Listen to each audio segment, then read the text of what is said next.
Guys, how's it going? Sorry, guys. Hey, guys, how's it going? Sorry, we're having some technical issues right now with the Zoom connection, so that's why it took me so long to get on. But let me set up the room real quick, and then once I'm done setting up the room, we can get started. So let me just finish putting all this stuff up real quick. It seems like there's like an issue with the connectivity to YouTube, which I mean this happens every so often. So let me just finish setting this room up real quick, guys, and then we can get started. I'll set up today's March 29th, almost towards the end of the month. Hopefully you guys had a great weekend, but it's time to get ready for the trading week. See, I got everything set up right here. Once it's set up, I'm going to send the link out to you guys, and then we can start off the trading day. So I was looking at everything over here for the most part this morning, and I'm kind of glad we didn't take any trades yesterday, because if you guys can see, GU kind of played out pretty crazy. Odd CAD didn't really move too much. Odd USD did push up slightly, not very much, but slightly. And then also looks like, yeah, it looks like the internet connectivity is really slow right now. Even with TradingView, it's not really loading quick enough. This internet connectivity issue. But yeah, looking at CAD CHF right here, this dropped pretty heavily, but then it shot all the way back up. So if we took this trade when we analyzed it yesterday, it looks like it hit full TP. But yeah, G over here did a full on reversal. So I'm glad we didn't call that trade at all. But anyways, let me send this link out real quick, and then we can get started. So I think I was looking at US 32. It spiked up pretty heavy right here. Yeah, huge spike. So I'm going to wait for this to stabilize before we take the trade. But let me check if there's any new zones. So it looks like there's a couple new zones here. I'm just going to delete all these here. I'm just going to go ahead and draw these zones over here. I did see that you guys made some nice profit last night, though. So I'll go over the profits from last night shortly, the ones that you guys shared. And then from there, we'll start looking for some new moves. Look, this was an intro here. So I mean, if you were to take this trade right here, obviously this would have been a really risky trade off this candle, but this would basically be the first entry right there. I'm going to take it. Let's mark this up for you right here. And there's like an issue with the connectivity. I can't even edit this. It's weird. Here, let me try to fix it, guys.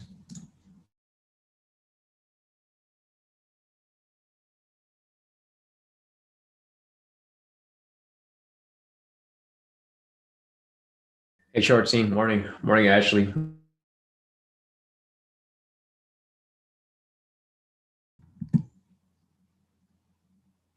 Yeah, I don't know what's going on with this internet connection. I don't know if it's my internet connection or is it just the server. All right, looks like we're fine now.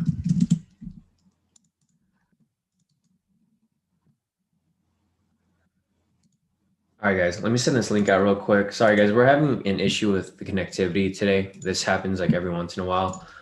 But I will be posting this up real quick. Let me just send the link out to you guys.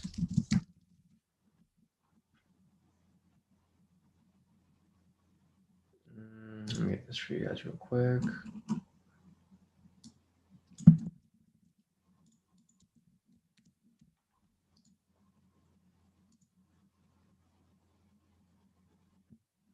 Oops.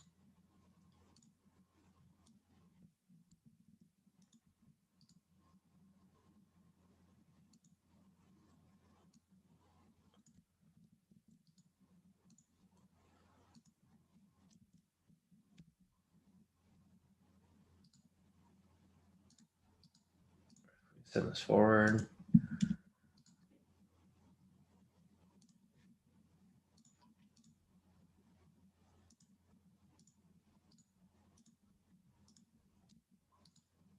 That's good.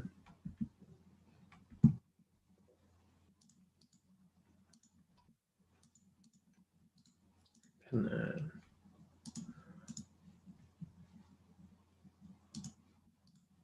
I got a couple other places to send this to as well. Let's get this going right there.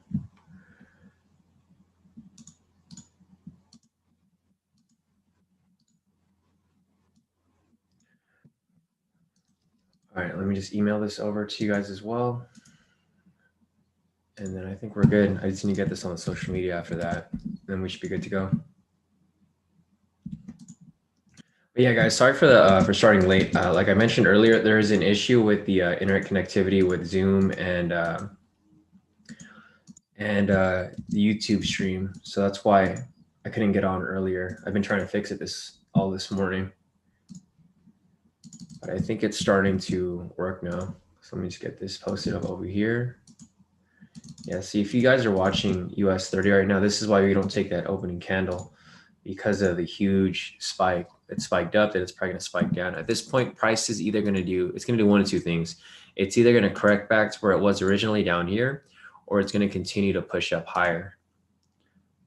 And that's usually what happens after the opening candle. If it's a huge candle like that, the next move after it, it usually corrects down to fill the gap, or it just continues to push up higher. And that's why we don't take the trade off the opening candle, which is fine. I mean, it's too risky for us to take that anyways.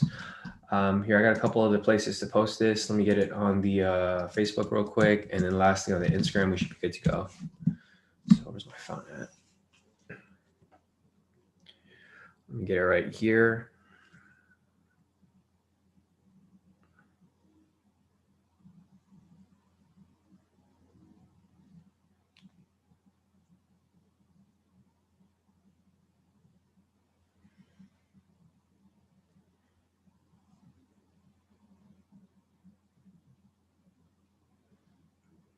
All right.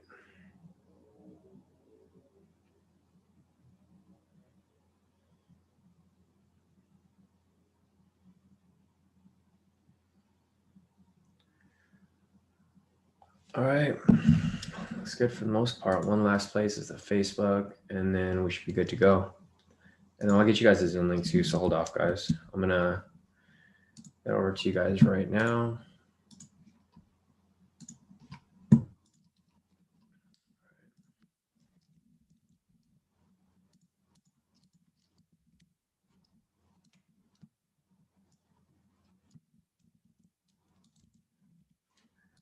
All right, there goes the Zoom link.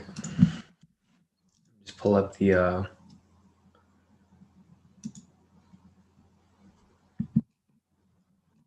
chat now. All right, cool. So it looks like everyone's making their way in right now. So let me just wait for everyone to make their way in. Once everyone's in, then we can get started.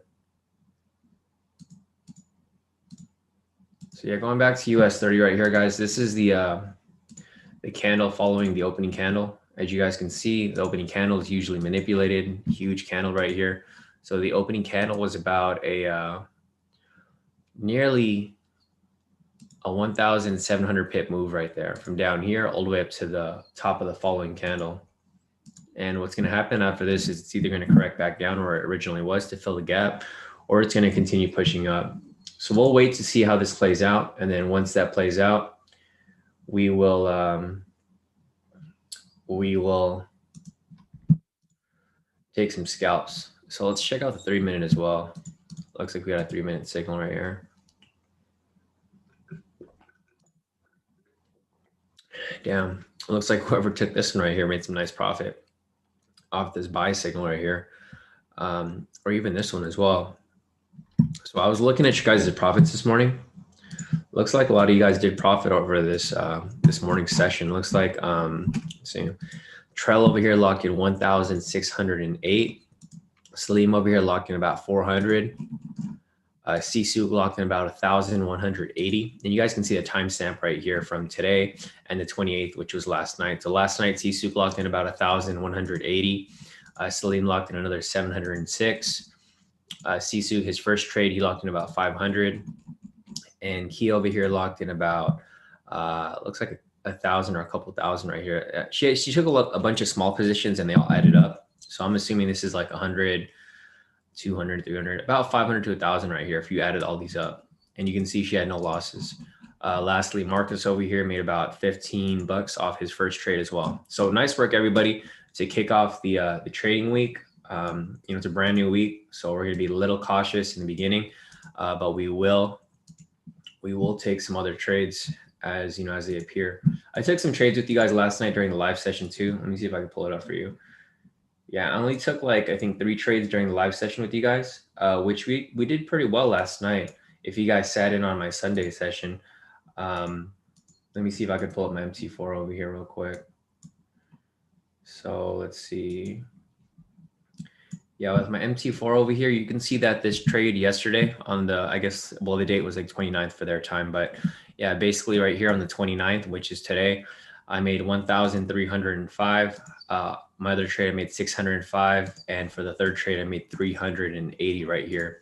So, I mean, to kick off the trading week, we all started off pretty nice if you guys sat in on my live session yesterday. So that's why it's important to sit in on every live session that I go on. So, adding up those profits right there, 2,290 to kick off the Monday trading day right here. So hopefully you guys caught that profit with me yesterday. They were just really quick trades and we're ready to do it again today. So basically, once this starts to smoothen out, then we'll decide, what trades we'll decide to take. That's why I didn't call this one right here. I told you guys that this was an entry, but it is risky because price is either going to come back down and correct to where it originally was, or it's going to continue pushing up. So what we're looking for here on the 10-minute is we're looking for price to come down, reject off the pivot and structure again down here, and then we take a buy as it swings back up. And we can also look at market sentiment to see where everyone's trading.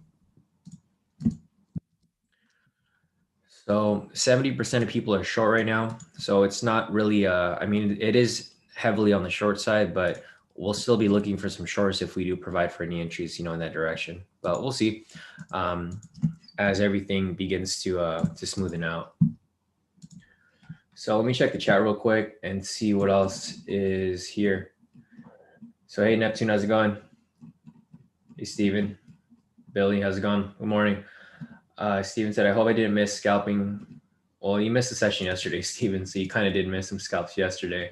But we just got on live today, so we haven't took anything this morning yet. This morning specifically for this session. Billy said you would take that off a manipulated candle. Nope, not at all. Neptune said, don't forget the Zoom. Yeah, definitely. I think all you guys are here now. So morning, Karen. Morning, Patricia. Morning, Josh. Morning, Emmanuel. Morning, Sam. Morning, Matt. Morning, Dave. Morning, Angela. Morning, Roscoe. Morning, everybody. So welcome, guys. Hopefully you guys had a great weekend, but the trading week has started, so we're ready to get back into these profits. Hopefully you guys took those trades with me last night. If not, it's all good. You guys will have time today to catch some trades. So let me check the Forex pairs real quick since we're waiting for US 30 to smoothen out anyways. Once it smoothens out, we'll go back to it. But here, let me check this real quick. So it looks like our daily entry for US 30 here. Let me just back up from here, actually. I'm going to just mark up the market structure right now on the daily entry chart so that we can see where these zones are, so that we can identify, exactly where price could possibly be rejecting from.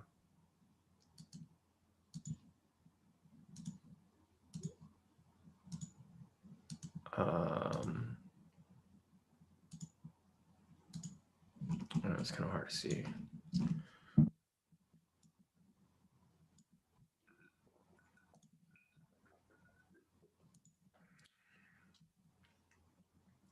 I hate when there's a ton of zones because it's kind of hard to see where to link these up from.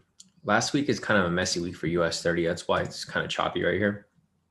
But there we go. So we got all this set up. The reason why I'm looking for a sell right now for the daily entry is because the most recent signal was a buy signal right here, right? So after a buy signal, there has to be a sell signal.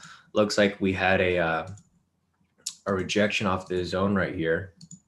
So the following signal is going to be a sell. So we'll see that if a sell comes in, we might swing to a sell bias. But until then, we'll be waiting. So we just got to wait for this to play out right here. Once this plays out, we can start looking. But until then, we will, we'll see what's good. What's up, Jeff? How's it going, bro? Jeff, good morning. Could you please refer to the profits and percentages? What do we expect from the daily?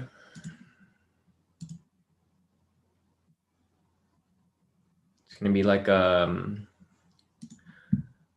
0.45% increase, Jeff. So that'd be the increase for that. It's 1,500 pips. But I mean, it's going to depend on where we entered the trade from.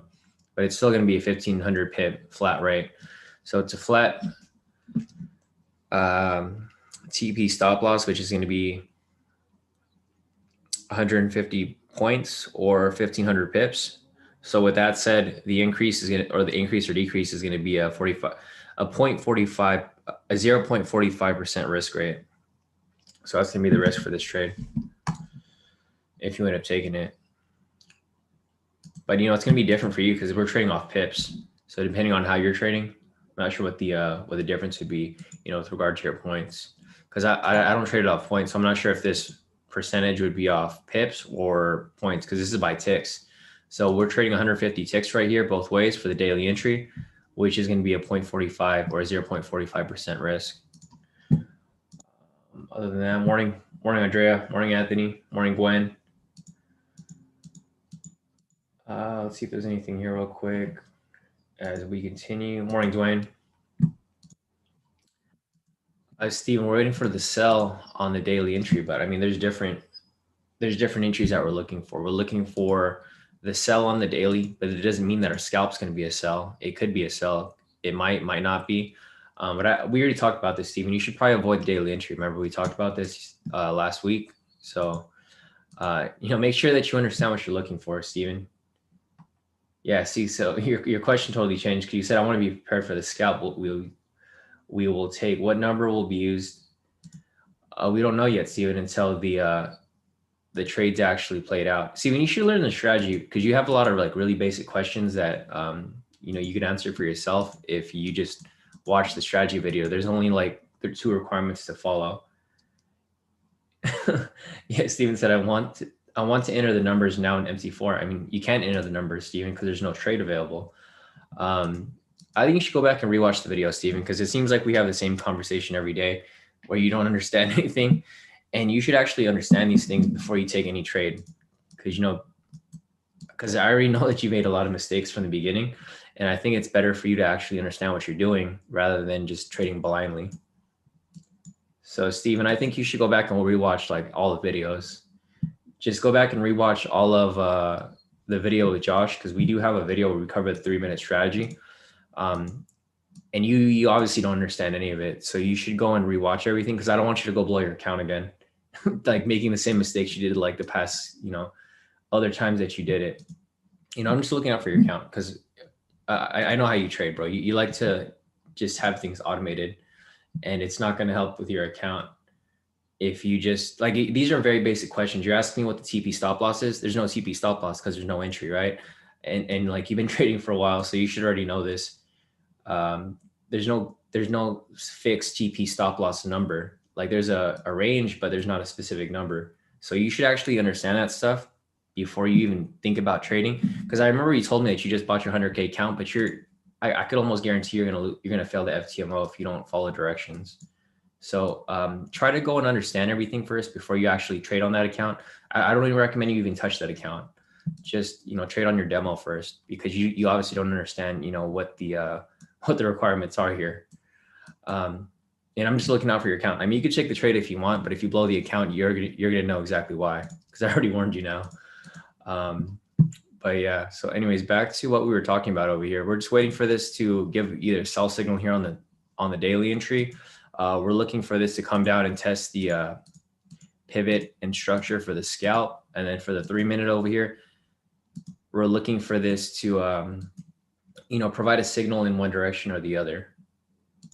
So there's 3 different strategies here, Steven. So if you don't get any of these, if you're looking for the TP stop loss, these are 3 completely different strategies here for the daily entry, for the 10-minute snipe scalp, and for the 3-minute scalp. So, I mean, just, I wouldn't recommend you taking these trades, Steven, unless you understand what I'm talking about.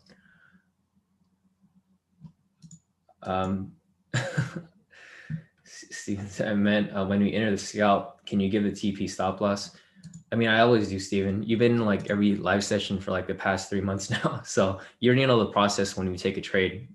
So I'm not sure, like, because you're asking for the TP stop loss already, but I always give a TP stop loss. All right, Steven, I'm just gonna I'm gonna let you figure it out on your own, because I don't think you're getting it for the thing. Hey, Mary, morning. Yeah, I know you're referring to the 3 minute, Steven, but I always give, like, when we take a trade, I mark it up and I'm like, here, take the trade, right? It's the same thing every single time. I mean, you've been in like all these sessions for the past like 3 months now, so you should know that at this point. But yeah, guys, so we're just waiting for this to play out right here. Once we get a signal, then we'll take it. Otherwise, we're gonna be waiting. But Steven, you know the whole process, bro. The process hasn't changed in the past like 5 or 6 months now. It's been the same thing. I see the trade, I'll take the trade, I'll mark it up for you, and you can copy it if you want. If not, then you just skip it. But the process hasn't changed, you know, since you joined K2. Let's see. Jeff's asking ES at 3935 ish could be a long if it gets there. What do you think? So let's see. 3935. ES. What's ES? Is that S&P? No, it's not S&P, right? Let me go to an S&P. Oh yeah, it might be S&P actually. So let's see. Hey Sam, how's it going? Morning. And yeah, like Steven, look at the chat. See, so Josh is responding to you right now. Josh said 3 minute scalp is so fast you kind of have to manually enter your TP stop loss. And you know, you can see what he's mentioning over there. But I'll look at S&P real quick for Jeff. Let me go over here real quick actually to this one. So Jeff is looking at S&P for a possible buy. So let me just draw these zones real quick. So we got market structure over here. We got this right here.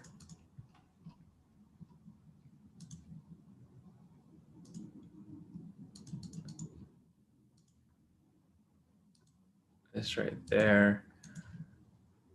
This right here. This right here. I'm going to see what Jeff just mentioned. So Jeff gave me a price point that he's looking at right now. All right, so we got those zones drawn up. Let me go real quick to this horizontal line over here. See, Jeff said the entry's at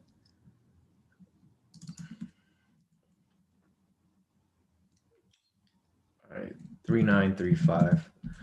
So that's a big drop, Josh. I mean, Jeff, sorry.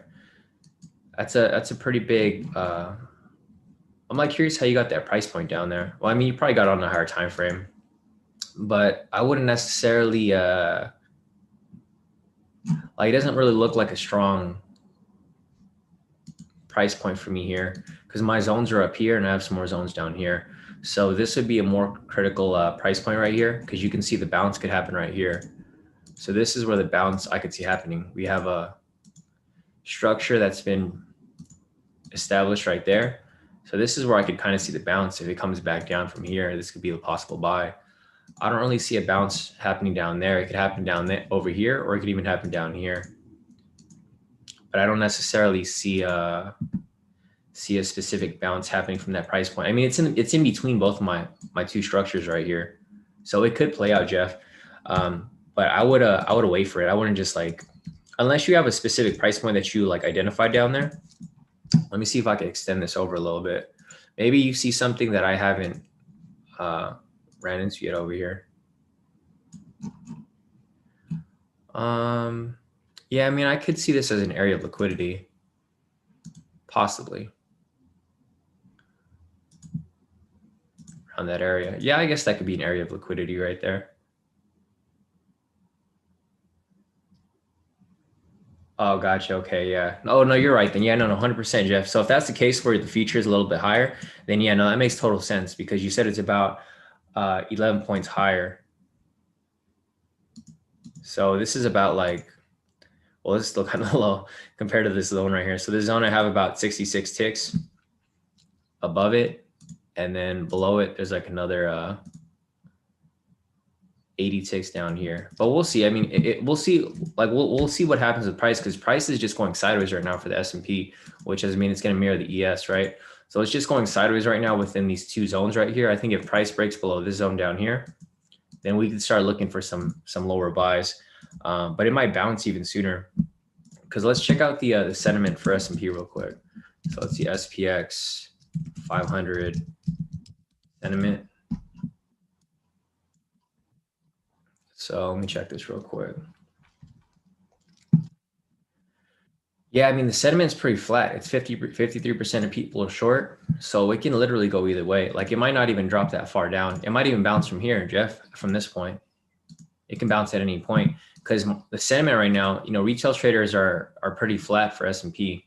So, I mean, if that becomes the case, this can easily go either way. Like it can bounce right here, or it can continue dropping. But I wouldn't just, I wouldn't try to predict it. I would just wait to see where price goes, because right here, obviously, is a manipulated move from when market just opened, and now it's just trying to smoothen out to figure out its direction for the day. So I think once we get let me see if we have a signal here. Yeah, I mean, if this ends up closing as a valid sell and it breaks below here, then we could probably see it drop even farther. But I mean, we'll have to wait and see. But I'll keep looking back at it, Jeff. I'll keep going back and forth. But I think right now, main key is to identify where price breaks out from this area right here. So from this area right here, if it breaks above here and it passes this high right here, then we could probably expect it to keep pushing up. Vice versa, if price ends up coming down from here and closes below this area and breaks, this low down here, then we could probably expect it to keep dropping. Or actually down here, this would probably be a bigger area right here.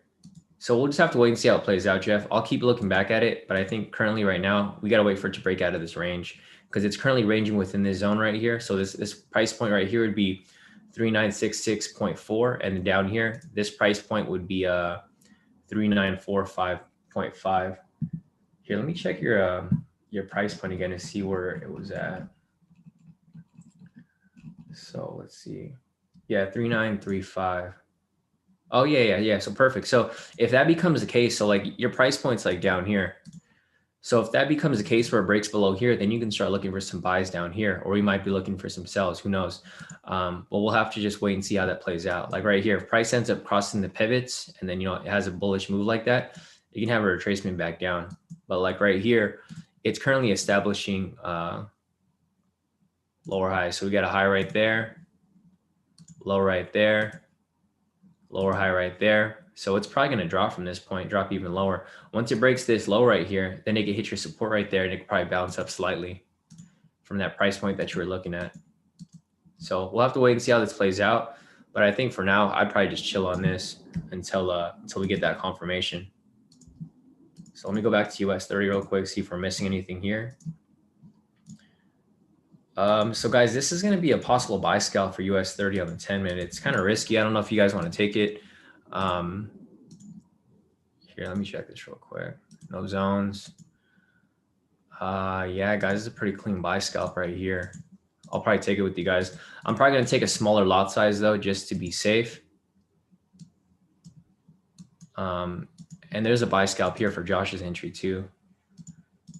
So this is using Josh's 3-minute strategy. I'm not going to call this as an official trade. If you guys want to take it, I mean, you guys can, but I'm not going to call Josh's entry right here as an official trade. I'll probably be looking for this buy scalp right here. This candle closes in about 2 minutes, so we have some time. But yeah, let's see. Let me just refresh this real quick.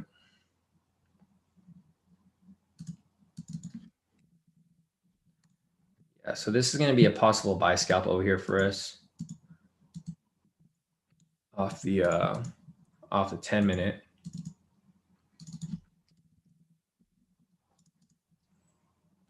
Here. Reason for that is that we have a rejection off the pivot and rejection off the structure right here. So with that said, it's going to be a valid entry. I don't know if I want to take this though, because this is I don't think the manipulated move has completed yet. It's it's still bouncing around like pretty heavy right now. And the main issue with taking this trade here is that this candle is so big that if it was to pull back even slightly, it could still hit the stop loss before it ends up swinging up. Right. So there's I mean, there's a lot of risk within this trade right here. Same with like Josh's 3-minute entry over here. But if it does close solid, then we could probably, you know, if you guys want to take it, you guys can take it. I got a minute to think right now. I got a minute to think whether I want to take this trade or not. Because I know we did talk about this with a couple other people where we figure that the green pivot's it's a weak pivot. So I was talking to Trell about this yesterday. He mentioned that he ignores it now when he gets an entry off the green pivot. He waits for it to test the yellow pivot. So that's why I'm kind of hesitant on taking this trade right here. Let's see. Yeah, I'm probably not going to take this trade. If you guys want to take it, you guys can take it at your own risk, but I'm not going to take it on my own account. I'm going to wait for the next entry. But here would be the entry. I'll mark it up for you guys when it plays out. Let's see if there's anything else here. Yeah, see, that's why I wouldn't have taken Josh's entry either. So I'm not going to take this entry here. I'm going to mark it up for you guys. Here you go. So if you guys want to take this entry here, you guys can. But like I mentioned, this is a really, really risky trade. I'm not going to take it because of the space right here. This can easily come back down, hit the stop loss before it ends up shooting up. So I'm not going to take this trade. I'm going to wait for the next one. But if you guys want to take it, here's the setup for you right here.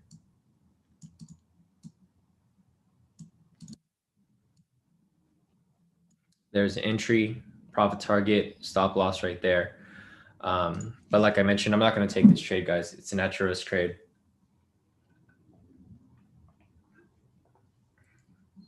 I'm going to wait for it to come down for a retest, which is going to happen eventually. Even if this trade plays out, there's going to be a second entry. It's not going to be the only one. But okay, so I think that's it for that one right there. Let me check this real quick. Yeah, Steven, avoid this trade. Don't take it yet. All right, let me just scroll up real quick. Let me see if there's anything else for me to see over here. It looks like I missed a couple of things down here.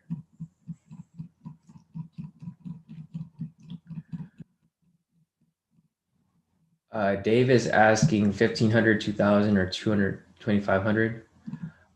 Sorry, Dave, I'm not sure what your question is with your message up there. I just saw your message above where you had like the numbers, but I'm not sure what you're referring to. Dave just said 1,500, 2,000, or 2,500, right? Yeah, I'm not sure what you're referring to with that, David or Dave. Hey, Dennis, how's it going? Morning.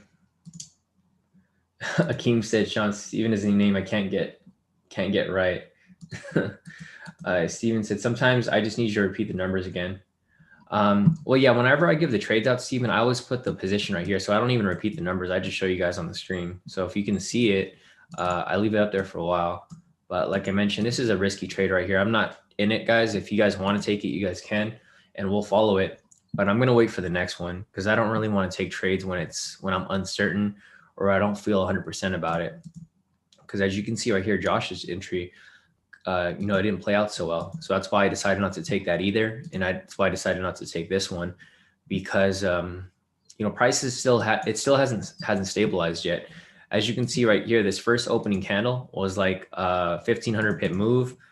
The one following it was about an 800 pip move. The one following it right after was another almost nearly 1,000 pip move. So the problem with you entering scalps when price is moving this fast is that your stop loss is only 500 pips. So it can easily trigger your stop loss before it hits your TP. And that's why I don't want to enter the trade yet because price is still moving erratically. So we're going to wait off on this. I'm personally going to wait off on it. If you guys are in it, good luck. But I'm going to take the next one because this is probably going to come back down at some point. It's going to test either the yellow or orange pivot down here. And then I'm going to take that trade. But I'm not necessarily going to hop into this like right now. So let's go back to S&P real quick for Jeff. So Jeff, check it out. S&P is still at that same area right here, right? We're still waiting for it to break the structure below. Once it does, we can start looking for, your possible bounce at this price point that you're looking at down here. I think it was 3935. Let me check again. Here, let's see. Yeah, 3935. So I'll keep that marked up, but it looks like it's going to keep bouncing around this, this little range right here. So if I take, let me just take this stuff off right here. So if you're looking at current price right here, you can see that price is probably, it's going to be ranging within these two structures right here. And that's why we're waiting for it to break above here or break below here, because it's probably just going to keep bouncing until it figures out its direction. So let's go back to US 30 real quick.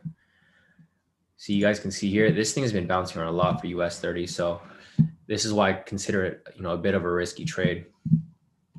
So let me just scroll down a little further, see if there's any other questions. Let me scroll down a little more.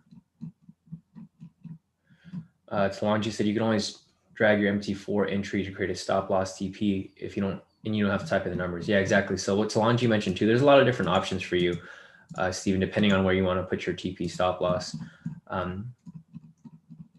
Yeah, it's a little quicker that way.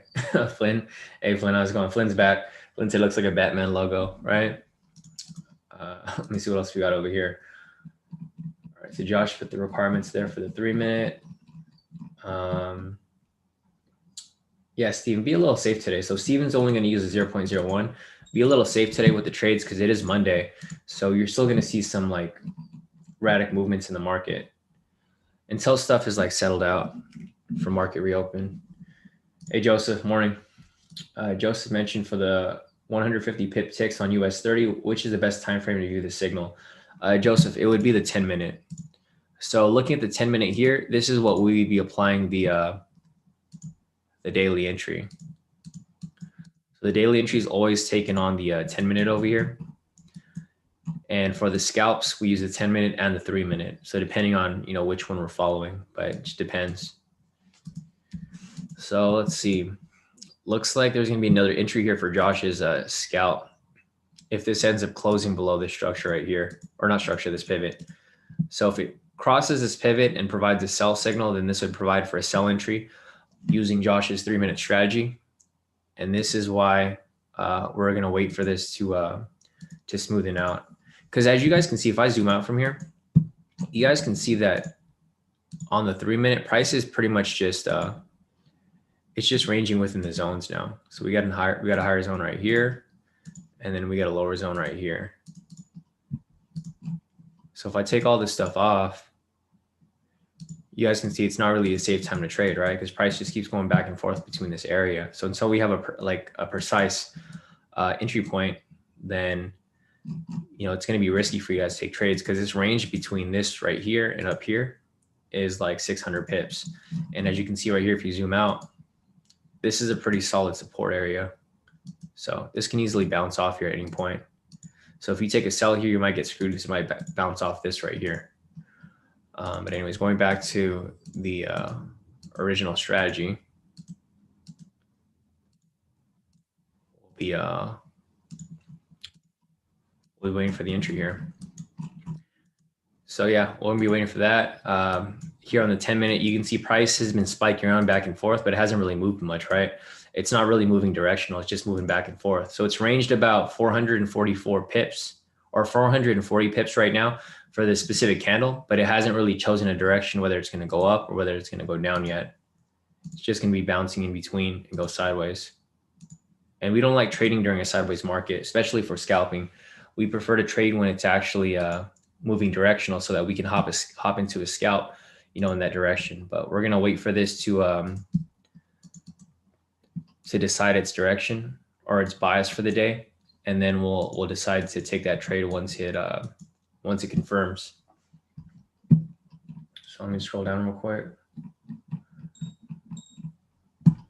Let's see, we got another 3 minute right here.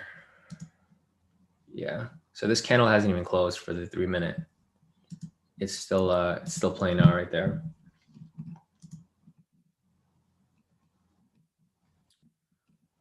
Let me scroll up real quick. Let's see.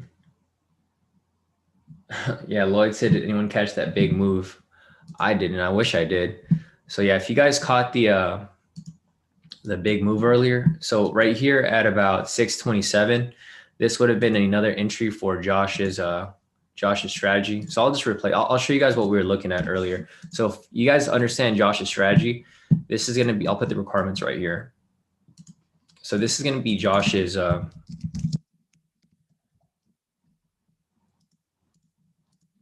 Josh's 3-minute K2 US 30 3-minute strategy. So first, you just confirm a K2 momentum signal.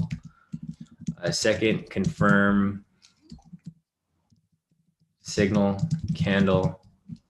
Sorry, guys. Every time someone joins the Zoom, everything freezes up. So confirm signal candle, crosses, pivot,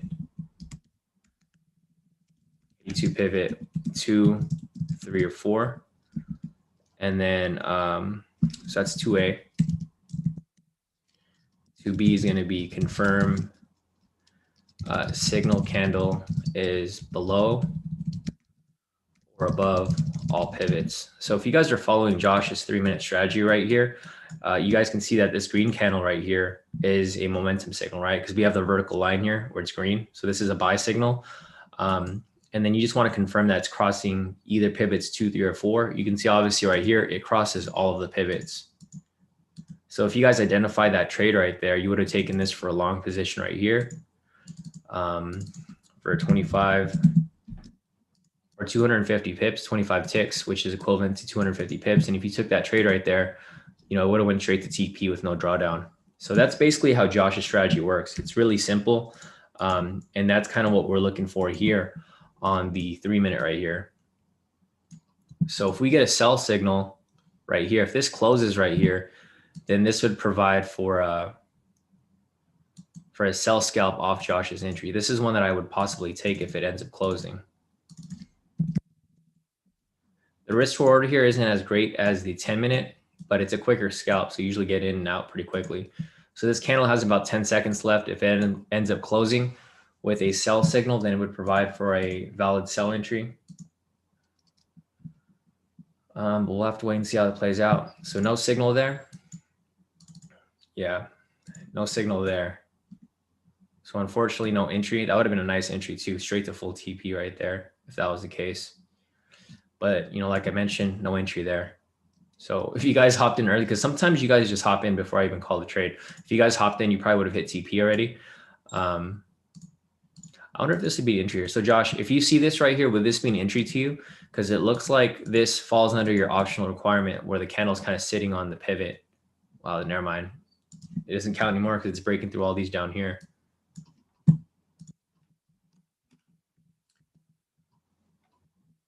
Yeah, that was a big drop right there, Josh. I'm pretty sure you're watching this, right? Should be. Let's go over here. See, this is why we don't take this trade off the opening candle. So hopefully you guys can catch that. Or if you guys did, hopefully you guys close out when it was already in profit. But this is why we don't take the entry until price is smoothened out. And that's why I'm still waiting. Like for this one right here, I might take this one now. Like I mentioned before, if you guys were following my analysis earlier, I mentioned that it could probably come down. And then before it comes down, it's going to swing back up. So at this point, I might take this buy right here. So this is one that I would like to take because it is testing the orange one right here. Trell, I don't know if you're watching this right now. You probably are. But this would fall under your other requirement. Yeah, Josh said he's not taking it either. So a lot of you guys are being careful right now, which is a smart thing to do. Price is just too, it's too erratic right now, right? It's spiking around like way too much. So I might not even take this one right here because the problem with this is our stop loss is only 500 pips, right? Each candle is over 500 pips. So if it goes straight into drawdown, you're going to get kicked out of the trade automatically. And that's why I'm going to chill out for a bit until this starts to actually smoothen out. If the daily entry right here closes, then this would provide for an actual sell. We do have a rejection from this point right here. And guys, just a reminder, so I'll show you guys what I'm talking about when I'm going over these strategies here. So these are 3 different strategies that we're applying for scalping. This is going to be the K2 US 30 daily entry. For this, you just want to confirm, or here, let me just move this over real quick. So we got 7 minutes left on this candle. So I'll give you the requirements first. Let's see, look for entries after New York Stock Exchange open, which is going to be 6:30 Pacific time. To confirm the first valid K2 signal, and then after that, enter on the open of the following candle. So this is going to be the K2 US 30 daily entry. I'm going to show you that we're applying 3 different strategies here. This is strategy number 1 off the 10-minute. Basically, we look for entries after 6:30 when the New York Stock Exchange opens, which would have been right over here. So after this, we're just looking for the first valid K2 signal to enter a trade. And that's why we're looking for a sell here, because the most recent one was a buy. So it's got to be followed by a sell, because these are momentum swings, right? So we have a momentum swing down, momentum swing up, momentum swing down, momentum swing up, vice versa. So right here, we have a swing up. The next step is going to be a swing down, right? So if we have the signal right here that closes in the next 5 minutes, this would provide for a sell entry. So this is the first strategy that we're applying off this specific tab right here. For this tab right here, we're applying the K2 snipe strategy. So this is going to be the K2 snipe strategy. The first requirement is to confirm a wick rejection off K2 pivot, which can be any pivot. To confirm wick rejection off K2 SR zone. And then lastly, confirm wick rejection off pivot does not touch candle body.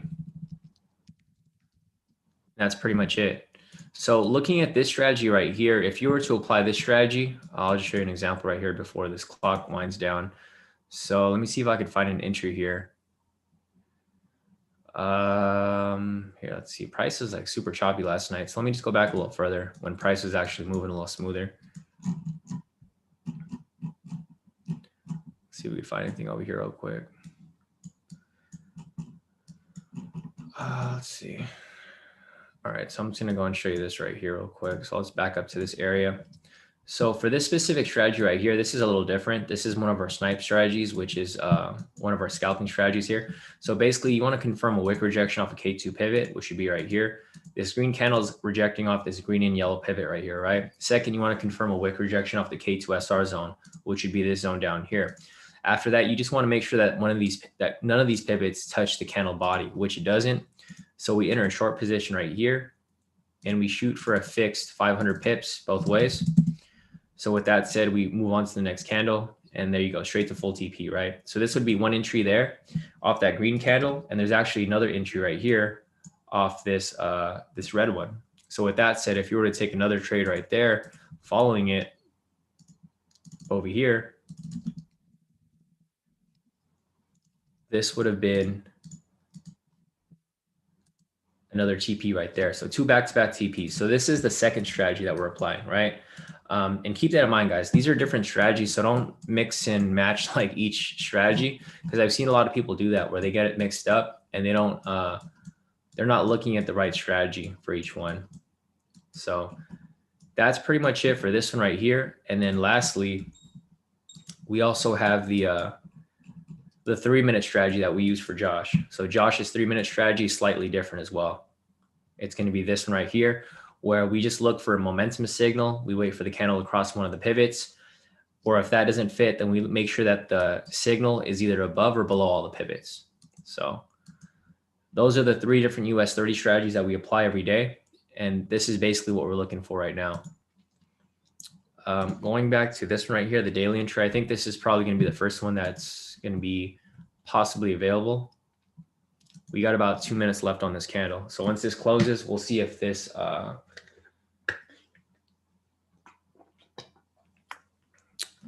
ends up closing. Yeah, so Trell mentioned too, he said, I like that buy, but we do it the low lot size if it closes well. It all depends on how this candle closes. So you guys can see right here that it's still kind of choppy. So I'm not necessarily sold on these moves yet. Obviously I want something to be pretty clear before we end up taking any of these trades. So if you guys feel like taking this buy here for this scalp, I mean, you guys can take it because it does fit the requirements. But like I mentioned, this is a risky trade. So I'm not going to take it myself, but I'll mark it up for you guys if you guys do want to take it. And if you guys are familiar with how I trade, I don't like taking risky trades. I only like taking trades that I know are going to win. So if you guys want to take a risky trade, you guys can take it. But I personally am not interested in it just yet. especially because a lot of these entries are going to be conflicting. So if we get a sell entry here for the daily, we're going to be looking for a sell. If we take this buy scalp right here, we're going to be taking the opposite direction. And then same with the 3-minute right here. If we take the 3-minute, this is going to be going down for a sell as well. So we'll be waiting for this to close. Let's see. Yeah, we got 50 seconds left on this candle. If this candle closes below the zone, there's no entry. If it closes above, then there's possibly an entry. But we have this daily entry right here as well. So we got a lot of entries that are possibly coming up right now. I'm just going to mark this up just in case. Let's see, we got 30 seconds left on this candle. Josh, are you looking at this right here on the 3-minute? Looks like your entry is starting to close out right here as well. So we got a couple of scalps that are possibly available here. We have one on the 3-minute. We have a couple over here as well on this one. Here, let's see. All right, so we got 5 seconds left on this candle. If you guys want to take this daily entry, this will be the daily entry right here.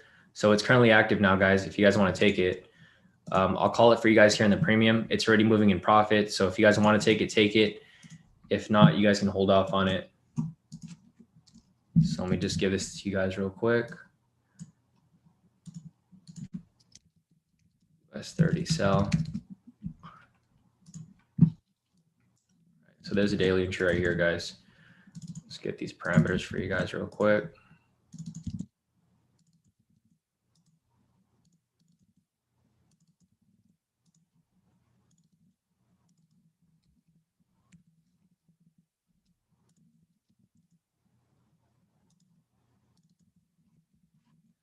Let me see what the price difference is for FTMO and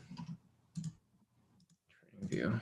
Let's see, 32985 minus 32977. It's only like 10 pips. All right, it's not a huge difference.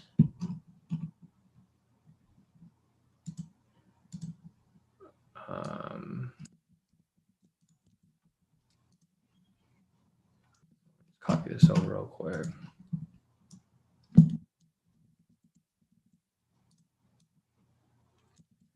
Yeah, so it's currently at entry right now. It's not really that far off. So 8 off that. 6, 3. All right, guys. So I sent out the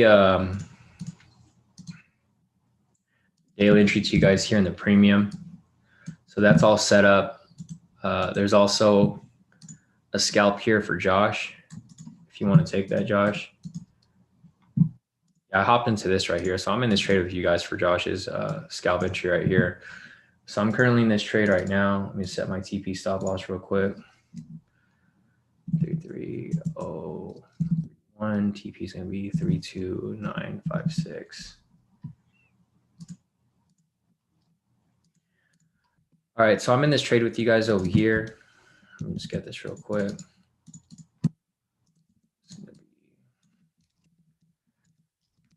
3-minute full TP.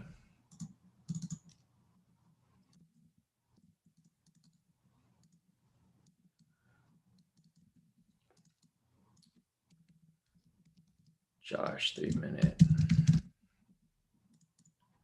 All right, so we got all these set up right here. I'm currently in this position with you guys over here. We have the daily entry right here as well. Man, I got so many alerts to set up.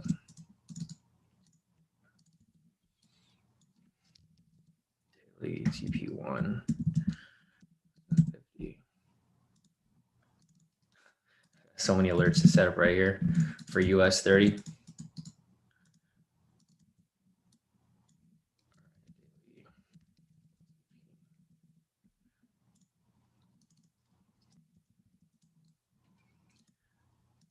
All right, guys, so we got 2 active trades running already for US 30. So I got a ton of alerts here on my screen. Here's Josh's entry right here. I'm in profit about 1,000 off that right now. So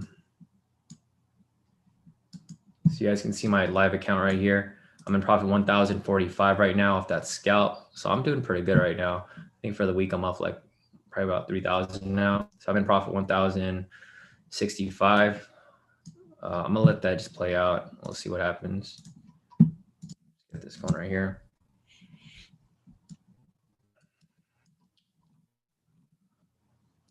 Get this over here real quick. There we go, full TP, guys, full TP. Oh, so off that trade right there, I locked in about 1,200. So nice, nice. All right, perfect. Our first trade of the day, full TP. So I'll show you guys my profits right now real quick for that. So I just hit full TP off that 3-minute right there. The daily entry is still running right now. And I mean, that's about it for right now, guys. So nice work off that. If you guys caught that move with me, here are my profits for this morning. 1,300. Hold on, let me fix this real quick. Damn, it's still dropping, guys. About to hit TP off the daily too. So congrats to you guys who took that trade with me here. As you guys can see, this trade just closed out about 2 minutes ago. I made 1,267 off this scalp right here. So you guys can see we took that trade live. You guys saw me analyze everything, marked it up, took it right away. So I made 1,267 off that trade and 50 cents. I made 380 off the other trade, 605 off the trade before that. And then last night I made another scalp right there for 1,305. So in total for today, from Monday, starting our trading day, 1,305 plus 605 plus 380 plus 1,267 plus 50. I'm up about 3,557 off this account. And then we have the other account as well, my actual FTMO funded. This is my challenge for the 200K because we just started a new one. And I'm up 3,000 for this account, and then probably half this amount for my funded because it's only 100K. So nice work off that, guys. If you guys caught that trade, it's still dropping. It's about to hit our TP right here for our daily entry as well. So great way to kick off the trading week, guys. Hopefully you guys caught that. So nice work, guys. Nice work to everybody. Our daily entry right here is still playing out. It's about to push down to TP down here for our daily. But yeah, you know, other than that, guys, I think we're good. We're going to be waiting for another scalp here as we continue on. So we're done with this 3-minute scalp, full TP off that. If I see something else, we'll take another one, but we're good for now. Other than that, let's see.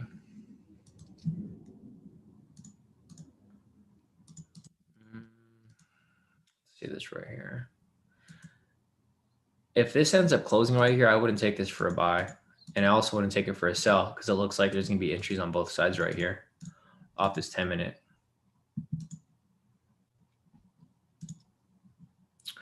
Yeah, so it's swinging back right now as we speak. So if there's another entry that comes up next, I'm probably going to chill off on this. I'm not going to take the next one. It's just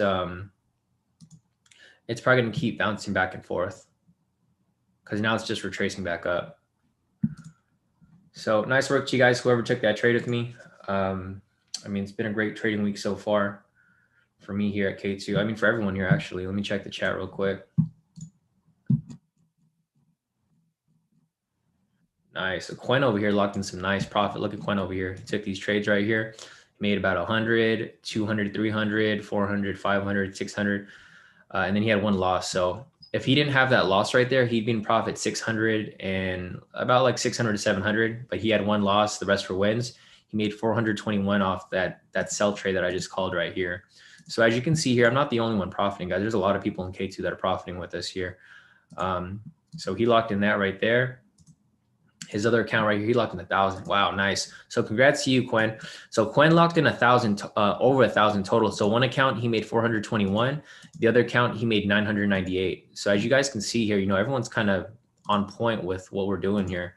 Wow, look at Billy over here. So Billy locked in 1,048. He took those sells that I just called right now as well. So there's two sells that he stacked on right here. He took both of them.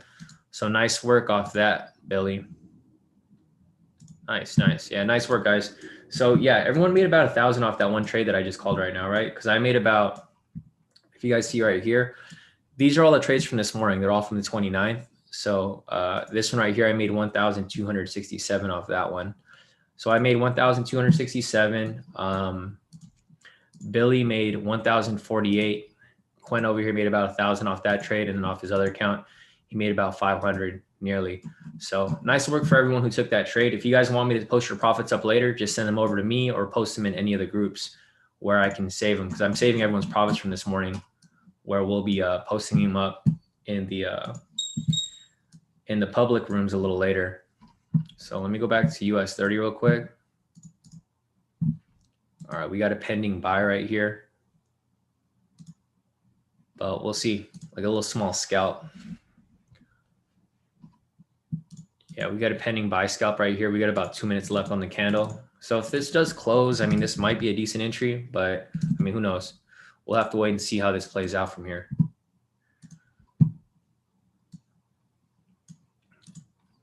Nice. Steven made about 16 bucks off that trade too. So everyone who took that sell that I just called with you guys here, you guys made some pretty nice profit.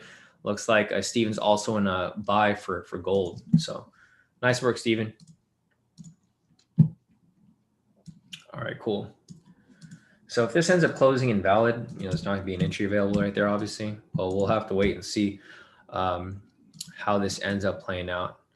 Honestly, I prefer for a sell, so I wouldn't mind if it closes like this, because then I'd rather take a sell anyways. So I'll let it close as an invalid signal, and then once we have a valid one after it, we can take, you know, that one as well as we continue on. All right, so it doesn't really look like there's very much to enter right now at all. Like I mentioned, I wouldn't have taken this green candle right here because there's entries on both sides. So there's a sell entry right there and then a buy entry right here. It's not worth the risk to take this candle right here. Just wait for the next one. So yeah, the daily entry is swinging back in profit right now as we speak. So it's looking good for the most part. The 3 minute right here is still pending as well. Other than that, I think that's about it for right now. So let me just scroll up real quick, and then I'm going to see if there's any questions that I missed before, you know, we continue.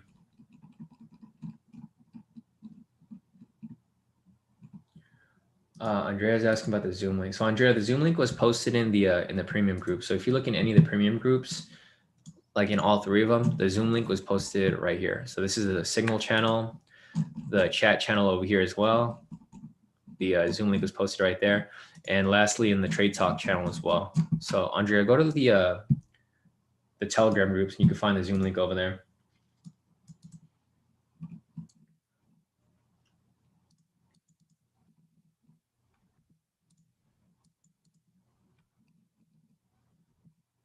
Oh, gotcha. Okay, so Jeff confirmed that yeah, ES and SPX is only off by like about 10 points. So it's not a huge difference. Let me go back to SPX real quick,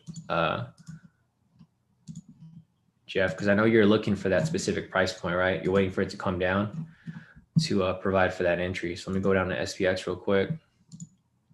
Yeah, so like I was mentioning earlier, bro, we're still waiting for it to break below here. It got close to it. It tried to, and then it swung back up. It hit the support right here, and then it bounced off it. But yeah, your price point's down here. So it's still got some ways to go. If that becomes the case where you think it's going to come down there, I think that's pretty solid, because that's going to line up with the distance for our profit target here on the daily entry. Let me go back to the US 30 real quick. All right, this is where it's going to get a little risky, because there's a possible buy scalp right here for US 30. And if you guys want to scalp within, you guys can, because there's multiple entries that you guys can take here. Like, you don't have to just go for sells. Like, you can scalp where it retraces up a little bit, possibly catch a little move right there for about like 500 pips or so. And then you can hop out, move on to the next one. Yeah, other than that, I don't see anything really available just now. Let me just keep going down the chat real quick, see if we're missing anything.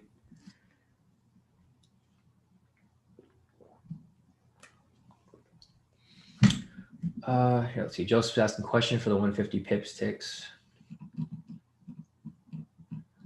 Oh, yeah. So, I mean, depending on what strategy you're applying, Joseph, if you're doing the daily entry, that'd be on the 10-minute.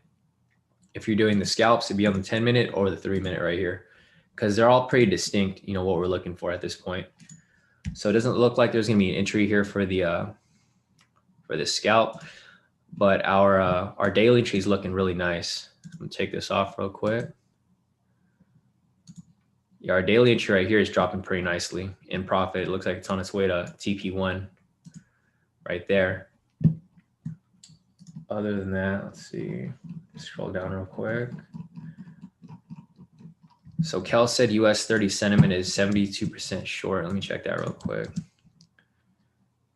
Oh, it's dropping, Kel. So I just looked right now at the US 30 sentiment. It's 69 now. So this can easily drop at this point. I'm tempted to hop in, but I don't want to hop in late. So what I'm going to be doing is I'm going to be looking for a possible sell scalp as we watch for it, because it's down kind of late right now. So I'm not trying to enter right here where I'm in. I mean, it's not that far. It's only like 200 pips, but still, I don't like entering trades late like that. Nice. Robert said, well done, mates. Definitely, Robert. Hopefully you caught that trade, bro. Because it looks like everyone did pretty well. See if there's anything else over here real quick. All right. So Kimmy made about 23 bucks off that trade too. So Kimmy took the sell as well. So whoever took the sell with me earlier, or, the trade that we all took together, everyone made some pretty nice profit. Kimmy made 28 bucks total. Steve made about 16 bucks. Billy made 1,448. Quinn made about 1,000 total, or well over 1,000. And myself, I made about 1,200 off this scalp over here. So nice work amongst everybody. I'm ready for another one, guys. I want to take another scalp. I'll be looking for another trade as it appears. As it appears, I'll let you guys know so that you guys can hop in with me. But if you guys are in this daily entry, it's dropping pretty nice right here. It's pretty much smashing. Here, let me just check this real quick. I forgot to set this up for you guys here. I forgot we got to document these scalps. So I'm going to put this over here real quick. Copy this over.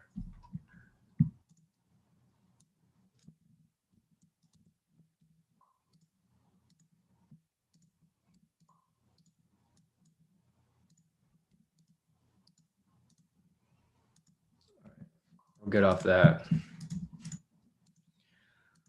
But yeah, guys. So if you guys are, this is the only trade we have running right now. It's currently in profit. It's the daily entry. But I'm looking for some scalps here. I'm waiting for this. So this is probably what's going to happen. It's probably going to come down. It's probably going to trace up a little bit.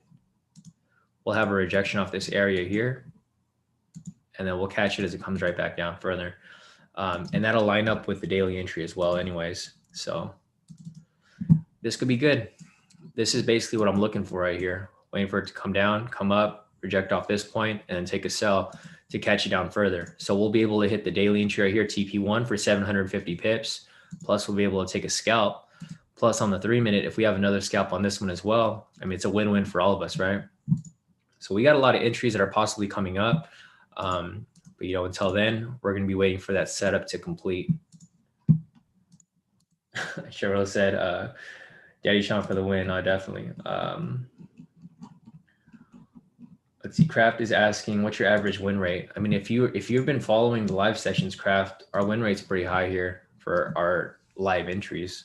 Win rate for our US 30s, it's well above here, I'll just show you. I'll show you the numbers. I don't even have to make up the number. I can just show you what our numbers are looking like for this month so far. So, I can just show you the entire year. So we got the total results right here. This is 2021 for this month specifically. So, obviously it's just basic math, right? We had a total of 48 wins plus 17 losses. So that's 65 trades total. So we divide 48 by 65. It's a win rate of about 74% for just this year so far. That's just this year, literally.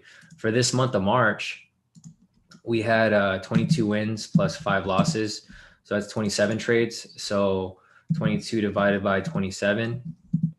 We have an 82% win rate for this month so far, or about 81%. So 81% win rate for this month. Overall for the year, 74% win rate. And from last year, so last year we had 91 wins plus 25 losses. So a total of 116 trades. So you divide 91 by 116. For last year, the entire year of 2020, we had a 78.4% win rate for US 30. So, That's pretty much our average win rate for US 30. And I got the data to back it up too, because we've been trading this every day, pretty much for the most part. So, I mean, it's pretty good. I mean, overall last year was about 76, I guess. And then this year we're like well above 74. And then this month was like 80 something. So, I mean, overall it's been pretty good. We just got to keep pushing for the rest of the month. And last year we didn't really scalp very much. So that's why the trades were a lot less. This year we're more focused on scalps because that's just the way that the markets were moving this month. I mean, this year it's easier for us to take scalps rather than these bigger moves. So if you want to go back and see all the results, like if you go back and see I post results every week. And if you watch any live session, you can watch all my trading sessions. I trade live every morning. So all these full TPs here that you see on the results, you can go back and watch the live session from that specific day. And you can see me take and call those trades live for you guys. So you can see, exactly what we've been doing here. So yeah, I think you're new here, Craft, right? So that's probably why you haven't been aware of like everything. But yeah, definitely, if you want to sit in on these sessions, they're completely free, and you can just copy my scalps as I take them. So all right, let me see what else we got over here real quick. So we're still waiting for this to play out. Like I'm waiting for this to do exactly what I think is going to happen right here. It's probably going to come down, retrace up, reject off this point, and then we take the sell in that direction. Here for the 3-minute, we don't have an entry that's available yet, but here on the daily entry, it's about to hit a TP right here for 750 pips. So other than that, let me just scroll down real quick a little bit. Lloyd said got 1,600 pips approximately from market open. So I'm just chilling, looking for better buys. Yeah, same here, Lloyd. So I'm not really hopping into stuff like right away. There's a couple entries that were available right here as well. Like I could have taken another sell right here if I wanted to. But like I mentioned, it was a risky trade, right? So if I took this trade here, that's another 500 pips right there I could have locked in. But, like you said, and like I said, we're trying to be careful because it is Monday and price is moving erratically right now. Okay, so this might be a sell entry right here, guys. Wait for this to close. We got 9 minutes left on this candle. If this ends up closing right here with a wick rejection off the pivot and structure, then we can take a possible sell scalp right there. Looking at the 3-minute, we got a pending buy signal here, which is perfectly fine. That's actually what we're looking for. We want an opposite signal here so that when we get a sell, we can take it down further. So I'll be focused on this right now. I think my main focus is going to be this 10-minute for this possible sell scalp right here. If this ends up closing, we can take this for a sell entry right here. So the requirements, like I mentioned, are right here.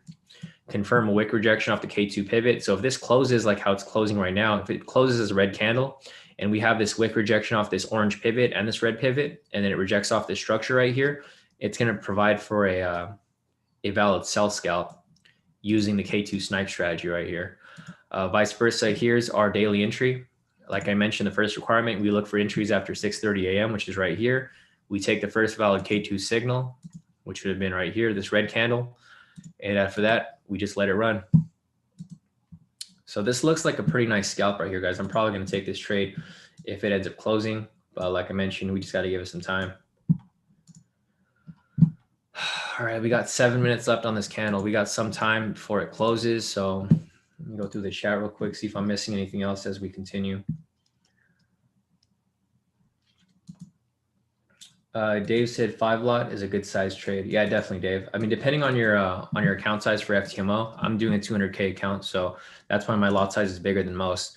On my 100K account, I only take a 2.5 lot size.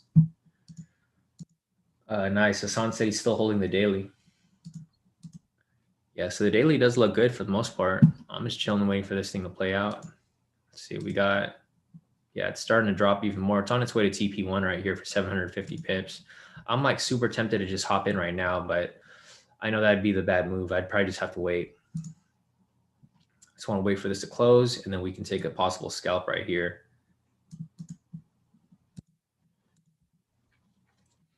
If I take the scalp here, I might close it a little early though. So I'll let you guys know if I do close it a little early. I might be aiming for half TP because once it gets to the support right here, I could expect a possible bounce. So that's why I'm probably going to maybe exit early if I end up taking this trade right here. We got about 6 minutes left on this candle. So once this candle closes, we can take this sell right here.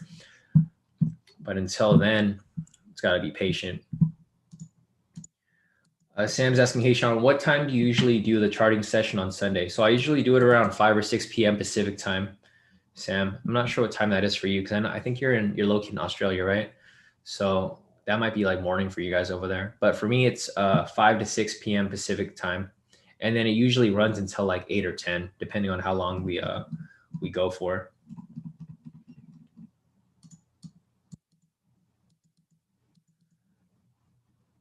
Nice, nice. So like Jeff, yeah, looks like you hopped into that trade, yeah.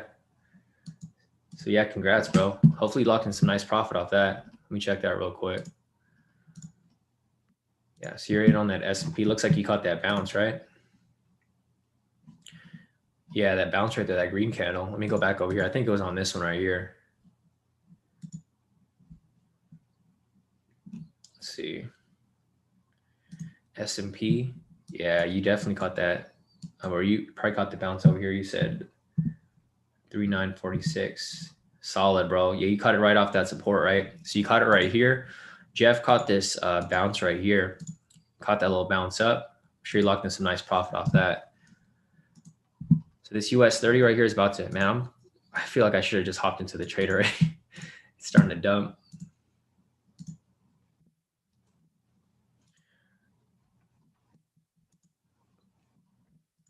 All right.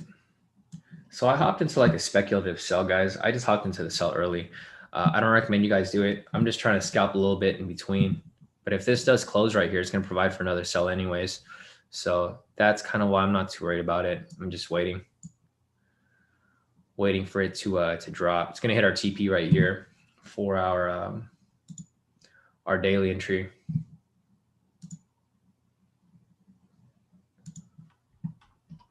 Nice. Billy just sent me his profits. Let's see what Billy did. Damn, nice. So Billy's up 1,654 for today, guys. So congrats to you, Billy. This is for the day. He took a couple trades on his own. Looks like Euro CAD, and then the rest down here, GJ, and then the US 30 trades that we're looking at over here as well. So nice work, Billy. Looks like you locked in some pretty solid profit off that. Nice. So that's Billy's account right there. He made about 2,000 total on his 100K. Nice, man. Congrats, bro. Congrats to everybody here who's killing it. Nice. Jason over here said he made 5K right now. Congrats, bro. So congrats to everybody here who's making profit in K2. Jason said US 30 Rock made 5,000 off that trade. Billy over here as well. Yeah, Billy's on his way to passing his challenge. So nice work to Billy right here as well. Congrats to everybody. If you guys have profits that you guys want me to post up, just send them to me or post them in any of the groups, and then I'll save them in all of our profits right here for everybody for the day. And then at the end of the day, I post up everyone's profits to the public groups. So it doesn't matter if you're in K2, not in K2, you can post up your profits regardless, and I could share them with everybody. So, all right, we got about 3 minutes left on this candle right here. We'll see how this ends up playing out. And then if it does close, and we'll have a possible sell scalp that's available right there. Damn, check this out, bro. This thing literally came down to the profit target right here, and then it bounced. Like I didn't get an alert or anything. Yeah, I mean it was really close. It probably missed it by like maybe like a micro pip, because this literally looks like it touched the TP right there, but then it hella bounced off it. I hate when that happens. So I think most of you guys are still in this trade, but it's all right because I think it's going to come down. This has about 2 minutes left on this candle, so we'll see how it plays out from that point. And then from there, we can determine, what direction we decide to take this.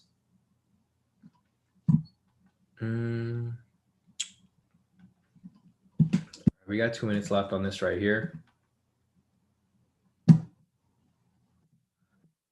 see if there's anything else right now. Yeah, it's just a game of patience, guys. It really is. Like, it's a game of not like, just like what Cheryl said over here. He said, "Don't FOMO, Shawn. It's okay. You did us proud." No, definitely, bro. That's the key right here for this. It's more so just being patient and waiting for the entry. So if this closes right here, it's going to provide an entry anyways. So we got about 1:30 left on this candle. This thing, I hate when this happens. This happens like at least like once a week, where it literally touches or it gets right next to the profit target right here, but it doesn't trigger. So it's all good. We got about a minute left on this candle. I'll keep moving this up a little higher so that we can follow it.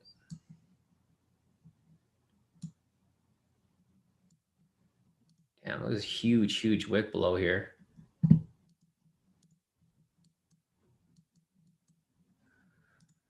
right, we got about a minute left on this candle. So we just got to wait and see how this ends up, playing out from this point. And this is what I mean about being patient, guys, because if you aren't patient with the trade, this is where it'll trick you. Because if you enter down here, you're going to get screwed because it just pulled right back up, right? Not to mean that like that it's not going to come back down. It's just, you could have got a better entry if you just waited for this. So we'll see. This looks like a risky candle right here. We got 30 seconds left on this candle. If you guys want to take it, you guys can. We got about 20 seconds left on this candle right here. 15 seconds, 10 seconds. Yeah, 5 seconds. All right, so here's the entry right here, guys, if you guys want to take it. I mean, it's starting to drop. So there's the parameters right there. Let me see. I think the price difference is only 10 pips. It's not a huge difference. But those are the parameters right there for that scalp. If you guys want to take it, you guys are more than welcome. Let's see. Stop loss 32.997.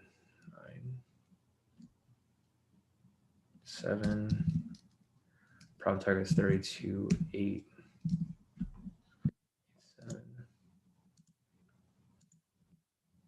All right, so here we go. It's pulling back down as we speak.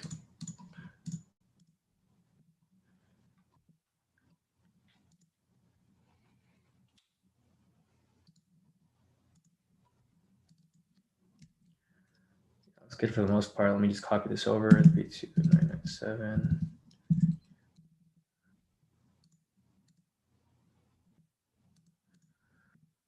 All right, looks pretty solid for the most part, guys. It's dropping. It's making its way down. We set my parameters for this right here.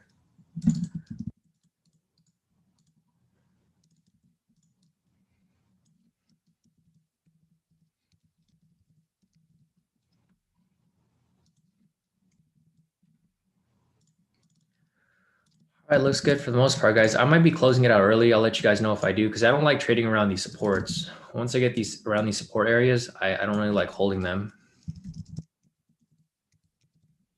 Because it could bounce off it, and our TP is right below it. So if you guys want to hold on to it, you guys can. But like I mentioned, if I close out early, I will let you guys know.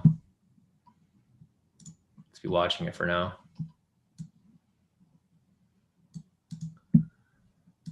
Let's see.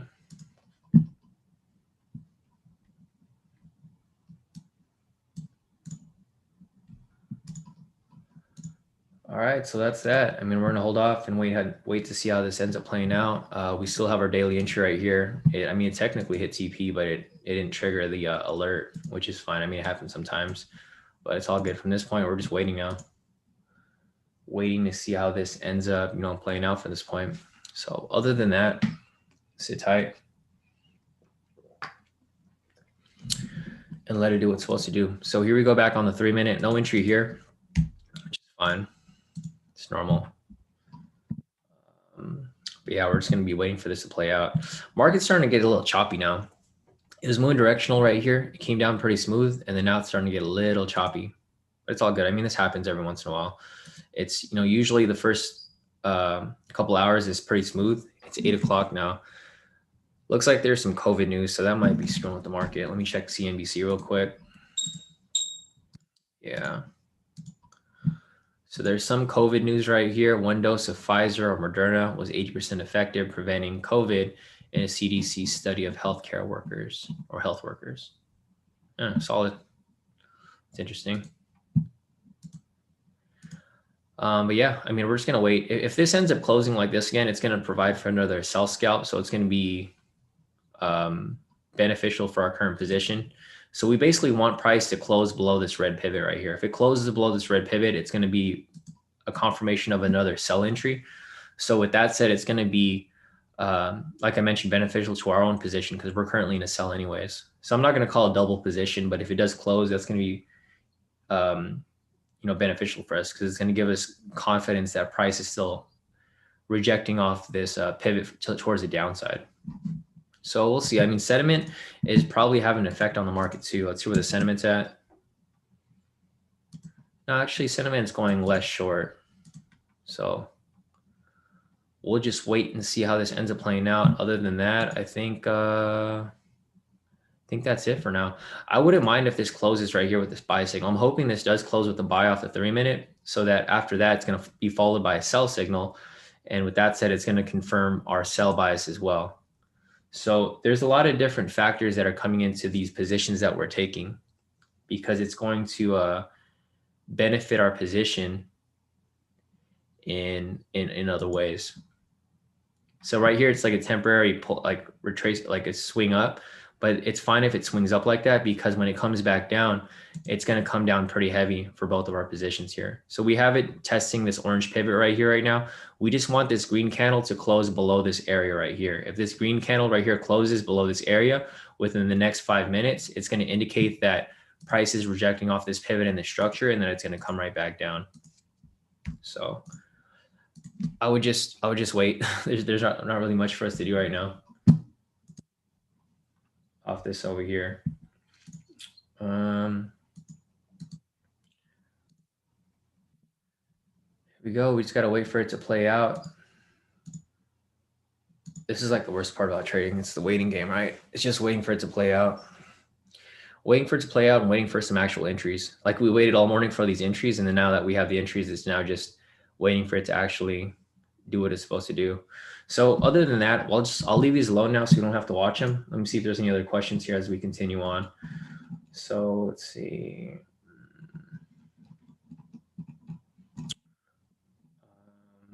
I think I might have missed a couple questions. So if you guys asked some questions above, so Short Scene asked, is YouTube stream a little bit late from real time? Yeah, it is, Short Scene. That's why the premium members have the Zoom link. If you guys have the Zoom link, you guys will have higher quality video. It's like 1080p, so you guys can see exactly what I'm doing on my screen at all times, and it's real time. So that's the difference between being in premium and being in the free public YouTube channel, because the public YouTube channel isn't necessarily real time. It's a few seconds. Like I think it's a few seconds delayed, but on the Zoom, it's completely real time. So let me see if there's anything else right here real quick. So Lloyd's asking, hey Shawn, did you look at EU last night? Looks like it's going for some low. So I'll take a look at EU for you, bro. In 1 second.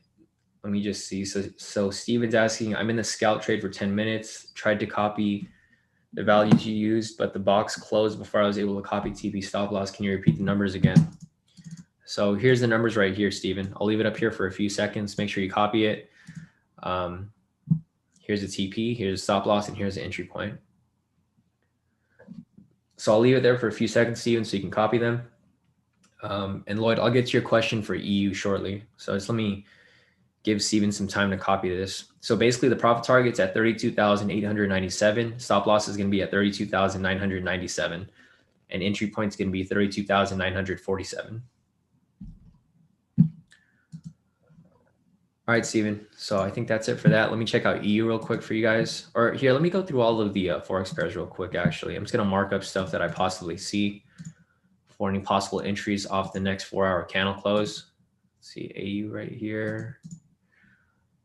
CAD CHF. I mean, these trades already played out, so I'm not really going to be holding off on them. So that's cool right there. So what else we got? Looks good.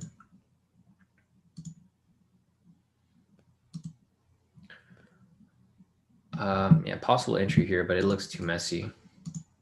All right, so here's EU. I'm gonna look at this for you real quick, Lloyd. So here's EU. I'll show you guys my whole process in analyzing a chart. So first thing I'm gonna do is I'm gonna delete everything off the chart right here. I'm gonna turn this off as well. I'm gonna zoom out. First thing I'm gonna do is I'm gonna draw market structure. So in order to identify market structure, I'm gonna turn on the K²SR indicator. And then from this point, I'm gonna go ahead and draw my zones so that we can identify, where the rejection points are. So we got a zone right here. Actually, we got a zone right there. Another zone right here. We got one more zone right here. Another zone right here. Again, down here. Again, right here. And I'll just connect these two right here because they're pretty close by. We got another zone right there.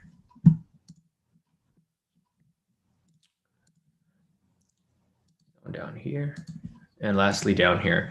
So once we have these zones drawn up, we need to figure out where the lower zone is going to be. So I'm going to go on the lower time frame. So on the 8 hour, the higher time frame, the daily. And there we go. We got another one right over here. All right. So with that said, turn off the K2SR zones, and you guys can see that we have some pretty nice market structure right here, right? Or let me go back on the 4 hour actually. There we go. So looking at current price right here for Euro USD, we have some pretty nice market structure drawn.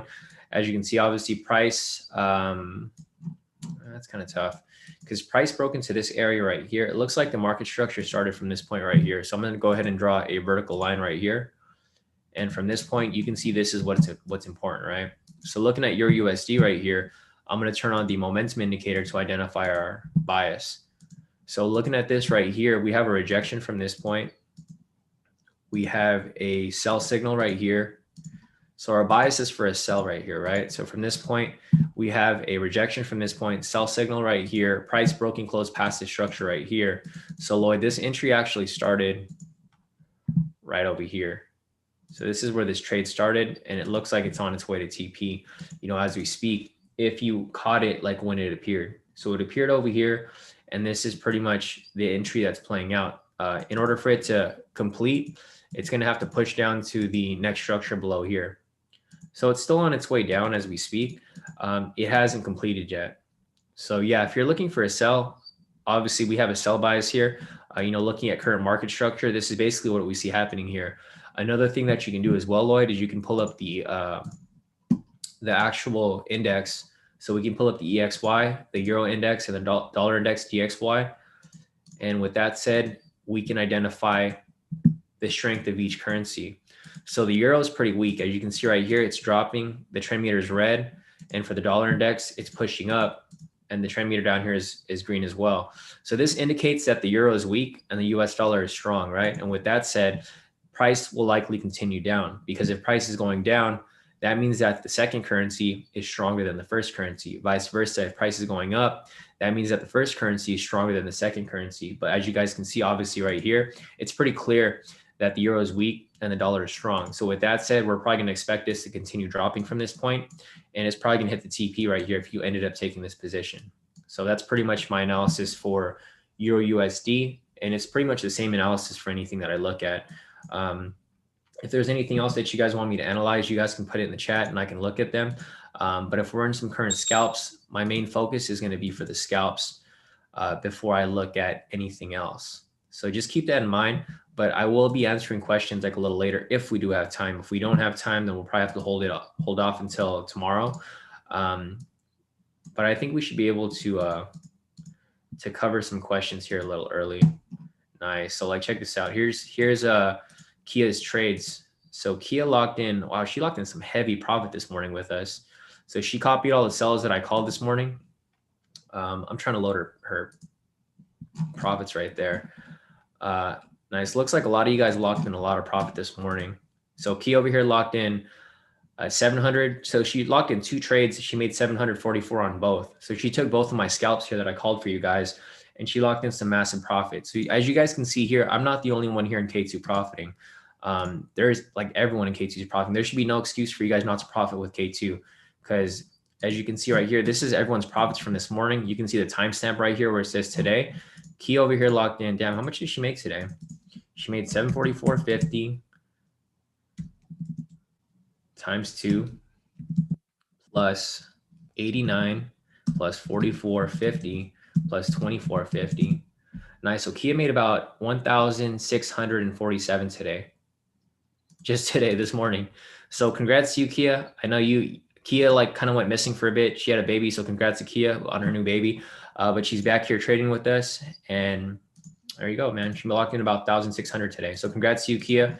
That should be good. Billy locked in about 1,600 today. So as you can see, these are different people. Like this is Kia right here. This is Billy right here. Like everyone here is locking in profits. Kimmy over here, Kimmy locked in about 28. It doesn't matter if you have a big account or a small account. Everyone here is still profiting. Steven over here made about 16 bucks. Billy's other profits. Quinn over here made about over 1,900 off that, and then 400 off this. Trell over here made about 1,600. So it looks like everyone made at least 1,000 today. Sisuk over here made 1,180. Salim over here made about 389. If he was taking bigger lot sizes, that'd be about 3,000. And he made 700 off his other trade as well. So as you guys can see here, so here's Kia's profits from last night. Last night, Kia made all these profits right here. And then this morning, she made even more profit, right? So as you guys can see, if you guys learn this strategy, you guys can do this all on your own. Like Kia took like 12 trades here, but I didn't call any of these trades last night. She took them all on her own. So if you guys want to learn this strategy and apply this all on your own so that you guys can profit on your own time, you guys can go to the website, k2trades.com right here, K2 Trades, and then just click on K2 Strategy course right here to get access to it. Because obviously you can make way more profit trading on your own than just, waiting for me to call these trades, because everyone in K2 is doing pretty well on their own. Here's Ed over here too. So Ed made, geez, look at Ed, 7,000 for the week. So nice work, Ed. Ed locked in some US 30 trades, odd CHF, Euro CHF, and of course my US 30 scalps right here that I called for some sells. So Ed's up 7,007.56 cents for this week. So congrats to you, Ed. Last week he made 10,000, guys. So Ed doesn't stop. He's been grinding ever since. This is on the 25th. You can see the timestamp right here. Ed locked in 10,000 for last week, and then now this week he's already up like 7,000. So nice work, Ed. Nice work to everybody. Like seeing everyone profit like that, pretty much every day. So if you guys have more profits that you guys want me to share, just send them over to me or post them in any of the public groups or any of the groups really, and then I can save them and then we can share them with everybody, when it comes time. But other than that, let me check if there's anything else for me to cover real quick. Sharul is asking, hi, Shawn, which strategy would you recommend a newbie focus on first? I'm looking at your course right now and I want to focus on mastering one strategy first before moving on to the next.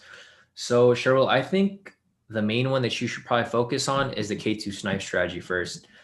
I mean, you can learn they're all pretty simple. So I think once you get this down, this is probably going to be, I don't want to say the most complicated, but yeah, out of all the three, this is probably the easiest right here, but it's also the riskiest because it's a bigger move. It's 1,500 pips. This is what everyone's been using to lock in their own profit. So they've been using the K2 snipe strategy off, off of the profits here. So like you can use this, and then after that, the 3-minute strategy as well. This isn't even on the course yet. So this isn't on the course. The only two that are on the course are the snipe strategy and the daily entry. So these are the only ones that you can learn on there, but I don't even have an official video for this yet because we're still working on any adjustments that we need to increase our win rate. Like our win rate's already like well over like 85% for these scalps, but we want to make it even higher. So I haven't made an official video, but you can watch all of the other videos and, pretty much learn from it there. So if you want to start off with this right here, you can start off with this, Sharul, and then, you can move on to the next ones. But I think this would be the main one for you to focus on because this is probably the most accurate one. I've actually tested this one. The 3-minute works very well too, but I haven't tested it, so I can't really say. But everything else is, it's pretty solid for the most part. So I would just stick with this for now. Let's see what else we got over here. Steven said scalp hit stop loss. It looks pretty active to me right now, Steven. So you probably did something wrong. This is what I was mentioning, Steven. I was telling you that you should be using demo because I don't think you know what you're doing yet. Because it's obvious here that stop loss wasn't hit. So I'm not sure what happened with your account, but you probably did something wrong. So I would recommend not using your funded account yet, Steven. I hope you didn't take that trade on your account because now your timer has started. If you took that trade on your funded account or on your FTMO, then you already started your clock. So I hope you listened to my advice in the beginning where I told you not to trade on your FTMO yet, because you shouldn't have hit a stop loss. There's no stop loss that was triggered all day today, Steven. So maybe check on that first, because obviously the parameters are still proper right now. So other than that, let's see if there's anything else. Yeah, so Lloyd said, yeah, I saw it, but I'm late, so I'm just gonna paper trade it, wait for the next entry. Yeah, that's a smart move, Lloyd. Don't FOMO into any trades, because you never know what's gonna happen next. Nice. Lloyd said, looking at the higher time frame, it seems US 30 is still real close to an all-time high it created. Then everyone probably seeing these buy trades late. Yeah, exactly. I can see that too. Yeah, definitely. No problem, Sherul. Glad I could help you out. Bilal's asking, do these strategies work equally well on Sundays, Mondays, Fridays? Asking since most traders avoid these days. Yeah, Bilal. So these strategies work on all days and all time frames. It just, like you mentioned, it depends on how risky you want to be. So if you trade on Sunday, like for example, I don't trade on Sunday, right? But if you did trade on Sunday, so if you did trade on Sunday, you can see that he over here locked in a lot of profit on Sunday, right? So she traded this. This is the date right here, March 28th. So she took all these trades on Sunday. So the strategy does work on Sunday, but it doesn't. I personally don't like to take it because I don't like that feeling of uncertainty, right? I don't like to be feeling like I'm risking a trade, or that I might be like taking a trade that's too risky, or that I might lose. So I personally don't trade on Sunday, but it does work. Obviously, you can see here from the results. Kia does make profit on that day. And if I pull up, so what was last Sunday? Last Sunday was the 21st, right? So if I go over here and I show you the profits from the 21st, Bilal, so I'll go over to the 21st real quick. Let's see, March 21st. You can see other people trade on Sunday. I don't trade on Sunday, but other people do. But here on the 21st, you can see that Tam over here locked in 1,653 trading on Sunday.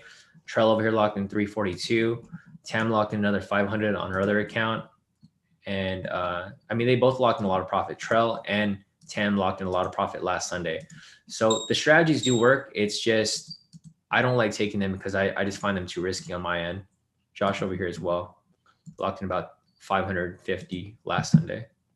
So, it's really case by case. I wouldn't say that they don't work, but it's just, it's going to be a lot riskier if you trade on those specific days, because people do trade on Fridays too as well. But also, it just really depends on you. Joey's asking, there was a stop loss trigger on an early buy scalp. You said it was risky. No, I know about that one, Joey, but Steven didn't take that one. He took this trade here. So I think his parameters are wrong, because if you look at the chat, if you just scroll up, like Steven was having, well, if you guys are confused who Steven is, his name is John Doe in the chat. So you can see that he kind of got the numbers wrong a bunch of times. So I think he just put in the wrong stop loss. He probably put the entry point as a stop loss. That's probably why he hit a stop loss on that one. Damn, this thing's starting to shoot up like pretty heavy now. So this is why I don't like trading when price starts to get really choppy like this, because this just causes a lot of uncertainty. Like I mentioned, like all of these wicks right here make me uneasy when I'm looking at these trades. So I'm currently still in the trades with you guys, but as it drops down further, I'm probably going to close out early, because I just don't want to mess with it. I don't like messing with the trades that are too uncertain. But it's all good. So let me see if there's anything else here that we can look at. So here's the daily entry. It's still currently moving. Other than that, let's see. The 3-minute entry right here, this is going to be Josh's 3-minute entry. I personally don't recommend taking it. It's going to be a valid entry, but I don't recommend taking it if it becomes the case, because it's going to go against the current positions. So I probably wouldn't mess with it, in my perspective, if you guys decide to take this opposite scalp.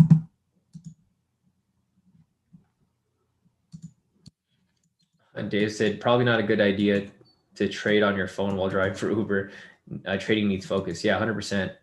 I definitely agree that you need full focus when you trade, especially if you're scalping, Dave. So I personally wouldn't recommend that you scalp while you're driving for Uber. It's just too risky, especially when there's real money involved, right? That's where it becomes an issue. All right, looking at US 30 right here. Looks like price is swinging up right now. Damn, that's crazy. I hate when this happens. It literally came down, touched the TP right here, but then it swung all the way back up. So we'll wait to see how this plays out. I'm not going to take this scalp here if this ends up closing. It looks like it's going to reject right off that pivot right there. Yeah, so I wouldn't take this 3-minute scalp even if it's a valid entry right there, because it looks like it's about to bounce off. So I mean, we'll see. We'll see how it plays out. If the market starts to get kind of wacky, then we'll probably just chill out for the rest of the day. But I'll look for some entries still if I see anything.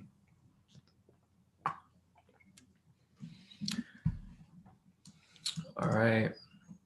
So here's the daily entry. It's still pushing right now. We have about 5 minutes left on this candle right here. Other than that, if you guys have any other questions, I can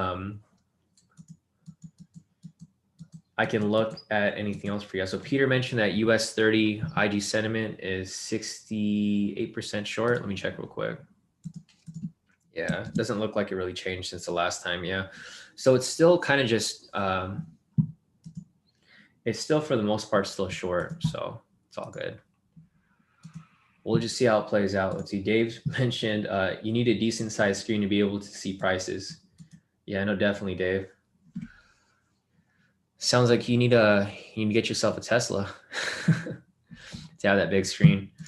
So other than that, guys, let's see. We're still holding off on these trades right now.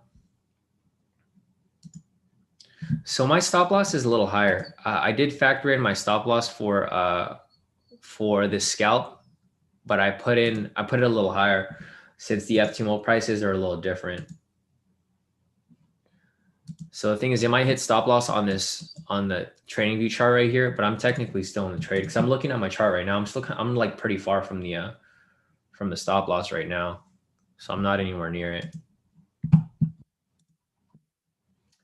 But we'll be holding on. We'll see what the market gives us.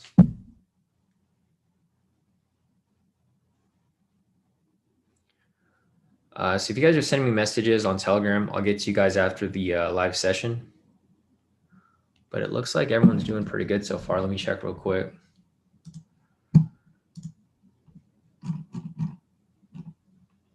Nice. Yeah, it doesn't look like anyone's taking that buy right now. Looks like there was some news here this morning. Let me see if there's anything else here that kind of just happened over here. Let's see. Yeah, it's a nice profit by most of you guys so far today. Let me just check if there's anything else for us to look at over here. Looks like the market's starting to get a little wacky with this big 10-minute candle. So let's see. We'll probably just take a break now from taking any more scalps because it looks like price is just bouncing back and forth at this point. If we see another scalps, we'll take some more. But if you guys have questions, I can answer questions right now. This is probably going to be the time where I'm going to start answering questions instead of looking for some new scalps because the price is just bouncing around way too much right now. It's not safe for us to take any of these new entries, especially with the 3-minute going against us. So this 3-minute entry right here is obviously going against us. Let's see. Yeah. This 3-minute scalp right here would have been a buy if you use Josh's strategy right here, but obviously we're not going to take it because it's going against all of the other trades.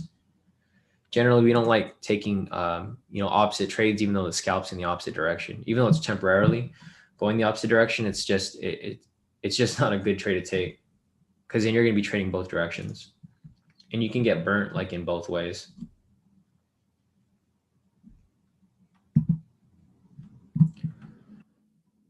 But yeah, guys, just a reminder, make sure you guys are using proper risk management. Like even if the scalp does hit for you, or if it doesn't work out, it should be fine because we had 3 different wins earlier. So you guys should be good because we have the daily entry here that's running. This was currently in profit. The scalp here is not looking hot. This one scalp that we took, but we already had 2 or 3 scalps before that hit TP. So this daily entry is still running. The other one is currently pushing. Just need to check this real quick. All right, so that snipe looked like that hit stop loss. Let me see if there's anything else. Like I mentioned, for me, my position is still running because I'm currently, my stop loss is a little farther out. So mine is currently still running. The daily entry is still currently running, and my scalp is still running because my stop loss is a little higher.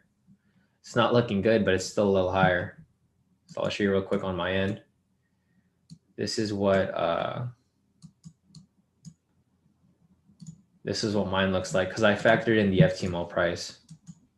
So I'm like pretty far in the negative right now, but I'm still in the trade. So I'm still holding on to it right now as we speak, but we'll have to wait and see how this ends up playing out. But price is definitely really wacky right now. So I don't recommend entering anything new until stuff starts to smoothen out. But it's all right. I mean, I basically just wiped out my freaking profits from earlier today, which is all good. I mean, it happens. Damn, I think it's about to hit our stop loss off that. So it's all good. The daily entry is still active right here. I might re-enter for some more scalps as it comes back down. But currently right now, this scalp hit stop loss. So this is done. I'm going to put that in the group over here real quick. Stop loss hit for our for the most recent US 30 scalp.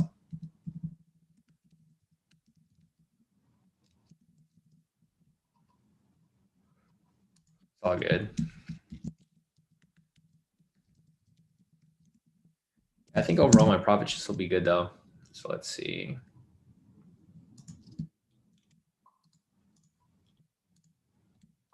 So let's see what we hit for today.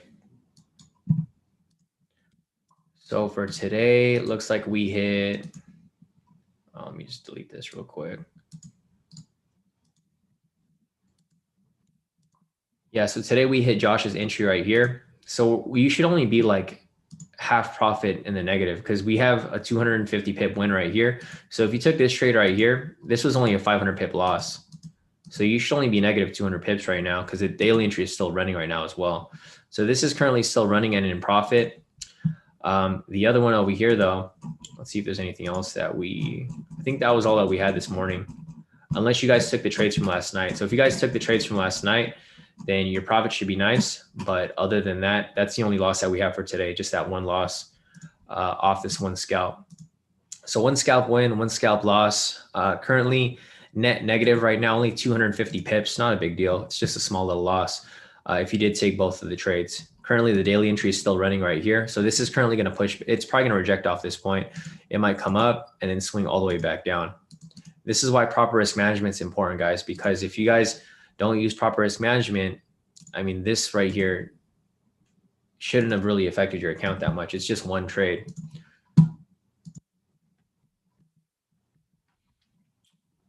Yeah, we're going to wait for some other ones. Let's see if there's any other entries that appear over here. If we have another scalp that comes down in this direction, then I'll probably take it. It's going to be in the direction of the daily entry anyways. But let's see. It looks like Josh's buy scalp right here did hit.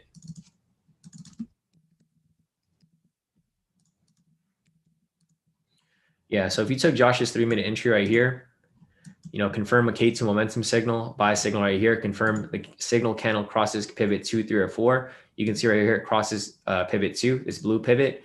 And if you took that trade, it would hit TP, and then it came right back down. So it hit TP, then swung back down right after. So other than that, we'll see how this ends up playing out. Oh no, man, I just saw Roosevelt's message, bro. Looks like you over leveraged on that one. So Roosevelt said, I have so many trades in this scalp. Damn, bro. Like when you take these trades, you guys got to be really careful about, what trades you're taking, because you can't just bet everything all on one trade, right? Because that always happens. If you guys are familiar with the market, it'll go your way. And then that one trade that you over leverage, that's the one that ends up losing on you. So that's why it's really important that you use proper risk for every single trade and that you don't go and over leverage, because, if you're using proper risk, this one loss here shouldn't have really affected your market, your price that much. Roosevelt said trading is more fun when you risk the whole account every trade. No, I agree. I agree with you, Roosevelt.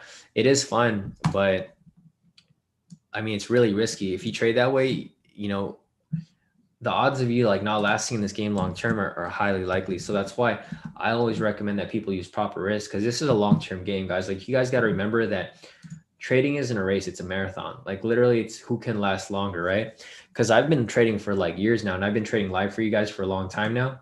And you guys can see that I trade every single day.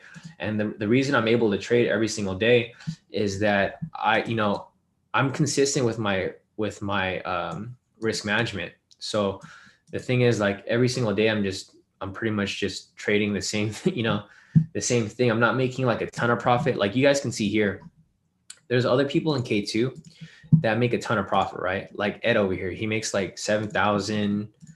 Key over here makes like a couple thousand. For me, I'm only making like a couple thousand. I'm only making like maybe 1,000 to maybe 10,000, throughout the week. I'm not here making like crazy profits. Like, you look at everyone else over here, like the people that take really big risks. Let's see, where's Cheryl at?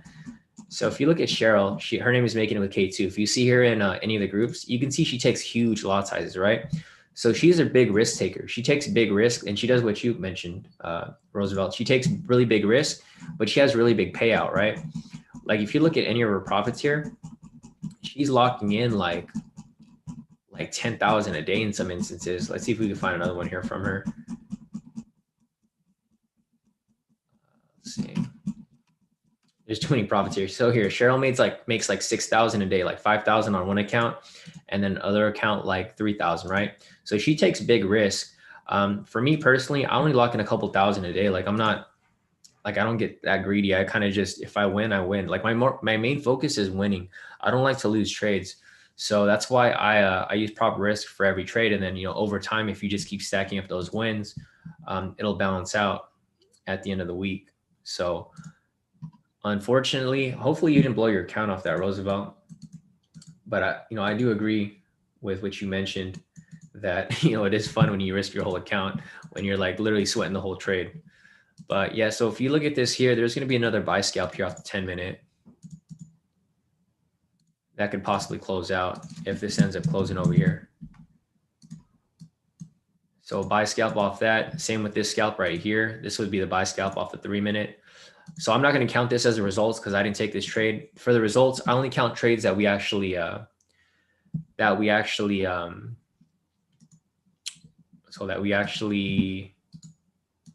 sorry, I'm just trying to figure this out. All right. I just want to make sure that I have all the data here, because when I go and put the results at the end of the week, I want to make sure that I have them actually there so I can count both wins and losses. But yeah, basically, I'm not going to count this win right here because I didn't call this trade. The only trades that are counted in the results over here for the week. So if you guys follow the weekly results over here, like all of these wins and all these losses, these are only the trades that I actually take. They're not just, they're not just the trades that we look at. They're actually trades that I'm telling you guys to take. So this right here, even though it's a win, I'm going to be fully transparent. I'm not going to add it to the list. This loss for the scalp, I will add that to the list because, I did call that trade. We did lose that trade. So that's going to be included in the weekly results, which should be fine because it's only Monday, guys. Like, we have a whole week to trade. There's no need to force any trades, and there's no need to make trades that aren't even there. So other than that, we'll keep looking for some scalps if we see anything. The daily entry is still running right here. So this becomes a bit of an issue right now, because if we have a buy scalp right here, this is going to provide for a buy entry, but we still have a sell for the daily. So this is going to be a little risky because we don't want to take trades in opposite directions. And that's why I skipped this 3-minute scalp here, even though it looked like a good trade. I skipped it because obviously this was going against our sells that we were currently in. So we'll see how this plays out. But like I mentioned, the market is moving a little wacky now. You can see that price kind of dropped, came back up, and then at this point, it might drop after this rejection right here. So price could reject off the structure right here, and then it can come all the way back down. So that's why I probably wouldn't take this trade right here. If you guys want to take it, you guys can, but I'm going to just, let you guys know that this is going to be a risky trade here if you guys decide to take it. So Steven said, my daily entry actually reached TP, my mistake. So yeah, it looks like your stop loss didn't get hit, right? Steven, you should be good. So you actually hit profit target, not stop loss on that one. So we got about a minute 30 left on this candle. Once this candle ends up closing, then we can, you know, I can give you guys the entry, but like I mentioned, I'm not going to take the entry myself because it goes against our daily entry, which, you know, obviously I don't like trading against my own trades. Let me just check this real quick over here. Let's see. 7.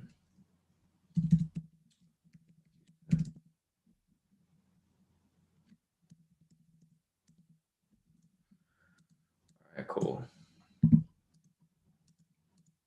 right, we got about a minute left on this candle. Once this candle closes, we can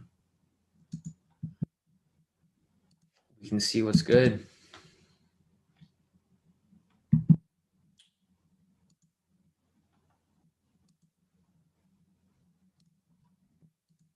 All right, we got 30 seconds left on this candle. We're now just waiting for this to play out. So we got some time left. Other than that, we got 20 seconds left on this candle. And just a reminder, guys, this is a risky trade, so I'm not going to take this on my own account. This is going to be an at-your-risk trade. So if you guys want to take it, you guys can. But I'm just going to warn you guys that this is going to be a risky trade because price is bouncing back and forth right now. It's not really moving directional. So we got about 3 seconds left, 2 seconds, 1 second. There you go. So here's the entry right here for this scalp. If you guys want to take this buy scalp. But like I just mentioned, this is going to be a risky trade for you guys to take. So keep that in mind. Here's the parameters for those trades. This isn't going to count against the results, and it's not going to count towards the trades that I'm taking because I'm not taking it myself.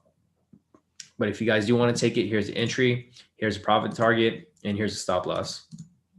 And I'll leave it there for a few seconds for you guys to copy if you guys want to take it. But like I mentioned, risky trade.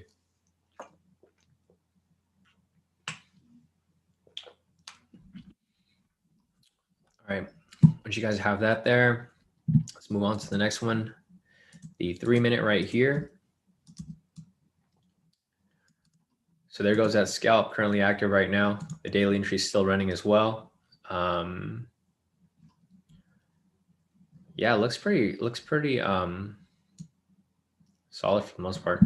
So I'm not sure if this so guys, if you guys are in the premium, can you guys let me know, or if you guys are even here, if it hit your TP, because it looks like it hit TP for Steven down here, but I don't know if it hit for anyone else because it didn't trigger my alert right here.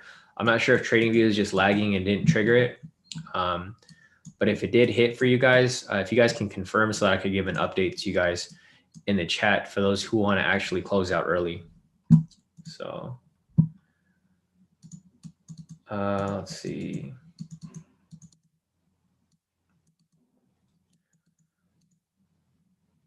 Steven said my scalping trades erased my profits from the daily entry. How did that happen, Steven? Because if you hit your daily entry, this is 750 pips, right? So, you know, basic math.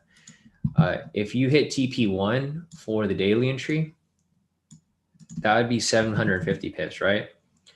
And then for this trade over here, this other scalp that we took, this one over here was for plus 250 pips, right? So plus 250.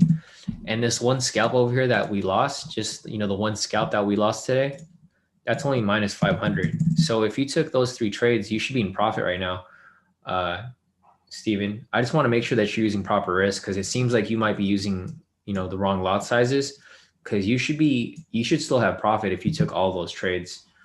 And if your daily hit CP1. All right, cool. So Kimmy said his daily hit CP1 too. So I'm just going to give you guys an update in the group that TP1 was hit, since that you guys did have TP, and we have a couple people here who verified that their TP did hit. I just don't want to not post it, and then some people are going to wonder if it hit TP or not, because I'm not in that trade. I didn't take the daily. I only took the scalps. So I'm just going to give you guys an update right there. So thanks for confirming, Kimmy, and thanks for confirming, Steven. But yeah, Steven, I don't know if you were using the proper risk, the proper lot sizes, because you should have Oh, okay, I got you. Okay, no, that makes sense. So you should never stack positions like that, Steven. Steven said he took an extra scalp, which made a big loss. Yeah, so don't. I don't recommend you guys ever do that. Don't ever, stack on your positions like that. No, like no matter how good the trade looks, don't stack on positions because that's how they get you. They want you to, double up your positions, and then you end up taking a fat loss that you could have easily avoided. So I definitely recommend that you be a little more careful with the next trade, Steven. Don't take any more extra ones on top of your previous trade. So other than that, if you guys have any other questions, you guys can put your questions in the chat, and then I can answer them because it looks like the market is moving kind of iffy right now. So we might be here. I'll just set an alert right here for this scalp right here for you guys who did take it. This is going to be snipe number one. Full TP off there. Okay, gotcha. Yeah, so it looks like a lot of your TPs did hit. So Matt also confirmed that his daily closed at 750 pips. So yeah, congrats to you guys who did lock in profits off that. Looks like you guys should be pretty solid for the most part.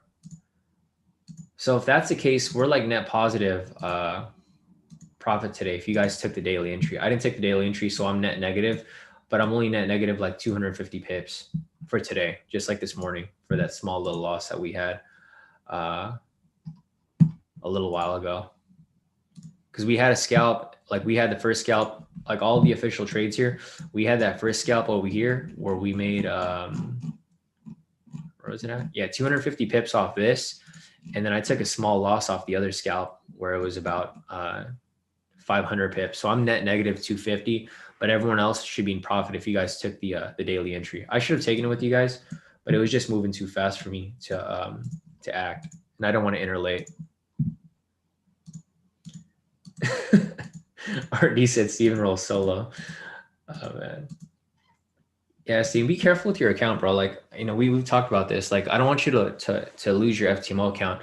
Like, now that you've made these mistakes, like, make an effort to like learn from them, right? Don't make the same mistake next time. Like stacking your positions, because I never recommend you guys stack positions. Because like if you guys sat in on the other session last Friday, I went pretty deep on like risk management.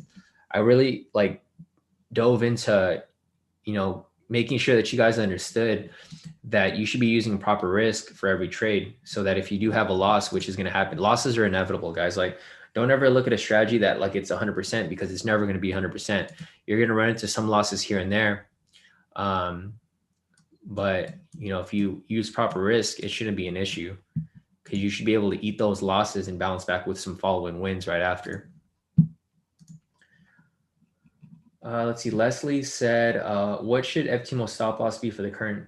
Sorry, Leslie, I just saw your message right now. I'm not sure which scalper you're referring to. Are you referring to this one right here? Because if you're referring to the current one right now, these are the parameters. This would be the entry point. This would be the profit target. And this would be the stop loss. I'm not sure if you're referring to this one or the 3-minute that we took earlier, because we have 3 different charts here. We have the daily entry right here. This is the entry for the day. This is our 10-minute snipe scalps. And these are our 3-minute snipe scalps right here as well. I mean, our 3-minute scalps using Josh's strategy. So I'm not sure which one you're referring to, Leslie, but it might be, I'm not sure if it's this one or if it was this one that already hit TP. But this one is currently running right now. So yeah, guys, other than that, if you guys have any other questions, put them in the YouTube chat, and then we can take a look at anything else that you guys want me to look at. Yeah, exactly. Like what Kel mentioned above. Kel mentioned that, proper risk management, every trade, especially indices, because dude, indices, this can add up. Like I've seen some people sometimes where they're trading FTMO, and man, it's crazy. Some people just, I don't know, like what like gets everyone like wanting to hop into every single trade. But I've seen some people where they stack on trades. They'll have like one lot size and they add on like 2, 3, 4, 5. And then as soon as it goes in a drawdown, they just blow their FTMO like within like a few seconds. So just keep in mind that you guys should never stack on positions, and you always use proper risk, because the main reason why people fail FTMO and like trading in general is improper risk. They don't use proper risk management, and also over trading. Those are the 2 main things. And I'm sure you guys have run into that before. You know, it's not something that's easy to overcome. It's a problem that everyone has. So don't think that like you're the only person that has that problem, because everyone has that problem. It's mostly using improper lot sizes and over trading. So if you guys want to go back and watch the session where I went into that like super deep, like I went and I explained it pretty in detail. It was last Friday. So if you go to our live session from last Friday, let me just check real quick. What was last Friday? Last Friday was, what was this? The 26th. Yeah. So if you guys go here to the 26th and just click on this video right here, this is the YouTube channel. So this is the K² Trades YouTube channel. If you go to videos right here, just go to the live session that was on the 26th right here. And I went pretty deep into covering, you know, the main important things when you guys are trading FTMO and like your normal accounts, because the main thing that you guys should always understand is risk management. It doesn't matter what strategy you guys know or how well you trade. Risk management is always going to be key. Like even myself, you know, I have a high win percentage here at K2, but I still use proper risk. I know I can make more money if I take riskier trades, but you know, I'm in this for the long run. Like I'm not trying to get rich overnight. I'm trying to get rich long term. So that's why I still use proper risk, even though I've been trading for so long and I already know the win rate. But you never know, that one trade could blow your account, and you guys don't want to be that one guy that that blows your account for just like one trade when you could have, you know, just ate that loss and moved on to the next one. Oh man, Roosevelt said, if US 30 goes back down, I swear to you, guy, I will use proper risk management from now on and not be greedy.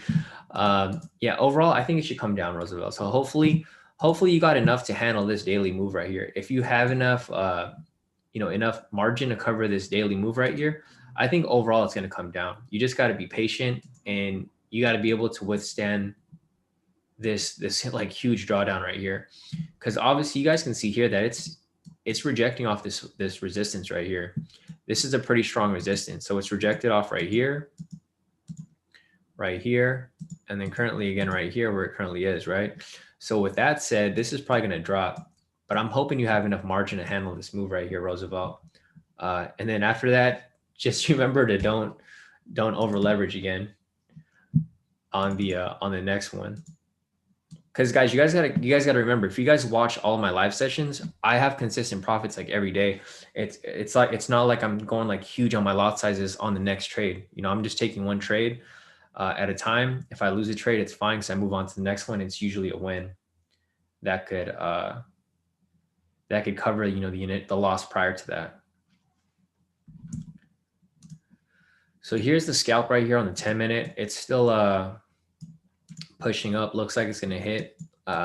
If you guys ended up taking this trade, like I mentioned, you know, I didn't take it myself. If you guys want to take it, or if you guys did take it, it's currently running right now. Damn, Steven, I just saw your message, bro. You said you're down 5%. Yeah, bro. Looks like you were over leveraging too. You should only be risking like less than 1% per trade, bro. Especially if you're trading on FTMO.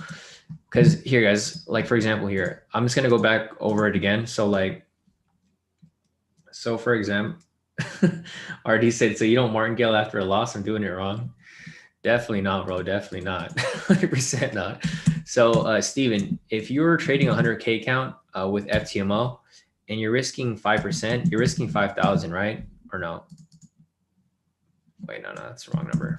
Yeah, 100,000. That was 10,000. So yeah, for example, here, if you have 100K FTMO account, right, and you're risking 5%, you're risking 5,000. That's a lot of money, right? I know, like, this is another problem that a lot of people have when they go to FTMO, is that they go from trading like $100 account to like $100,000 account, right? So you guys don't understand risk because the numbers are so much bigger. But Steven, you shouldn't be down 5% because I just saw your message right now. I'm curious, what trades did you take? You know, if you want to send your trades over to me, Steven, I can take a look. But you should definitely not be anywhere near the 5% mark. If you're trading, doesn't matter if it's FTMO or if it's your own personal account, you should only be risking like 1 to 3% at a time. So once you go 3% in the negative, that should be a time where you take a break. Like necessarily, like, you know, you should probably take a break and not trade anymore, because in that case over there, it becomes it becomes risky. Like it becomes way too risky where you get close to losing your account or even blowing your personal account if that ends up being the case.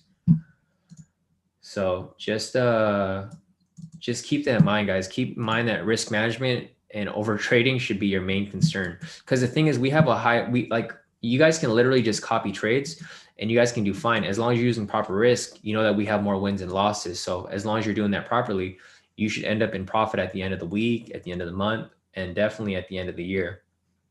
So keep that in mind. If you guys don't have your risk management down, that should be your main focus. You guys should focus on learning that, currently.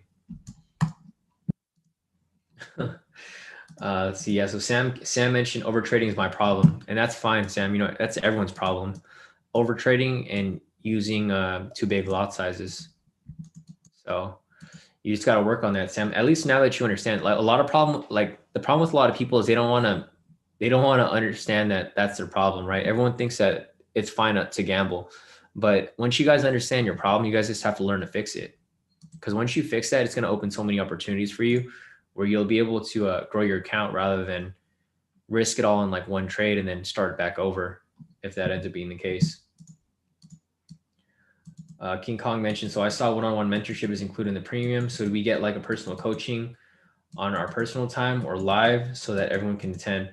So we used to do one-on-one private sessions, King Kong, but now it's going to be group sessions. We're not doing any more private one-on-ones anymore. It's going to be me teaching a group of you guys twice a week.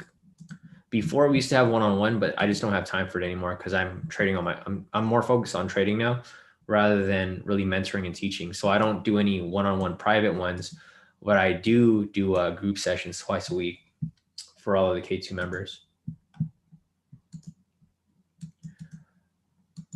Jeff said, Shawn, I'm trying to understand what is the equivalent symbol for US 30 on Thinkorswim. I think it's MYM. Jeff, let me check real quick. MYM symbol.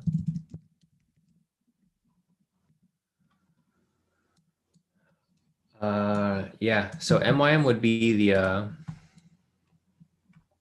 yeah, it's the micro E-mini. So I think if you're trading the mini, it's going to be MYM. If you're trading the actual full symbol, I think it's just or what is it?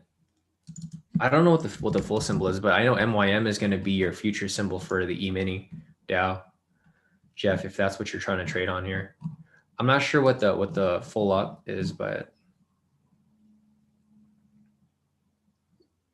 yeah, this is the one that I know. I personally don't know exactly what the other one is, but I know it's probably just, you add an M or you take an M off, but I think that's what it is, Jeff, for you on Thinkorswim since you're on a different platform.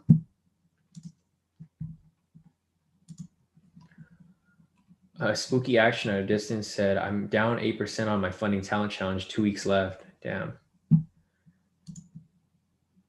Spooky. You had 2 weeks left, man. You still got time though, Spooky. Like for example, if you're taking all the scalps here that we're taking, like, see, this is gonna be a win right here. It's about to hit TP.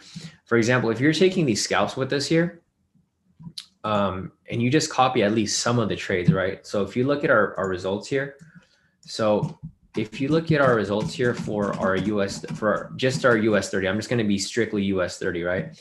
So for example, here, if you take all of these and they're all 1%, right? So for example, here, you can see that we took, let's see how many trades did we take today or last week. So last week we took 9 trades and 3 losses, right? So for example, if you're trading here and you're taking each trade with like 1% risk, like, so for example, here we had about 9 wins. So 9 wins minus 3 losses, right? You'd still be up 60% if you took all the US 30 trades last week. And then the week before that, I think we had 10 back-to-back wins, right? So if you copied all of the scalps that I've been taking here during these live sessions, last week we had 10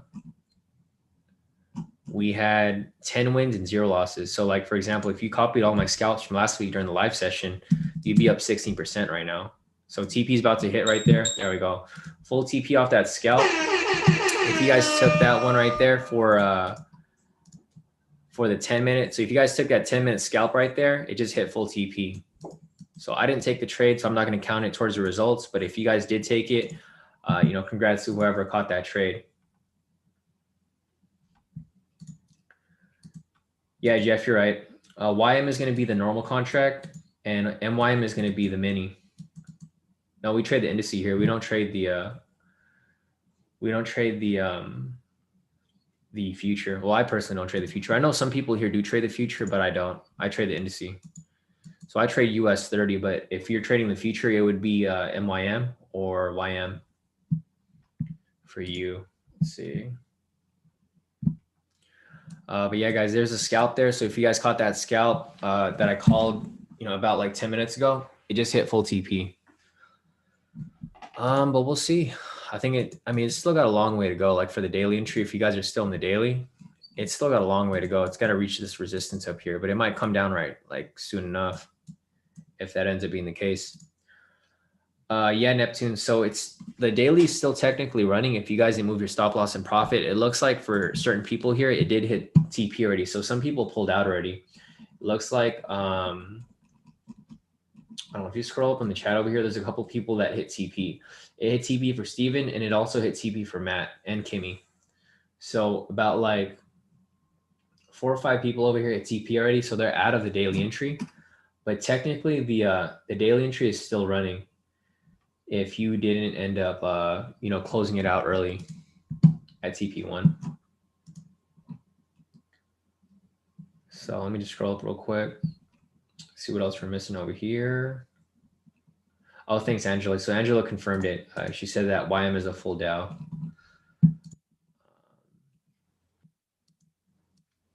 Just scroll up real quick, see what else we're missing over here. Cheryl said, I always close half my profits and move stop loss to break even when I'm not confident in the market. That's smart, Cheryl. So that's really good risk management right there. That's something that I usually do too. But since I already understand the win rate here with our strategy, I usually just let them run. But I used to do that for a while when I wasn't confident. But yeah, if you don't feel confident about a trade, that's a smart move to do to just move your stop loss in profit to guarantee any profits if possible. Let's see. So Sam said, so I can say once I've lost 3% of my account, I should stop trading for the day to help me overcome overtrading. Exactly, Sam. So that's exactly what I mean. Because, just because you skip today's trading day doesn't mean tomorrow's not going to be a good day. Because a lot of the times, it might be a bad trading day. Like it might just be a choppy market and you should probably just skip it. So my recommendation is if you lose 3% of your account, you should just take a break.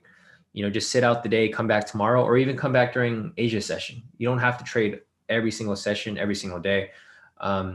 You're better off just taking it easy, because you guys can see, like, if you guys look at all the profits here that we make here at K2, there hasn't been a day where someone hasn't profited, right? I can go to any, I can go to like any random day over here, and you can see that there's people profiting. Like on the 24th, there's profit, right? Like Luke over here made like 617 on the 24th. If I go up to the 23rd, you can see that trail here is locking in profit as well. If I go up to the 22nd, so if you take a break, Sam, it's not a big deal. Like you take a break and people are still profiting every single day. Like CT made about 1,800 that day. We go up to the 21st, right? Someone over here trail made 300 bucks off there. The 19th, John over here made 1,900. So it just goes to show that you don't have to trade every single day in every single trade. If you don't feel right about your account, just take a break, and that'll help you from over trading. Because obviously, if you overtrade, that's how people blow their account. It's over leveraging and over trading. So other than that, let's see if there's anything else here real quick as we continue. Nice. So John said that, or Steven said my account's back to break even at 100K as I did some buy scalping. Nice. So nice work, Steven. You manage your risk properly by covering your losses as well. So you did pretty well off that as well. So you're good. Let's see. Paul said USD MXN played well, Shawn. Sell limit at 50% retracement line, TP1, TP2 smash. Nice. So let me go over to, if you guys sat in on the live session yesterday with me and Paul, we looked over the peso. So yeah, it played out like we mentioned, right? We had the sell bias right here. I think that's why we marked this up yesterday, right? See, Paul? Yeah, we did. So if you guys followed my analysis from last night, this is what we looked at right here. We looked at this for the sell. That's why I had it marked up right here. And that's why we had a sell bias. So I think Paul took the sell from here. He rode that thing down, and then he made some profit off this. So nice work off that, Paul. Looks like you locked in some pretty solid profit off that trade. See if there's anything else here real quick as we continue. Yeah, other than that, I think that's it for now. See if there's anything else right here.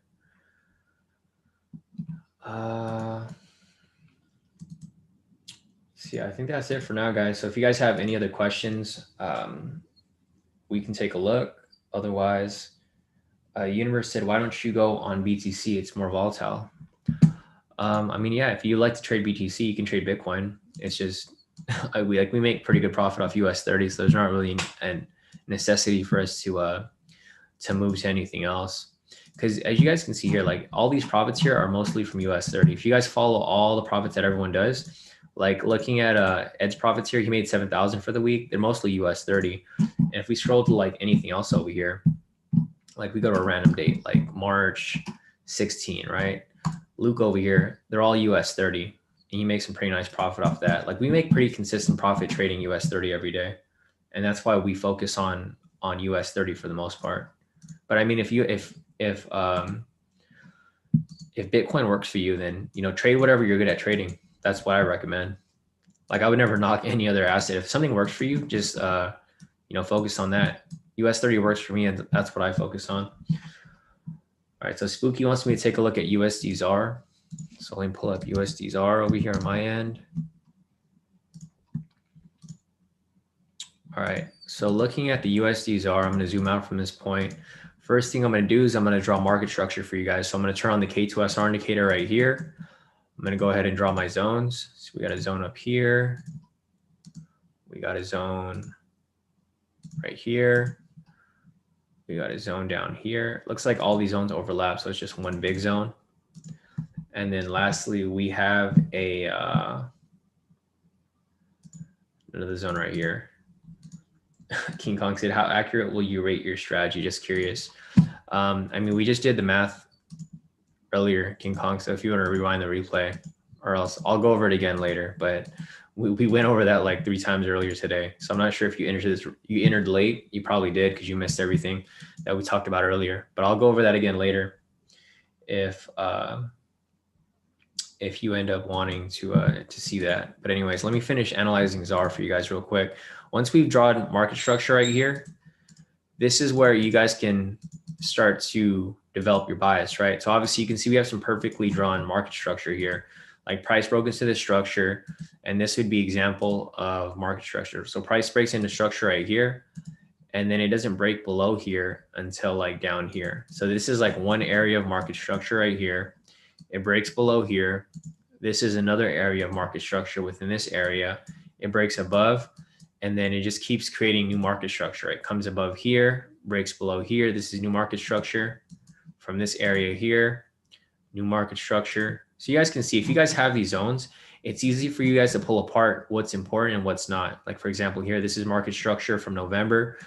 This is market structure for December, January, mid-January, February, and currently right here, this is where price currently is. So with that said, we're going to mark this stuff from this area right here. This is going to be the important market structure, right? We can ignore everything else. And this is what's important, because if we take this off, you can see that price is just ranging from this zone to this zone, and it's pushing back up to this area up here. So just looking at this point over here, this is pretty much all that we're looking for. And once we have this drawn up, we can turn on the momentum indicator to identify direction of momentum. So right here, currently we have a bullish momentum. The reason for that is because the most recent signal is a buy signal right here.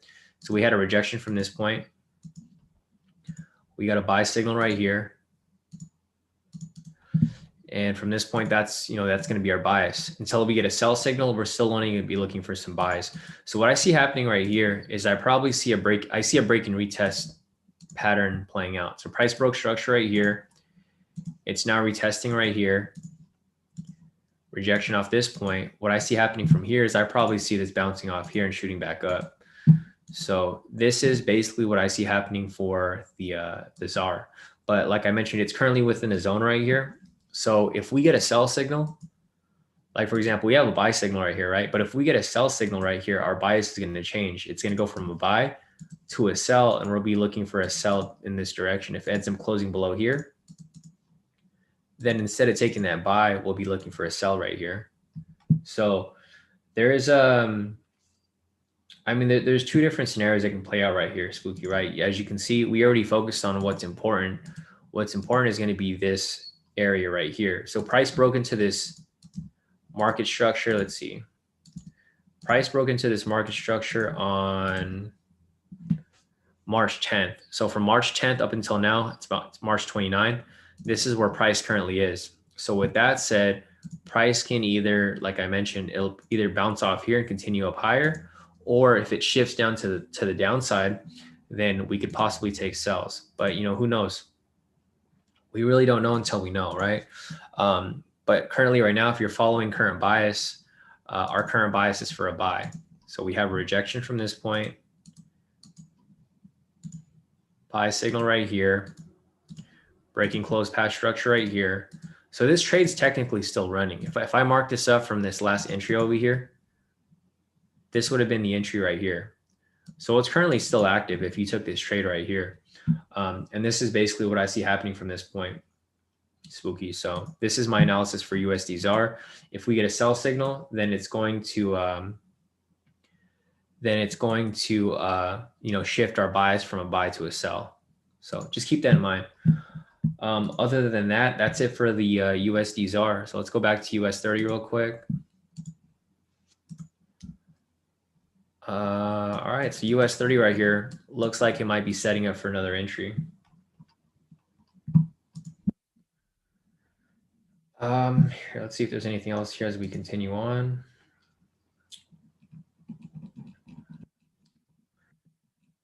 All right, let me scroll up real quick. So there goes my analysis for USD ZAR. King Kong's asking, how accurate will you rate your strategy? So, I mean, I'll go back over here and I'll just show you again. Because all of our trades here are documented. So it's, you know, all the numbers are already there. So if you want to go back to what our strategy has been hitting for, so like for the month of March, just this month, let's see, my Forex strategies that we've been applying, these are all the trades that are actually called live and, you know, that are taken on our account. So for these are the FX results for March. So just looking at March right here, we have 14 wins and 3 losses, right? So a total of 17 wins. In order to determine, you know, the win percentage, you divide 14 wins by the 17 total trades. So for Forex for this month of March, we have a total win rate of 82% right now, just for March. This is just March.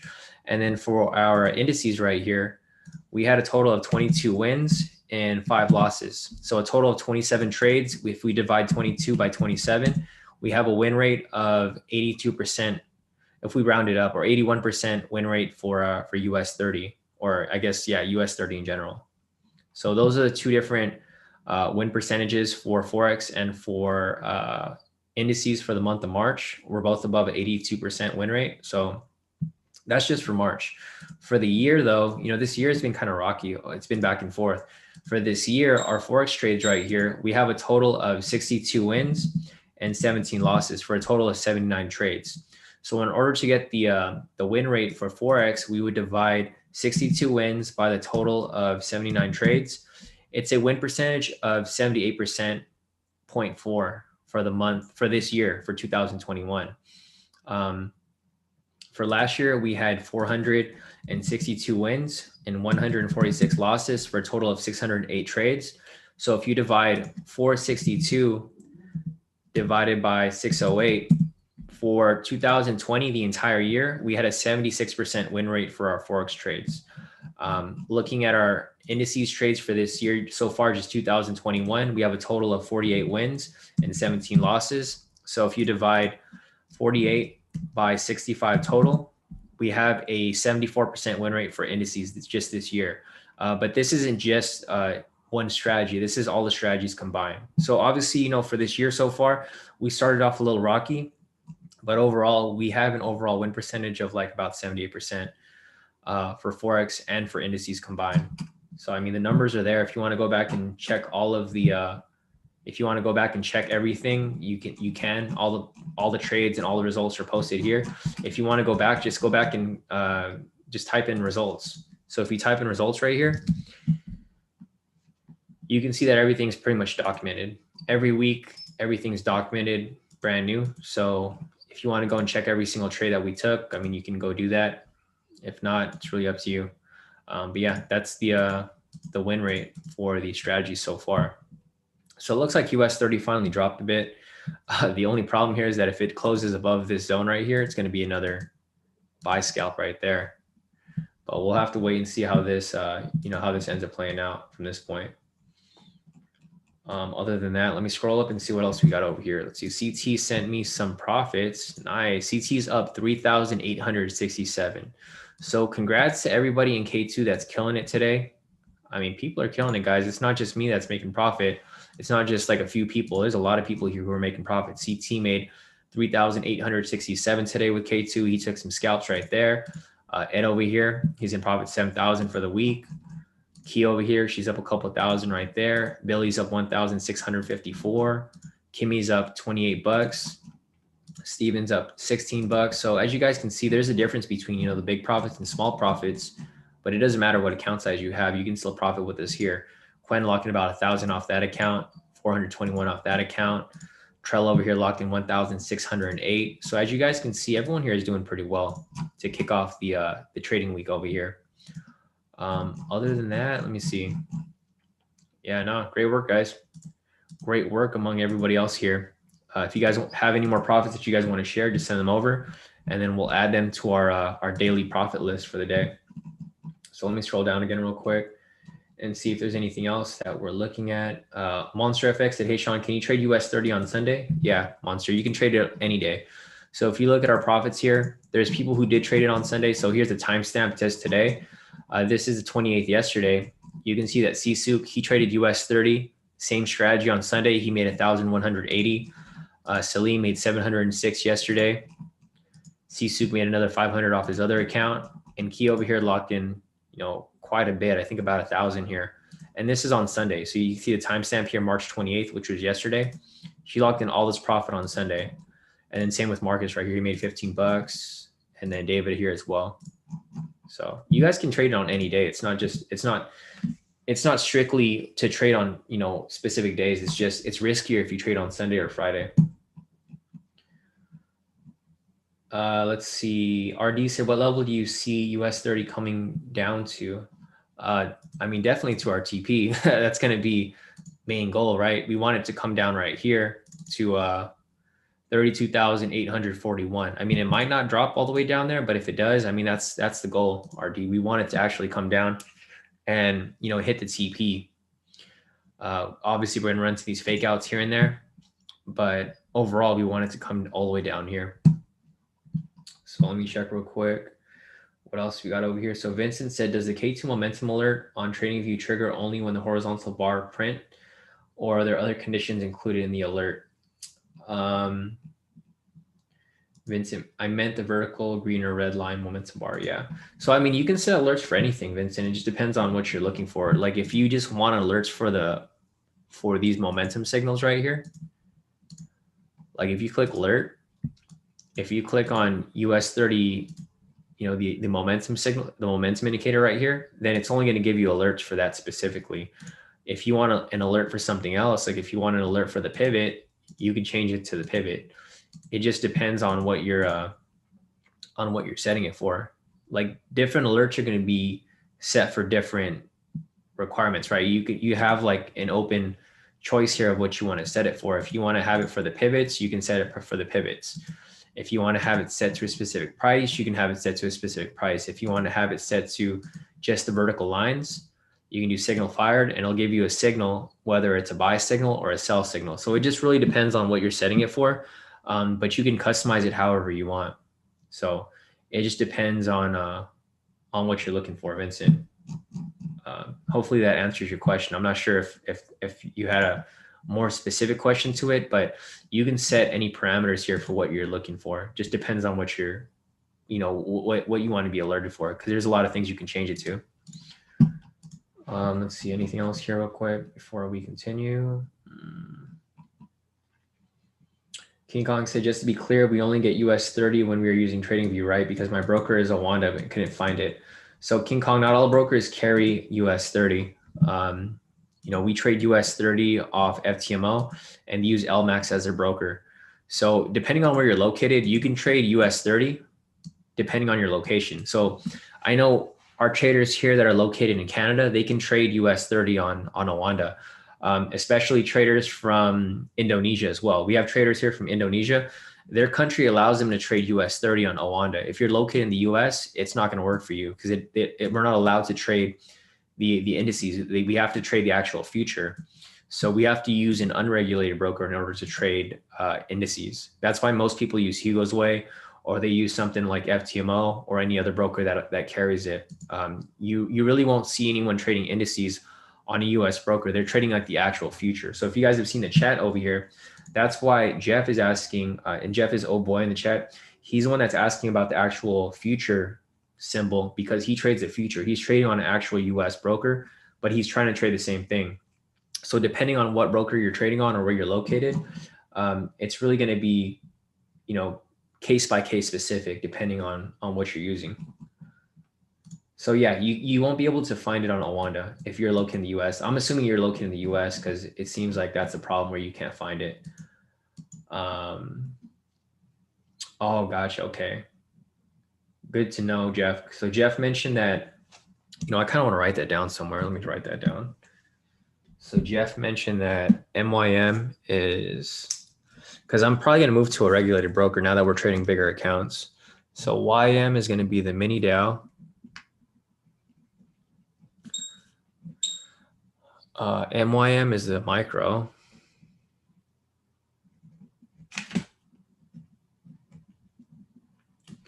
And ZD is going to be the full lot. I will not be messing with the full lot. That's going to be like a 30,000 contract. But yeah, thanks for clearing that up, Jeff. So we're good off that. Now, why is Aaron calling me right now? Aaron's trying to call me, but we're on this live session. All right, let's see if there's anything else right here. So let's go back to the scalps. So there's another buy scalp right here. If you guys want to take it, like I mentioned, I'm not going to take these trades right now because they're just risky. So if you guys want to take it, you guys can, but I'm not going to be taking these trades. These are going to be at your risk trades. So if you guys want to take it, there's parameters. It's currently active and in profit right now for this 10-minute scalp right here. Here's the entry. Here's a profit target, and here's a stop loss. If you guys want to take it, just keep that in mind.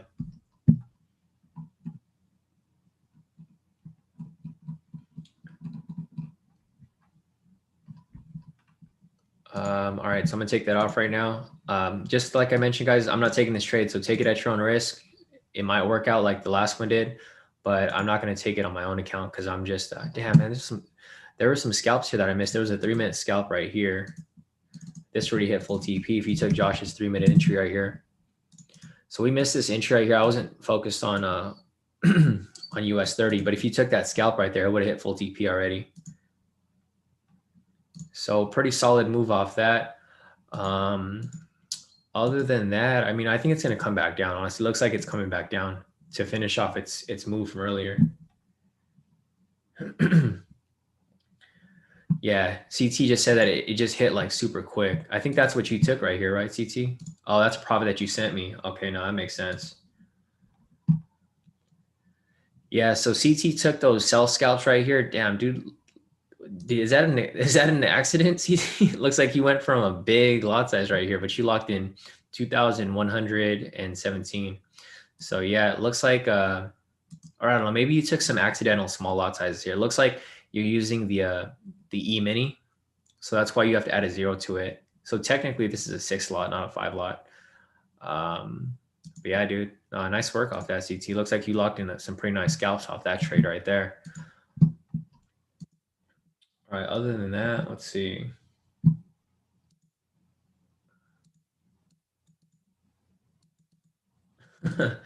Yeah, no, I could see real quick.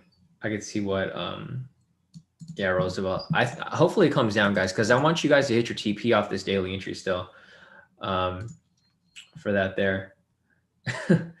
Okay, gotcha. Yeah, so CT said accidental low fives. So guys, CT's profits here, he's using a different broker where it's like a mini broker. So this is technically a 6 lot. It's not a 5 lot because he's using an E-mini, so you just have to add a 0 to it. So this, in reality, you just move the decimal over by 1. This is actually a 6.1, and this is actually a 5.0. That's why his profits are so different, right? So for the 5 lot here, this is technically a 0.50. That's why he only made 150 off that. And these are the real profit size, the lot sizes right here that he's supposed to be taking, because a specific broker that CT is using only allows for like mini lots. So that's why, or micro lots. And that's why he has to add the zeros to it to cover it. All right, let's see. So let's see. Joseph is asking question: top 3 USA brokers for US 30 and Forex pairs. So I mean, it depends on your situation, Joseph. How much money do you have? Like, what's your account size? You know, if you're trading a small account, you have to trade on an unregulated broker. If you can afford to trade on a regulated broker, then it's gonna open up different opportunities. Like Jeff over here, Jeff trades on a regulated broker. I think he trades on Thinkorswim. So if you trade on there, I think you have to have like a pretty decent account size to cover margin. You probably need like about 25,000 to trade like the actual future contracts, because these future contracts aren't cheap. Like the US 30, each contract is like 33,000. So if you're trading the full contract, you got to have a pretty big account size. If you're trading the mini contract, you still need to cover like about 3,000. So you would have to have at least like maybe 15,000 or 10,000 to trade the mini. And then for the micro, you would still need like 2,500, because you still need to cover the margin for that as well. So depending on what you're trying to trade or how big your account size is, it's just going to depend on you personally. Like I never recommend unregulated brokers, but if you want to use Hugo's Way like everyone else, you can use that. You know, if you have a small account, your options are limited. So like, here's like, you know, regulated brokers. So regulated brokers, I mean, you can use TD Ameritrade, TradeStation, or Forex.com, or on it. Yeah, depending on where you're located. These are going to be like the top regulated. You know, unregulated, Hugo's Way, 1K minimum capital. So if you have a small account, you can use something like CoinEx. You need like 500 minimum capital. So I mean, it depends. You know, if you're trading on TD Ameritrade, I mean, depending your min cap is going to be around. I probably wouldn't even trade with them unless you have like more than. I would recommend at least 25K if you're trading with TD Ameritrade. It's going to be the same with TradeStation as well. Min cap's probably going to be around 5K to maybe 25K, around there. Forex.com minimum cap is going to be. You could probably do a lot less with Forex.com. Maybe like minimum caps like 10K. I mean, it just depends on what you're trading, right? So if you have a bigger account, you want to use a regulated broker, you can use TD Ameritrade or TradeStation or Forex.com if your broker allows US 30. Some of them do, depending on where you're located. These are going to be regulated brokers. Unregulated would be something like Hugo's Way. That's what we normally use. But you should have at least 1,000 in your account to trade it. CoinEx, about 500 minimum capital. Other than that, I mean, if you want to, if you're really consistent with your trading, I mean, FTMO is going to be preferred. Always preferred trading platform is always going to be FTMO or any other similar funded accounts. Because here's the thing with FTMO, if you trade with FTMO and you can pass, which shouldn't be a problem if you're here with K2. If you're trading my trades, it should be, you know, no problem trading your FTMO. And the thing is, when you trade FTMO, you get to trade risk-free, right? So once you get funded, you can just take trades risk-free and you don't have to worry about your minimal capital, because you'll just be trading that. Like once you get funded and you pass your first month, you get your, you get your challenge fee back. And then after that, it's just all profit. So, I mean, there's different routes you can take, Joseph. It just really depends on what you're looking for. So it looks like your minimum capital is going to be 10,000. So if you want to use a regulated broker, you'd probably have to go with TradeStation to trade the actual feature. If you're using unregulated, you can use Hugo's Way, but I don't recommend putting too much money in it. I only keep about 1 to 5,000 in this account. Once I go over that amount, I just withdraw it and then I leave it there because you don't need that much capital to trade on Hugo's Way. Same with CoinEx. If you have something less than 1,000, CoinEx would be your option. But you know, if you're really consistent with your trading, then you know FTMO is probably going to be your best option overall. Man, look at US 30. I'm glad I'm not in it anymore because it's just this thing is bouncing around way too much. So as you can see right here, if you took this entry, it hit full TP. So there's full TP off that scalp.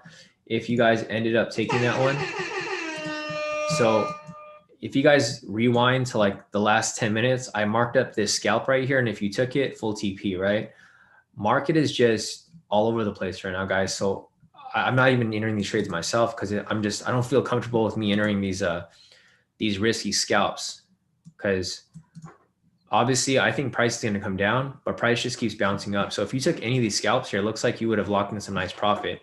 There's actually another scalp off this. So this already hit TP. On top of that, if this ends up closing above there, it's going to be another scalp right here for another buy. So we got about 20 seconds left on this candle. Like I mentioned, this is going to be another risky trade. So if you want to take it, take it. If not, then you can sit it out. I'm not taking this trade. I think I'm done for the day, actually. I'm probably just going to chill for the rest of the day. And then let me see if I have any sessions today later. Yeah, so I do have a couple sessions today, like all throughout the day.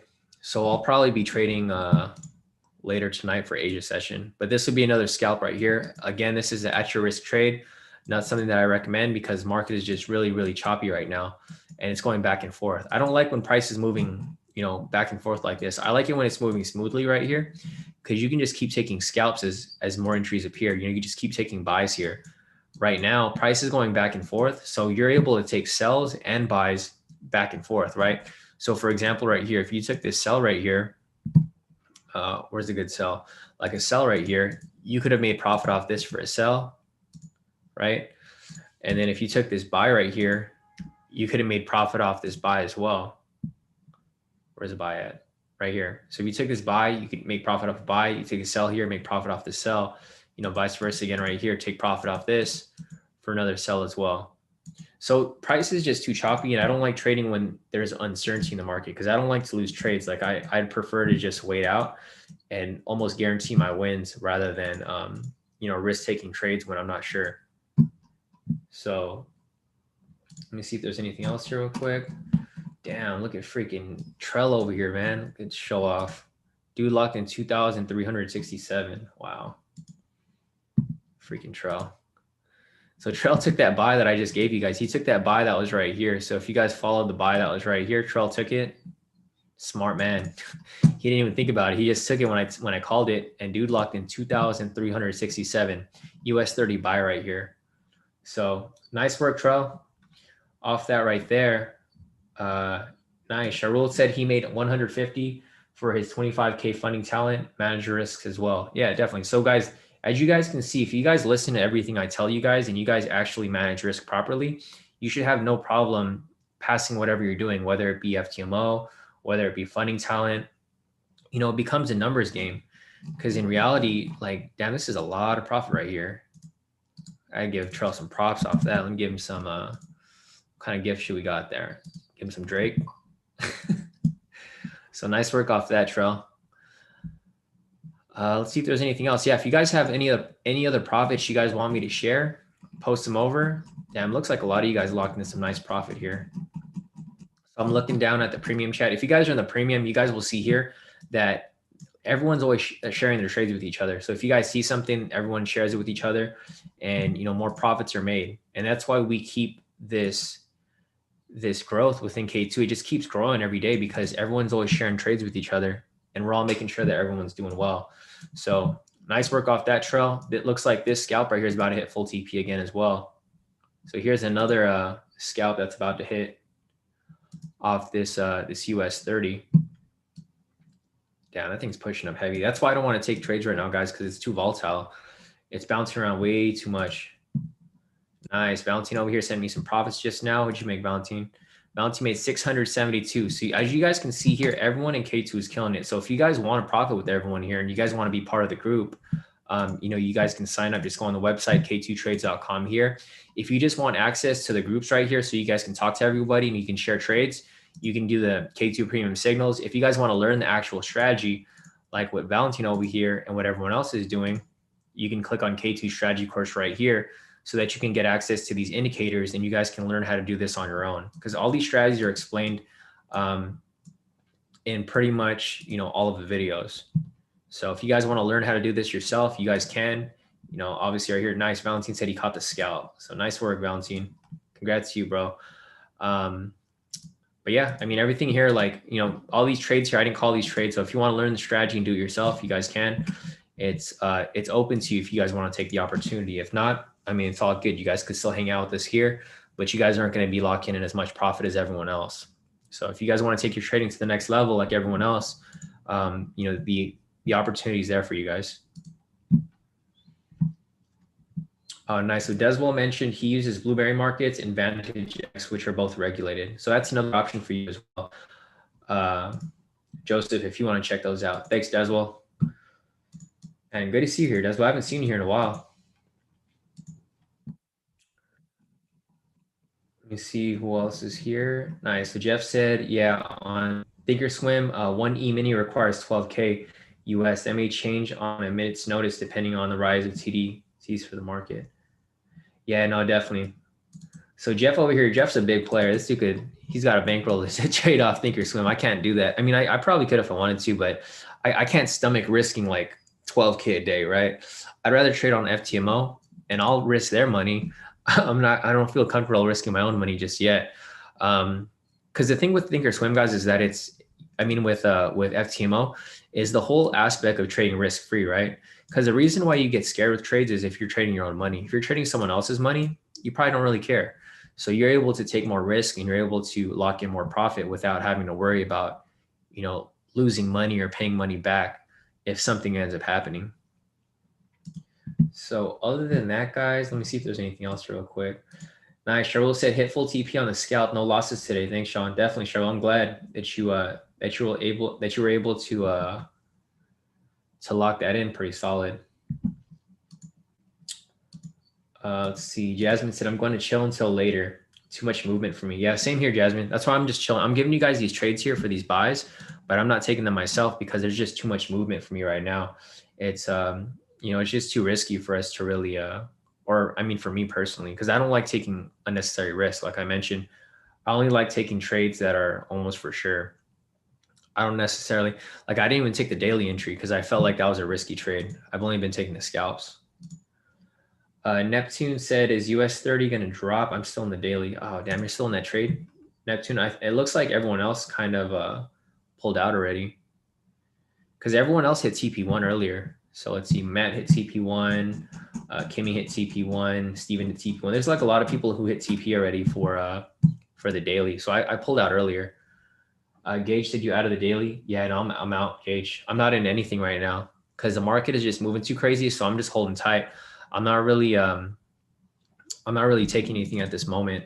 Here, I'll just set an alert here for this scalp because I don't like taking trades when the market's moving like this. It's just going back and forth too much. If it's going one direction, that's cool. I'll take just, you know, one directional buys or sells. But when it's going back and forth, I don't necessarily like taking it. So this is going to be snipe scalp, full TP. So we'll just wait for this to hit. I'll give you guys the update if it does hit. But just a reminder, I'm not counting these towards results, guys. These are just risky trades that I'm giving you guys because I'm done trading for the day. I'm going to wait until Asia session and then I'll take trades later on. But I'm happy to see all you guys capitalizing off these trades. Nice. CT got out. Damn, look at CT. Oh, man. All right, so I'll take that donation, CT, from you. CT over here locked in. He took that buy scalp right here. So CT took the sell scalp I gave, and he took the buy scalp. So this dude locked in 6,000 for the day. That's freaking crazy. So you guys can see, even though I'm not profiting, people in K2 are still profiting, copying my trades. And I don't mind it. You know, I'm here to help you guys out. So as long as you guys are profiting, that's all that matters to me. It doesn't matter because I'm going to make that profit anyways later on. Like even though I'm missing these trades, I'll catch up with you guys later on today.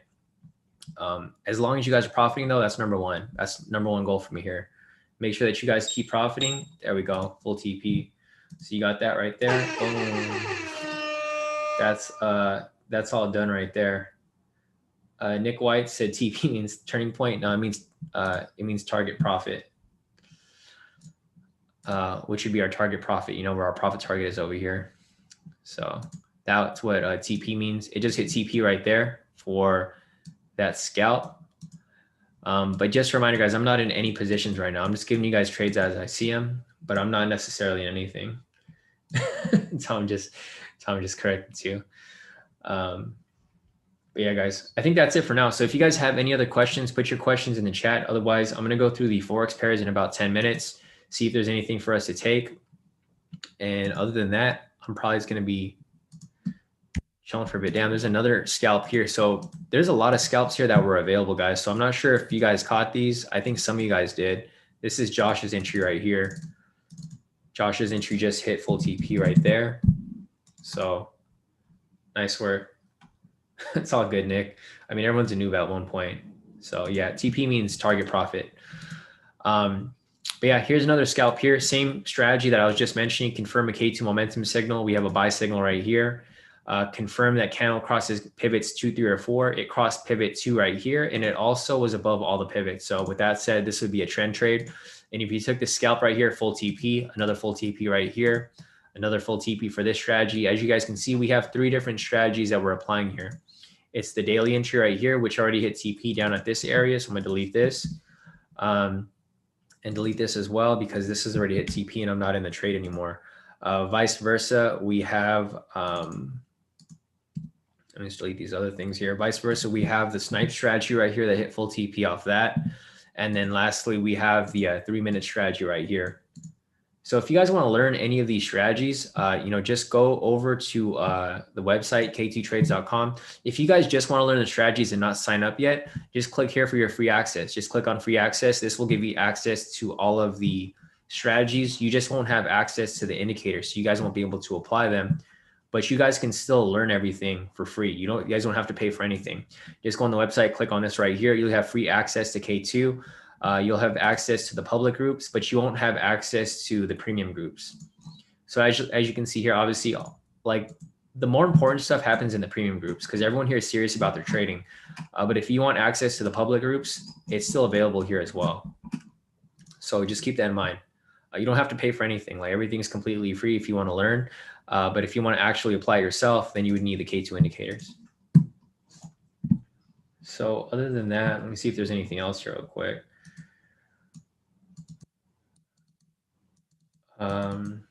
Yeah, no, definitely. So Tom said I have $5 on my account. I'm looking to grow it with your trades and risk management, of course. Yeah, no, definitely, Tom. I mean, it's possible. It's just, I mean, you're probably not going to be able to trade US 30, obviously not US 30, but you can still take the Forex trades and you can grow that slowly. Obviously it's going to take a long time, but you can definitely grow it. It's not going to be like $100 by tomorrow. It'll probably be like in the next month or so, but it's going to, consistently add on from there. Let's see. Jeff said, Shawn, are you here on Asia hours?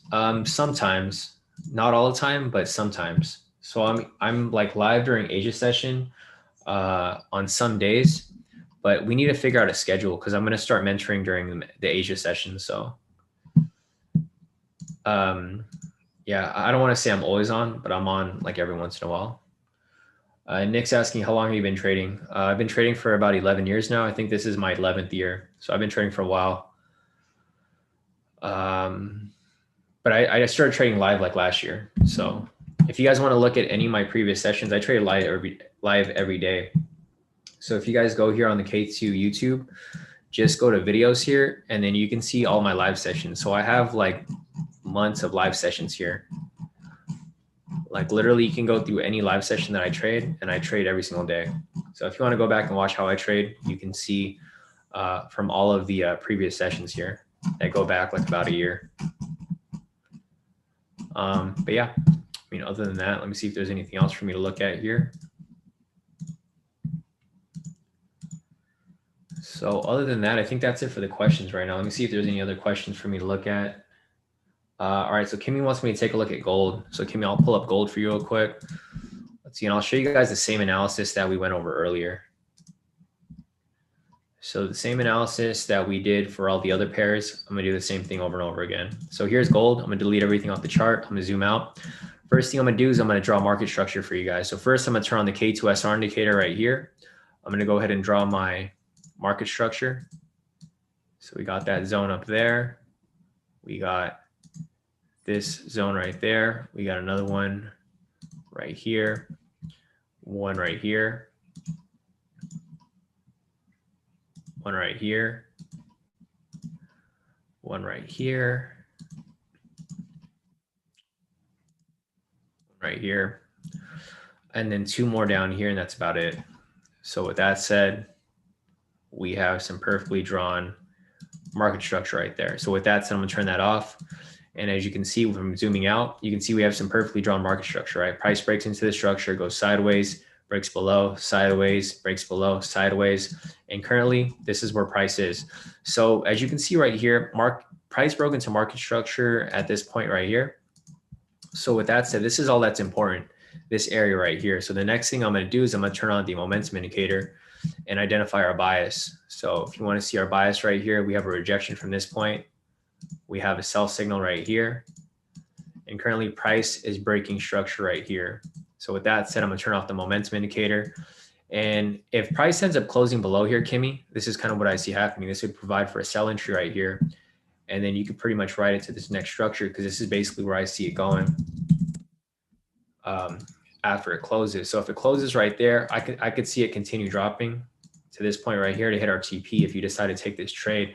Another way to benchmark this is we can look at the DXY. So looking at the DXY right here, you can see that the dollar index is really strong, right? So if the dollar index is strong, then this is going to go down. Because if you know how price works, when price is going down, that means that the second currency is stronger than the first, which would be the US dollar. And looking at the DXY right here, it's pretty bullish, right? So with that said, this is probably going to continue dropping from this point. Vice versa, when price is going up, that indicates that the first currency is stronger than the second currency. So if that's the case, then you could expect gold to go up if gold is strong and the dollar is weak. However, right now the dollar is strong. So with the dollar strong, we could expect gold over here to continue dropping. So this is pretty much what we see happening for gold, Kimmy, if you decide to if you decide to use this here. Other than that, let me see if there's anything else here. Yeah, so that's about it, Kimmy. No problem. Glad I could help you with that. This might be a good entry, actually. Maybe something that I might want to take. Let me see if there's anything else over here real quick. Let me scroll up.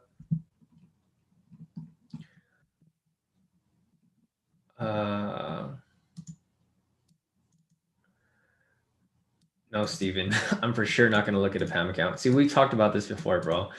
I told you I don't like dealing with lazy traders. So I'm never going to do a PAM account just so I can make, if I was going to do a PAM account, I might as well just trade my own money, which I already am. Like, I'm not here to trade for you guys. I'm here to give you guys, I'm here to teach you guys so that you guys can trade on your own. If you're a lazy trader, you're probably in the wrong place, guys. Because if you guys are here just to copy my trades, it's fine. You guys can copy my trades. But I'm not going to create a PAM account and trade for you guys just to make you lazier than you already are, right? And I already know your excuse, Steven. You're going to say that, oh, I'm not lazy. It's because I have a day job. Well, if you really want to trade, then become a full-time trader. I've already heard these these excuses, all the time. Yeah, like, no, CT right here mentioned, so I'll do a PAM account. I'll have to take 93% though. Exactly, right? There's no reason for me to make a PAM account. I already know I know how to trade, and you guys can see that I trade live every day. It really does no benefit for me to do a PAM account because I'm the one that's doing all the work. So I'm here to teach you guys. And if you guys want to learn these strategies, you guys can learn them, but I'm not going to go and do a PAM account just to make you guys money off me, off the work that I do. So just keep that in mind. So Steven, I mean, you already asked me for a lot of things, bro. You asked me for a copier. You asked me to trade for you. You asked me for PAM account. Answer is going to be the same. Still no. It's always going to be a no. Bro, 50% of your profits. So you're making me do all the work and you still take 50% of the profits, Steven? Come on. Like, bro, just think of this logically. How does that make any sense for me to trade for you and keep 50% of your profits? I might as well take 100% of your profits if that's the case, or I'll take 99%. because you're literally doing nothing and you're just making money off my trades, right? So, I mean, yeah, Steven, I mean, you can keep asking for it, bro. My answer is always going to be no to you. Like, even if you want to just copy my trades, Steven, bro, for you specifically, I'll do this for someone else, but for you, I'm 100% not going to do anything where I do any work for you, bro. Because we already had this talk like for the past couple months, and it's always the same thing. It's like you literally want to do nothing. You just want me to do everything for you, and you just want to make profit off me. So, you know, just don't bother, Steven. And this is me joking. I'm not being serious. I'm not mad at Steven. Me and Steven have been like going at this for like months now. Where Steven wants me to do everything. But yes, I'm for sure not going to do a PAM account for you or like any copy or anything like that. And I'm not mad at you, Steve. I'm just messing with you. You know, this is just, we've had this conversation way too many times already. And my answer is never going to change for you. So let's see. Let me go up real quick and see what else people are asking over here. Let's see, Jermaine. Oh no, Gerald. So Gerald says Shawn Division. So do you know what broker FTMO uses for Forex pairs? They use LMAX. So their broker that they use is LMAX, but if you're located in the US, you won't be able to use them. They're an institutional broker. So right here, this is the broker that FTMO uses. They use LMAX. I try to sign up for them. They require like a big deposit, like a 25K deposit. So I wanted to trade with them directly, but they don't accept US clients. I already tried to log in with them. I don't think they accept it. Here, let me see, LMAX Exchange. Yeah, I try to sign up with them, but I don't think they accept US clients, unfortunately. But that's the broker that they use. Other than that, here, let's see. Yeah, no problem, Kimmy. Glad to help you. Deswell said, listen, if you take the risk trade as well as the official, you're looking at about a 75 to 85% win rate. Nice. Yeah, definitely, Deswell. Thanks for getting that number together. Gerald said, you know where Harry is? Honestly, I don't care, bro. Harry, man. That guy's funny whenever he comes in. Nick also mentioned the Forex market's open 24 hours a day. So having a job isn't an excuse, really, right? Yeah, exactly, Nick. Like I just became a full-time trader last March. I used to work full-time too. Like I was working as an attorney before this. So I had like a really demanding job. I was literally at work like 10 hours a day. I would trade during the day, work at night. Until, it came to a point where I made more profit trading where I was like, I might as well just quit my job. And then I just trade full time. So there really is no excuse. Like what Nick said, if you want to trade, if you have work during the day, you could trade at night. If you have work at night, you could trade during the day. It's just whether you really want to, like how much you really want it, because you could make an excuse for anything. Like you can say you can't take trades because of a job. You can say you can't take trades because you have a kid. There's like a million excuses that I've heard before. So, Steven said, so you want us to learn, and this is why you don't offer PAM. I see now. I mean, yeah, it's been that way for like the past years or so. Steven, I don't like trading with like lazy traders, guys. Like I'm here. If you guys show me that you guys want to learn, I'll teach you guys. Obviously here people who took advantage of everything, like everyone who profits here, they actually put in the work and learn the stuff that we're doing here, right? None of these profits here are like automated profits. These are everyone taking the trades on their own or copying my trades as I give it to them. Not necessarily anything that's being copied here, like directly. Tom wants me to take a look at USD CAD. So let me pull up USD. All right, hold on one second, guys. Let me pull up all of the Forex pairs real quick. And then I just want to go and see if there's any possible entries here that we can take or that I can call. Let's see, nothing there. Possible entry here for KJPY. Risky trade though. Yeah, I'm not sure if I would call this. Let me check real quick. But yeah, guys, like back to what I was saying. If you guys want to learn, I'll teach you guys. Like you guys can learn this because I teach everyone the same thing. It's not that difficult. It's pretty self-explanatory if you guys learn the strategies that I'm teaching here. But I'm not going to go on and just give you guys free trade. I mean, yeah, I'll give you guys free trades, but I'm not going to, I'm not going to do all the work for you guys, which I mean, I basically already am. Like, I'm giving you guys my indicators, a blueprint of how to trade, but I'm not going to make it any easier than that, because I want you guys to actually understand what you're doing. I don't want you guys to be blindly trading. So looking at the CXY and the JXY over here, they're both bearish. So this is kind of a risky trade. In order for it to continue pushing up, we need this to swing upwards, and then we need this to keep dropping. So I'll keep that in mind right now. I'll just mark it on my chart in case I want to take it. Here's another one, SXY. Let the SXY real quick. Same situation. I mean, it's still a risky trade, but I'll mark it up right here. We have a possible buy entry that's available right here. We have a rejection from this point. We have a buy signal right here. Price is breaking and closing past its structure, so it's providing for a buy entry right there. So with that said, this might be an entry right here for CHF-JPY. So I'll mark that up. Euro auto over here. Possible sell right here. No, it's not worth the risk. Too risky. Euro CAD. This over here, possible entry as well.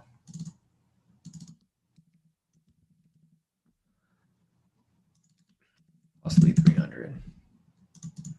Yeah, there's quite a few decent entries here. I don't know which ones I would call. I'm just gonna mark them up real quick. We have about 6 minutes left on this candle, so I need to go through these really quickly.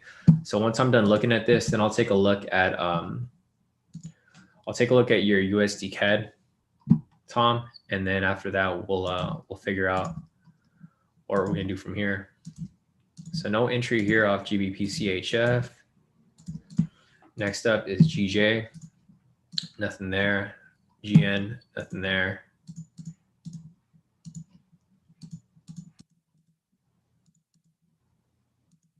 All right. This is a risky trade though. It's 100 pips. I don't really like taking trades that are that risky, especially when it's this far down. I'll keep that marked up right there. GU. Possible sell that could, if it closed below the structure, it'd possibly be a nice sell, but it hasn't. So I'll just mark that up for now. NZD CAD, NZD JPY. Looks like all the JPY pairs are pretty bullish, so there might be a possible entry for us that's available there. All right.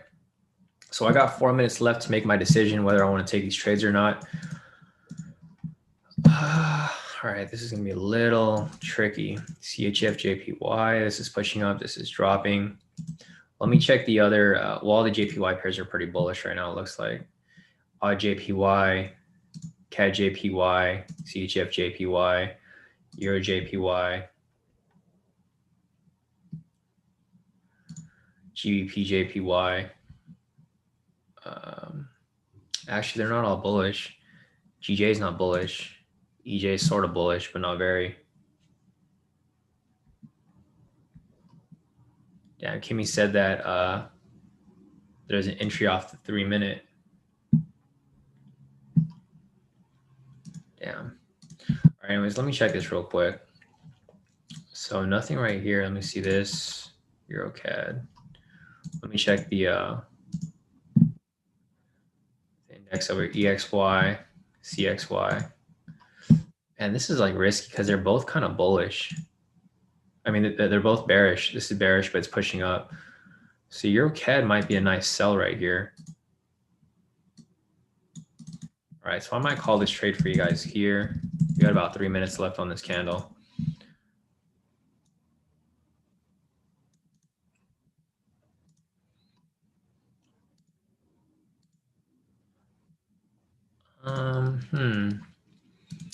GBP NZD BXY CXY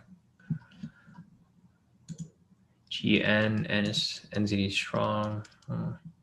No, it's risky. I'm not going to take that one. So I'll call this trade for you guys right here. What I'm going to do is I'm going to go ahead and call this for you guys in the premium. All right. So this is what a signal looks like, guys. I mean, you guys can see that I'm calling them right here. And it's not really that, like I'm applying the same strategy that I'm teaching guys here. This is a K2SR zone strategy. So if you guys learn this strategy, you guys can literally do this on your own. You don't have to wait for me to call the trade. It's probably gonna be a sell limit. Looks like we had a couple more profits in the group. So I'll take a look at the profits shortly after I call this trade here. It's 40 pips.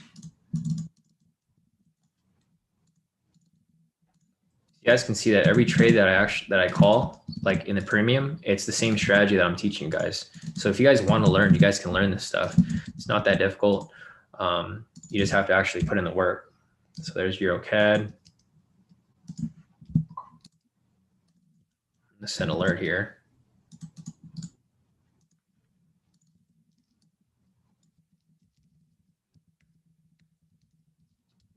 Got about a minute left on this candle.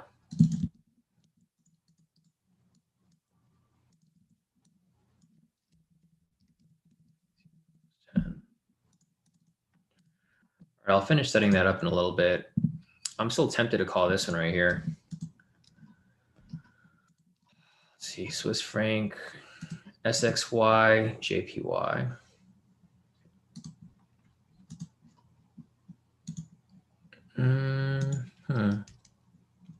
I think that's all I'm going to call right now, guys, for the Forex pairs. So we'll see if this ends up, and it's already kind of far in profit too.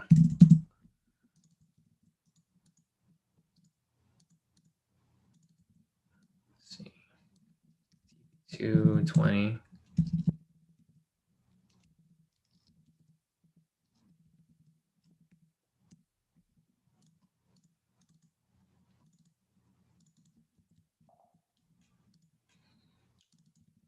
I set all these alerts here so I don't have to go back and look.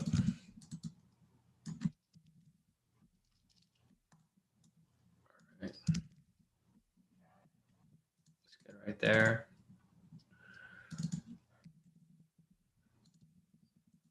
All right, so that trade's currently active and in profit if you guys took it in the premium.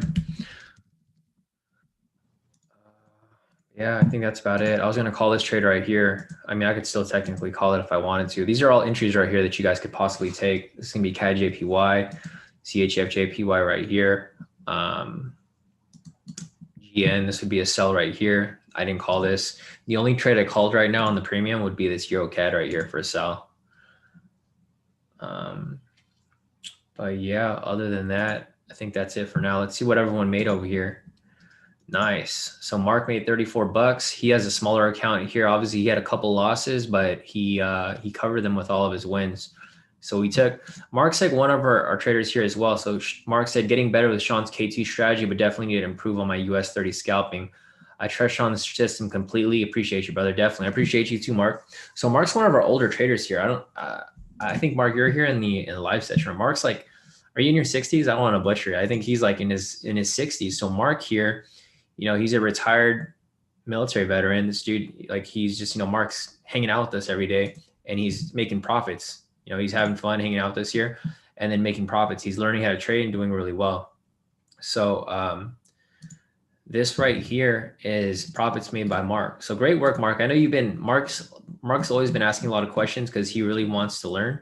So this is what I mean. You know, he's on the older side, but he's still locking in profits every single day with us here. So there's really no excuse. You know, there's no excuse for anyone not to be profiting with us here at K2. But overall, you should be doing good. So let me see if there's anything else here that I'm looking at. But yeah, everyone in K2 has been doing really, really well. So just looking at everyone's profits here, this is Mark's profit I just showed you. CT locked in 6,000 for the day. Nice work. Valentino over here locked in 672. His other account, already knows there's the same account. Oh, there's two there. Let me delete one. Yeah, Trell over here locked in 2,000. So everyone's been doing pretty well overall for the most part. It's been pretty solid for the most part for everybody. So other than that, let me see if there's anything else. Yeah, so Tom, let me check out USD CAD for you. So I'm going to go back to Tom's initial question for USD CAD. So here's USD CAD. First thing I'm going to do is I'm going to take everything off the chart. Wait, what did I get an alert for? Okay, so our Euro CAD position just filled. But here we go. I'm going to take everything off the chart right now. I'm going to zoom out. So first thing I'm going to do for USD CAD is I'm going to identify market structure. So in order to do that, I'm going to turn on the K²SR indicator right here. And then I'm going to draw my zones on the chart so that we can identify the rejection points. So we got a zone above there. We got a zone right here. We got a zone right over here. And then we got another one down here as well. So there's all of our zones there. I'm going to turn this off. And then zooming out from this point, you guys can see that we have some perfectly drawn market structure, right? Price breaks into the structure, goes sideways, swings up, swings back down, sideways, and swings back down right here. So looking at current price, you can see that price broke into this market structure on, let's see, on March 11th at 2 a.m. So right here, this is all that's really important at this point because price is just ranging within this zone and this zone down here. If you delete this right here, you can see that price literally broke structure right here. It came down, rejected off this point, swung back up. And now at this point, price can do one of two things. Price is currently within the zone and it can do one of two things. It can either come back down and swing back to where it was originally, or it can break above here. And if it closes above this area, then it could provide a long position right here. So this is pretty much,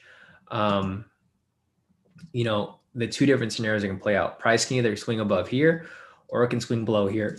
In order for us to identify our bias, we're going to turn on the momentum indicator to identify the direction of momentum. So right here, obviously we have a bullish momentum that started from down here. We had a buy signal right here. And then as soon as price broke structure right here, what happened from that point? It pushes up to here, right? So that's why right here, we're looking for a price to break this structure right here. So like it's the same situation right here. We just need price to push above here and close above this structure. And if that happens right there, then we can take another long position just like we did right here and then ride it up to the next structure. Because if it breaks and closes past this structure, it's just going to continue pushing up even higher to that zone right there, right? Vice versa, if we end up getting, okay, so we have a pending sell signal right here, right? If this ends up closing right here, then our bias shifts from a buy to a sell. So instead of looking for for buys, if that sell signal right there closes, then we could just forget about this and we'll identify it for a sell. So we'll identify the rejection from this point right here. And if this sell signal right here closes, if this ends up closing below here, then what do you think is going to happen from that point? If this ends up happening, we're going to take a sell instead and then just write it down this direction. So guys, just keep in mind that trading should be simple. Like you guys shouldn't make it too complicated. You know, the main key is to identify market structure. A lot of people have a problem identifying market structure. And that's why I created the K²SR indicator to do it for you. So these are like training wheels. Basically, you turn on the K²SR indicator. So if you do that and you hide everything, you can be a master identifying market structure because my indicator does everything for you. So basically at this point, you would just identify your market structure. And then from there, you can start looking at, you know, possible scenarios that can play out. Let's see. So Tom said, I'm going to sell, but I saw a double top rejection. Okay. Yeah. So Tom Bandit said that he entered the sell because he saw this double top. Yeah, no, that's a good analysis right there, Tom. But you know, for me personally, I'm like really careful about my trades. So I only enter trades when I have the confirmation. So like if I was to see this double top right here, the reason why I wouldn't have taken this sell was because I could probably see price coming down to here and then bouncing back off from here to continue up even higher, right? And the reason for that's because the US dollar is also very strong. So if you pull up the dollar index over here, there's like a ton of different confirmations that you can use, but using basic confirmations, like looking at how strong the dollar is and looking at how weak the Canadian dollar is. So the Canadian dollar overall is weak, right? Because it's bearish right here. Obviously, it's clearly bearish, and the dollar index is clearly bullish, right? It's clearly stronger here because it continues to push up higher. So if this continues to push up and this continues to push down, then you could expect this to continue pushing up because if you know you're familiar with how price moves, when price is going up, that means that the first currency is stronger than the second currency. So for example, here, the dollar is obviously stronger than the Canadian dollar. So if that becomes the case, then this will probably continue pushing up. Vice versa, if this ends up swinging down, like say for example, the dollar ends up dropping from here, right? And then this ends up swinging up from here. If that becomes a case right here where these do the opposite, then you could expect this to continue dropping. But until then, the bias is still going to be bullish. And, until this ends up closing right here with the sell signal, then we're still going to be looking for some buys within our perspective. But your analysis is fine. It's perfectly fine, Tom. It's just a risky entry because you're kind of betting on this to drop, right? But in reality, it's within this zone right here. So the main key is whether price closes above here or closes below here. Because if price doesn't close below here, it's probably not going to drop. It's just going to bounce off and swing back up. So just keep that in mind. But yeah, no, definitely. We'll see how this plays out. Hopefully it plays out in your favor. But like I mentioned, until we get that sell signal there, I'm primarily going to be looking for some buys. So that's pretty much it for now. Let me see if there's anything else for me to look at before we get off for today. Let's see, I'm going to scroll up real quick. Nice. Yeah. So Tom said I made $1.45 off on the $5 account with USD CAD sell. So I took my profit just now. Not being greedy, I take profit once I'm $1 or more. That's smart. So that's good risk management, Tom. If you don't feel comfortable with the trade, just exit and profit, move on to the next one. So other than that, let me see if there's anything else real quick. Chloe's asking, how do I get into the K2 chat? So if you want to get into the K2 premium chat, just go to the website, k2trades.com right here. If you want to join the premium groups, you can either sign up for the K2 signals here if you just want the signals. If you want to learn the strategy and have access to these indicators here, the K2 indicators, then you could click on K2 strategy course right here. So it's really up to what you're looking for, Chloe. If you just want to have access to the premium group right here, where I send the trades and where everyone, shares their ideas, then you can just sign up for the signals. But if you want to learn the strategy and profit like everyone else here, like if you go to the saved messages, if you want to take all these trades here that everyone's taking on their own and, learn the strategy that we're applying here, then you would just click on K2 strategy course right here and sign up for that. So that's how you would get access. If you just want access to the public groups, you can click on free access right here. You don't have to pay for anything, but you're not going to have access to the mentorship and you're not going to have access to the premium groups where you can copy my trades real time. So that's the main difference between the different options that are available to you. Nice. Yeah. So Tom said just looking at the charts and comparing them with yours. Yeah, definitely. So let me scroll up real quick. Tom, we don't have a Discord. We're on Telegram. So if you sign up to the free intro course or if you sign up to any of these right here, you can do premium signals, the strategy, or the free access right here. Either one will give you access to the Telegram groups if you're interested in joining them. Let me see what else we got over here real quick. I'm gonna scroll up. Looks like I missed a lot of stuff up here as we move down. So Kimmy said there was a 3-minute scalp there. I'm not sure if you guys took it. Yeah, that scalp that was right there. Damn, US 30 pushed up pretty high. Damn, this thing spiked up like heavy. That's crazy. That's a huge spike up. This is why we usually don't like trading once it reaches 10. Like for example, right here, it got close to 10. And this is where price ends up reversing. So if you guys are familiar with like how stuff moves, like US 30 specifically, like basically, so if I just mark this up from here. So this is when market open right here, right at 6:30. Generally from 6:30, price will go one direction. And then as we get midway through market, it reverses in the other direction. So that's why I usually, if you guys have been following me, I usually stop trading once we get close to like 9 to 10, like 9:30 to 10. That's when I stop trading because right here, you can see obviously from 9:30 to 10, this ended up shooting like how many pips? Like 2,000 pips. Huge, huge move. And looking at CNBC, let me see if there was any news that really caused it to spike up like that. The only main thing is COVID. So there's COVID news right now. There's also stock fall led by bank shares as investors weigh at the fallout. So, I mean, there's a couple other things that are affecting the market right now. It looks like it's mainly COVID. They're warning that there's a lot of new cases. So for COVID over here, this is one of them. The next one is going to be this news event right here. So there's a couple of things that are affecting the market, and that's why I don't like to trade during a certain time. And that's why I pulled out all my trades earlier. So I haven't been in a trade for like the past hour or so made some decent profit, had one loss. Overall, I'm net negative, but everyone else is positive, so it's fine. That's all that really matters for us over here, right? The main key here is that everyone is in profit. That's the main key. So like as long as everyone here is making profit, even if I'm net negative for the day, it's fine because I'll come back during Asia session. I'll have one win. I'll just bounce back from that small loss that I took. But other than that, let me see if there's anything else real quick.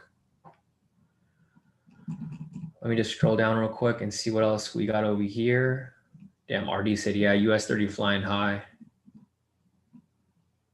Kimmy said, holy smokes, he just hit 25 pips.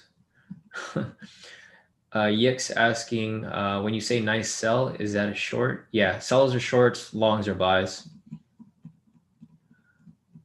Chloe's asking, where do you post the info? The info is posted in the premium groups. Damn, hopefully you guys weren't holding on to that trade. The daily entry. I don't think the daily entry is done right now. Yeah. So for some people, if you guys exited when it hit TP1 down here, a lot of people made profit off already. So like, for example, here for the sell. So whoever took the sells earlier this morning, they already got out in profit. Like Quen over here, he took some sells over here. He made about 900 off these trades.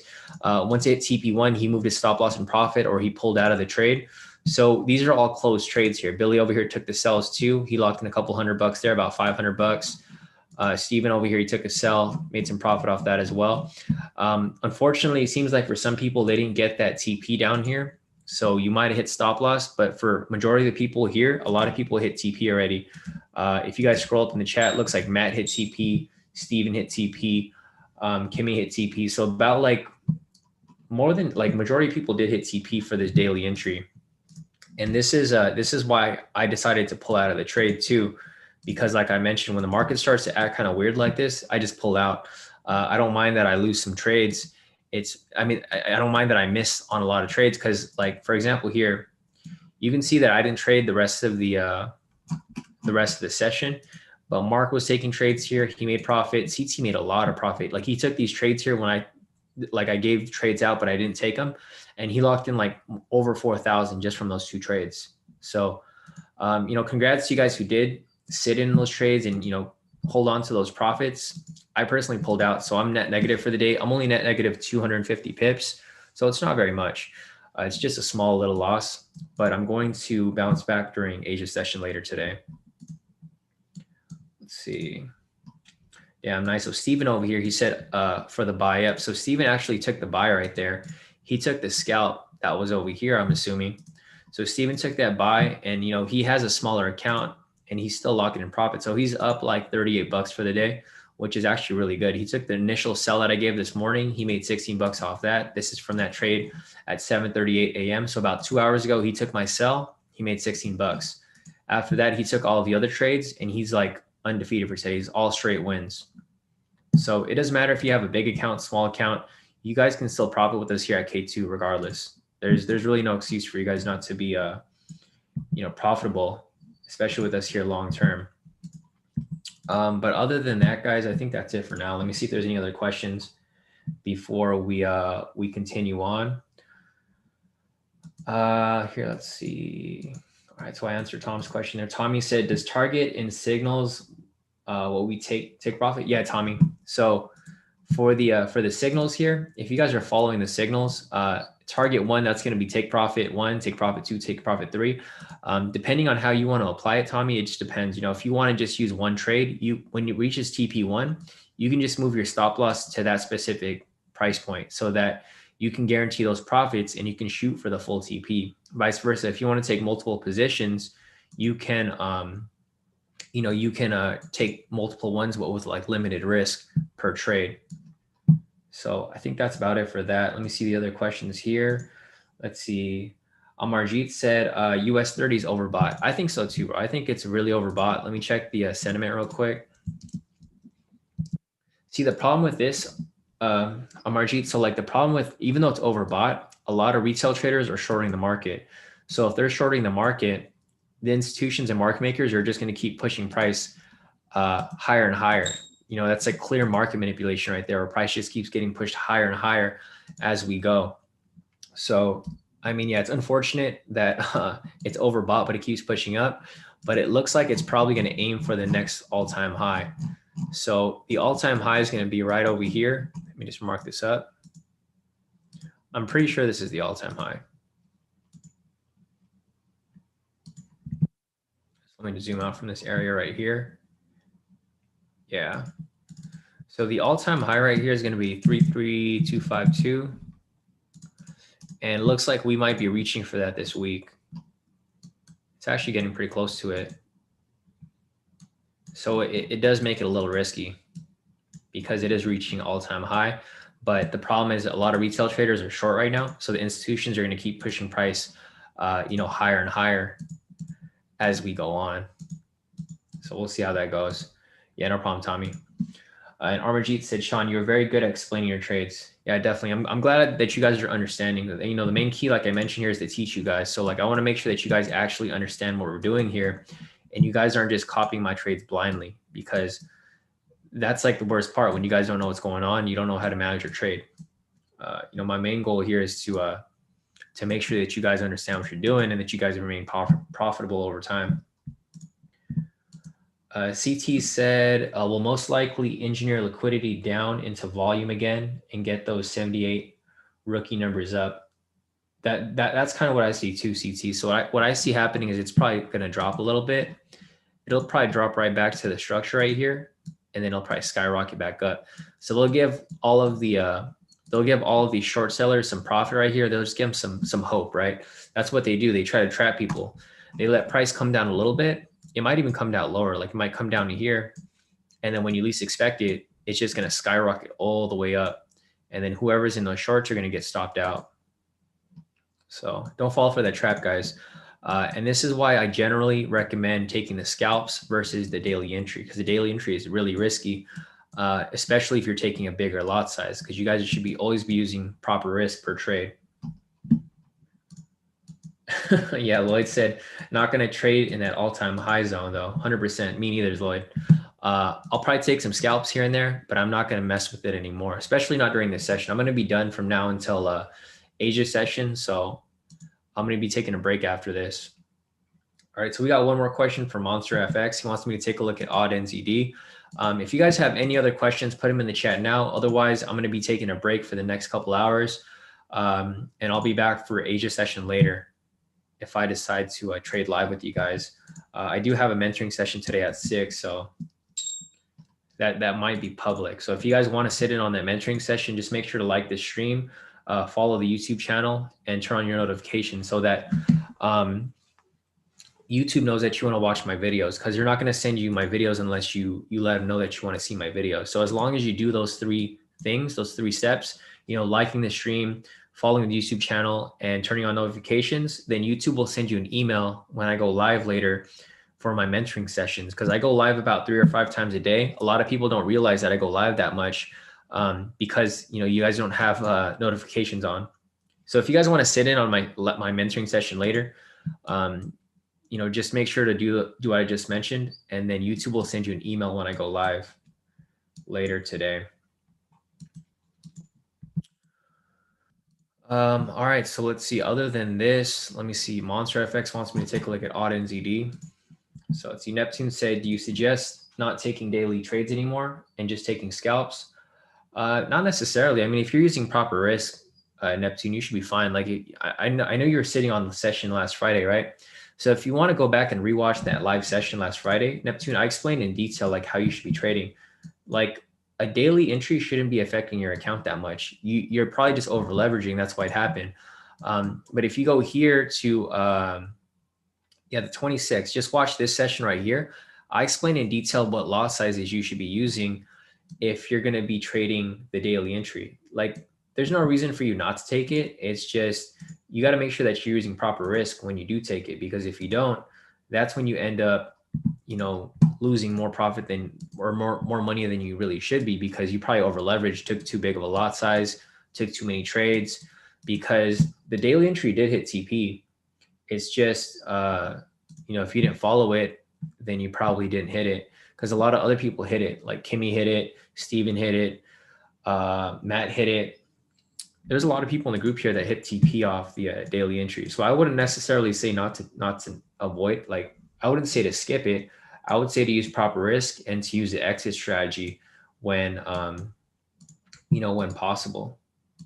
So, I mean, you're probably in a rough patch right now, Neptune. Don't worry about it too much. It happens sometimes where you just go through a rough patch. The main key is just being consistent and, weathering the storm, because you're going to have some. Oh, I did, Neptune. It's right here. I mentioned it hit TP1 at 842. No, I did mention it right here. It is posted in the group. So, I mean, if you're in the premium group, it posted in all these groups right here, Neptune. It posted right here. It posted in all of them. So there was an update that was given. And even during that update, even if like you did see that late, you could have exited in profit when it was in profit, because it was in profit at that time. So if you wanted to pull out, you could have, but you decided to hang on to it. That's where you should probably pull out of positions. And that's why I pull out of positions too. If I don't feel comfortable about a trade, I just exit the trade. I don't necessarily hold on to it and like pray that it's going to hit, right? If you don't feel comfortable, then exit in profit or exit for a small loss, because that could save you from losing a lot more than you really needed to.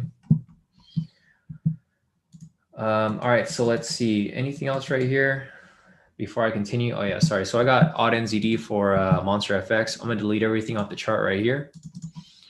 But yeah, guys, going back to what I mentioned before, always use proper risk. Just because the daily entry is 1,500 pips, that doesn't mean that you should be using the same lot size used for these scalps here. Even though these are only 500 pips or 25 pips or 250 pips or 500 pips, it doesn't matter. Your risk percentage should always be the same. So your lot size has to change depending on what your risk is. But anyways, back to odd NZD over here. I'm going to zoom out from this point. I'm going to turn on the K²SR indicator to identify market structure. So we have this one right here.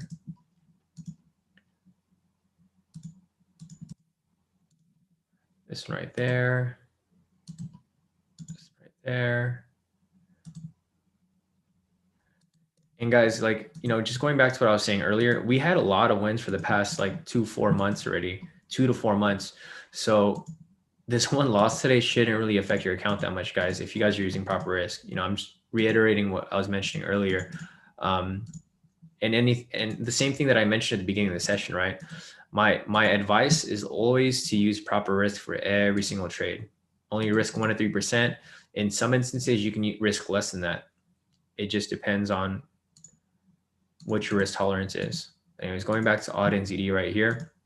So once I've drawn up this market structure, the next thing I'm going to do from this point is turn on the momentum indicator to identify the direction of momentum. So Monster FX looks like for right here, price entered the zone on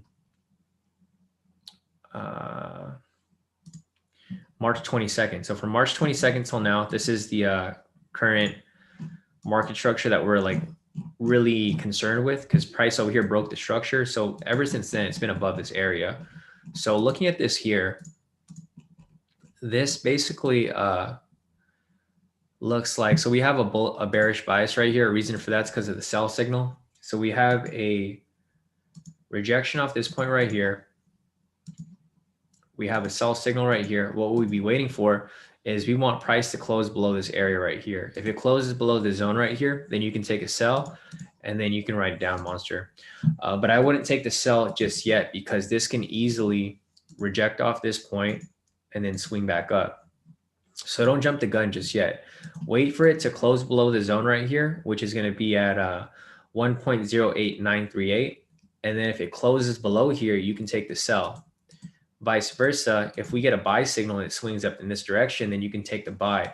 So that's why I'm mentioning to be like very cautious about this trade right here, because it's not going to be a clear entry. Because right here, for example, we had a bullish bias that happened from this point down here. So with that said, this is basically a break and retest, right? Price broke structure right here. It retested, and then it can easily swing back up. But it could also swing down here. So just keep that in mind, Monster. And I wouldn't take the trade just yet. I would wait for that confirmation before you enter this, because this can go one of two ways. It can either reject off this point and swing up, or it can come down here. If it closes below here, then yeah, take that sell. But I wouldn't enter like right now, because right now, this is just way too risky for you to enter this trade at this point, because this can easily bounce off here and shoot up. So that's pretty much it for odd NZD right there. Let's see. Yeah, Tom mentioned that UJ looks sellish or bearish. Yeah, so Tom said sellish, which is funny because I've never heard him say that before. But it actually looks like a buy to me. Yeah, no problem, Monster. Tom, it looks like a buy to me. I'm not sure. Do you have a chart that you want to share with us, Tom? If you want to send me a chart of like why you think it's a sell, I can look at it. But looking at it from my perspective, looks like a clear buy to me. Because like looking at price right here, you can see if I turn on the momentum indicator, it's even a stronger confirmation for a buy. So we got a rejection from this point. We got a buy signal right here. We had price breaking close past structure right here. And with that said, we can just identify it from here. So price broke into this market structure right over here on March 4th, right? So March 4th, price broke into the structure, and then it broke back out it again right here. So this was market structure between March 8th up until March 24th. And then right here on March 25th, price broke structure. So this would have been a long position right here, which would have hit full TP already. So with that said, I mean, it still has a bullish bias because price pretty much broke and retest. So it broke structure right here, retested right here. And then from this point, it rejected off this structure. And then it continued up higher, right? So looking at UJ right here, this is, I mean, this is basically what I see. This is, it's still considered a buy for me personally. I don't really see it as a sell right now. I'm not sure what you're looking at on your end, Tom. If you want to send a chart, we can look at it. Your analysis is probably spot on. It's just looking at this from the 4-hour, this looks like a clear buy to me. So I'm not sure what you're looking at, but this is basically what I see on my end. And you could be right. It's just, there's no right or wrong way to trade. It's just from my perspective, I see a long position here for a buy. So other than that, let me see if there's anything else for me to look at before we close out for the day. Mark said, was EuroCAD a sell limit or a sell? It's a sell limit, or I mean, technically now it should be active, Mark. But when I called it, it was a sell limit because price was below entry price. So as it swung up, it triggered the sell limit, and now it's a sell. I mean, you should be in the trade. It should be active right now. So that's it for that. Let's see. One last question from Short Scene. He wants me to take a look at CHF JPY. So looking at CHF JPY right here, this is a buy that I was identifying earlier, Short Scene. This is the reason why I identified this buy was because I drew up this market structure. Next up, I identified, sorry guys, my dog's barking.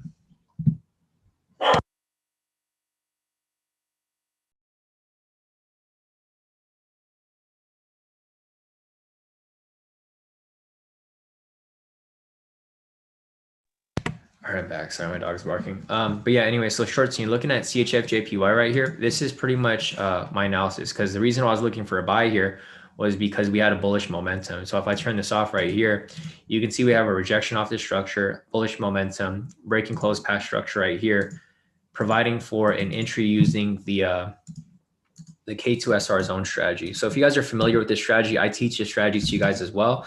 This is a K2SR zone strategy. 4-hour time frame. So first, you just want to confirm a break and close, or let's see, confirm price break and close past K2SR structure, right? Or K2SR zone. So K2SR zone. Next, you want to confirm direction of momentum using K2 momentum indicator. And that's pretty much it. You can enter on the open of the following candle, right? And I teach you guys the strategy too. If you guys are in K2, you guys know the strategy. So first you want to confirm a price break and close past a K2SR zone. So looking at this candle right here, this candle broke and closed past the structure, right? So that's requirement number one. Requirement number two is to confirm the direction of momentum using the K2 momentum indicator. So we turn on the K2 momentum indicator. We identify a bullish momentum right here. So obviously we're only looking for buys. Since this breaks and close past the structure in this direction, and we have a buy signal right here, the first two requirements are met, right? So once the first two requirements are met, you can enter on the open of the following candle, which would be right here. So this is the current markup that I have for this specific position. I decided not to call it because I thought it was risky. But if you decided to take it, it's currently in profit right now. So this is pretty much what I see happening for CHF JPY short scene. And I see it pushing up right here to full TP and even farther. I see it pushing up all the way to this structure right here, where it can either reject off this point or it can break above it and continue pushing up higher. So, I mean, there's different scenarios that can play out there, but this is pretty much the setup that I have for CHF JPY. Let's see. Yik said, thank you for your help, man. Yeah, no problem. Yik, were you like, wasn't your name Nick earlier? I think you might have changed your name. I'm not sure if you're the same Nick from earlier, but yeah, Yik, no, definitely. I'm glad that I can help you guys out. You know, my main goal here is to teach you guys, educate you guys, because I was in your position before at some point, guys. Like I've been trading for like 11 years now, but I've never had a mentor. I've never had a course. I pretty much just learned everything on my own. So I'm here literally to help you guys out. I'm not here to really ask for anything. The only thing I'm asking for is for you guys to like this stream so that we can find other people who need help as well, right? Because I'm sure you guys know other people that need help with trading, and I'm really here to just help you guys out. I'm not here to really, because I make enough from trading, guys. I could just trade myself. If you guys want to learn the strategy, you guys can sign up, but there's no pressure. You guys don't have to learn it. If you guys just want to sit in here and see what I have to teach, then you guys can do that too. But you guys can see from my own profits, like I do pretty well at just trading if that becomes the case. And that's why I'm not really looking to mentor anybody new, because I want to focus on my own trading. So let's see. Amarjeet said, you're right, US 30 bounced back up. So let's go back to US 30. Yep. So it did exactly what I was mentioning, right? I mentioned that I was going to come and test this structure right here, and then it was going to bounce right off it. And that's exactly what happened. Because one thing for US 30, like one important thing to look at is market sentiment. You don't want to trade where everyone's trading, because retail, like majority of retail traders, end up just losing. Like majority of retail traders are losing. So you don't want to trade in the direction they're trading. If they're shorting, you want to take buys, because that's where the institutions and market makers are trading. They're doing the opposite. So yeah, it played out just like we marked up earlier, Marjeet. Let's see. Tom's asking, what is the stop loss and TP for Euro CAD? Let me pull it up for you real quick. All right. So Euro CAD right here, the TP stop loss for this. If you're in the premium group, you'll see it right here, but I'll just show you for you guys right now. So here's the TP stop loss for Euro CAD. TP1 is going to be right here. I'll leave this up here for a few seconds so you can copy it. Tom, generally this is only meant for the premium members, but since you guys have been sitting here with me, I'll just give it to you guys right here. These are going to be the parameters for EuroCAD. I'll leave it up for a few seconds and then I'm going to take it off. Short scene also mentioned, so from where all the things by practicing or YouTube or book, especially trading psychology, from where you learn all the things. So I learned everything from YouTube and Google, guys. Literally, I went on YouTube and I learned everyone's strategy. Like I learned everyone's strategy that I can figure out. And I figured out what was good and what was bad. Because, obviously there's a lot of scammers on YouTube that they try to teach you some BS strategy that doesn't really work. So I learned everything on my own. That's why I've been trading for so long, short scene, because I went through the whole trial and error. I literally just went through every single YouTube video I could find, every Google forum I could find for trading, and I learned everything from scratch. And then the good thing about that was that I learned all the bad info, so I knew what was good and what was bad. So that's why when like new people create strategies, like Josh's 3-minute strategy here, whenever someone has a new strategy, you guys can bring up the strategy to me, and then I can tell you, what needs to be changed to make it better, because I pretty much learned everything else on my own. So I can do my own trial and error to identify what changes need to be per strategy. But yeah, short scene, pretty much everything I learned was just from practice, YouTube and Google. I'd never paid for a course before. I've never had a mentor because I never had money for it before. I literally, learned everything on my own. Here, let's see. Any other questions here before I continue? Memoriam's asking, do you trade only FTMO account or do you have other broker accounts? I have 3 different accounts. Memoriam, well, I have 2 FTMO accounts. I have one Hugo's Way account that I use for my personal US 30 trades. And then I have a Forex.com account where I trade my Forex trades on. So I have a lot of accounts. I don't just have one account. And they're all for specific things. Like FTMO is just for US 30 scalps. My Hugo's Way is for the daily entries. And my Forex trades are for just Forex trades. I don't mix them together because that's going to mix up my risk. So I use different accounts for different things. But all right, guys. So we're way past the limit, guys. I've been on this live stream for almost 4 hours now. So it's about time for my break. Yix asking, how much have you made from trading? It's a good question. A lot. Enough for me to quit my lawyer job and do this full time. So if that says anything to you, you know, lawyers don't get paid a little, they get paid pretty well. So if it was enough for me to quit my lawyer job to trade full time, I mean, that'll kind of give you an idea of how much I made from trading. And I just quit my job in March. So I quit my job last March. So I've been a full year trading now full time. And it's been great. I'm making like my lawyer paycheck like monthly now. So other than that, guys, you know, you can see what's been going on from there. But I mean, if you look at any of my profits, Nick, I mean, like, because I share my profits with everyone here, you guys can see. So these are my trades. These are my profits that I take. You guys can see for the day, I'm making like pretty decent, right? Like I share my profits whenever I make profits. So if you follow the group, you'll see the profits that I'm personally making myself because I send all my stuff here. So if you want to go and see all my profits here, these are my profits. Obviously there's other people in K2 that are making more profit than me, but I mean, I'm not complaining about it. It's fine. You know, I'm happy with what I make. It's not a big deal. See, CT sent me another profit. Damn, look at CT. CT is a 7. He's up like 8,000 for a day, bro. That's freaking crazy. Check this out, man. 8,000 for the day. Congrats, CT. CT said done till this evening, and I've been done. I should trade it with you. Eddie said, wow, congrats. How long have you been trading, bro? I've been trading for 11 years now. So I wasn't profitable in the beginning. I've been trading for probably the first 5 years. I wasn't profitable. I became somewhat profitable after that. And then the last 3 years, I became very profitable. So, you know, it's a marathon, guys. Like sometimes you got to trade for a long time until you actually get everything down. And like I mentioned, I never had a mentor. I never paid for a course. So I had to learn everything on my own. So that's why, that's why it took me so long. But you guys have me here. Like a lot of people here just started trading. Like who started trading here with me? Like Mark's like pretty old, dude. He's like, and I'm not saying that in a bad way, but Mark, he's just started trading. He's already profitable, right? A lot of people aren't profitable their first couple of years.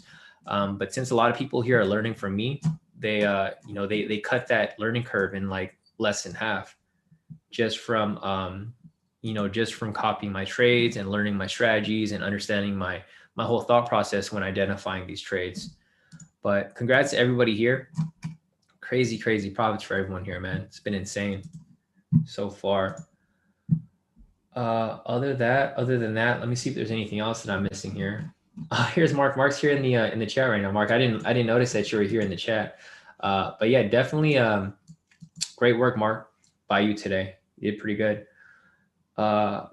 Amar is asking, is your account a spread bet? My spread's not that wide. It's probably like maybe 10 points, I think, or something like that. It's not really that much, or less than that, actually. It's like 30 pips, 30 to 50 pips. So my spread isn't too crazy. Oh man, here's Mercibal, bro. How you been, dude? Haven't seen Mercibal in a while. I know you've been busy with work. Let's see if there's anything else here to answer before I move on real quick. Yeah, definitely. Yik said, thank you for answering, bro. I'll definitely be joining very soon. Got to study the strategy in the meantime. Yeah, Yik. So if you guys are here and you guys want to learn the strategy without actually signing up to anything or like not having to pay for anything, just go on the website. Go to k2trades.com right here. Click on unlock your free access and you'll have access to the free intro course. So if you want to learn all the strategies, you can completely free. You don't have to pay for anything. It's just different when you want to actually have access to the indicators and the premium groups. So if you guys sign up to this right here, this will send you to the free intro academy right here. And this is what the academy looks like. When you log into there, it'll give you access to everything here, like pretty much all of the videos. You just won't be able to apply it yourself because you don't have the indicators, but you can still watch and learn what we're doing here.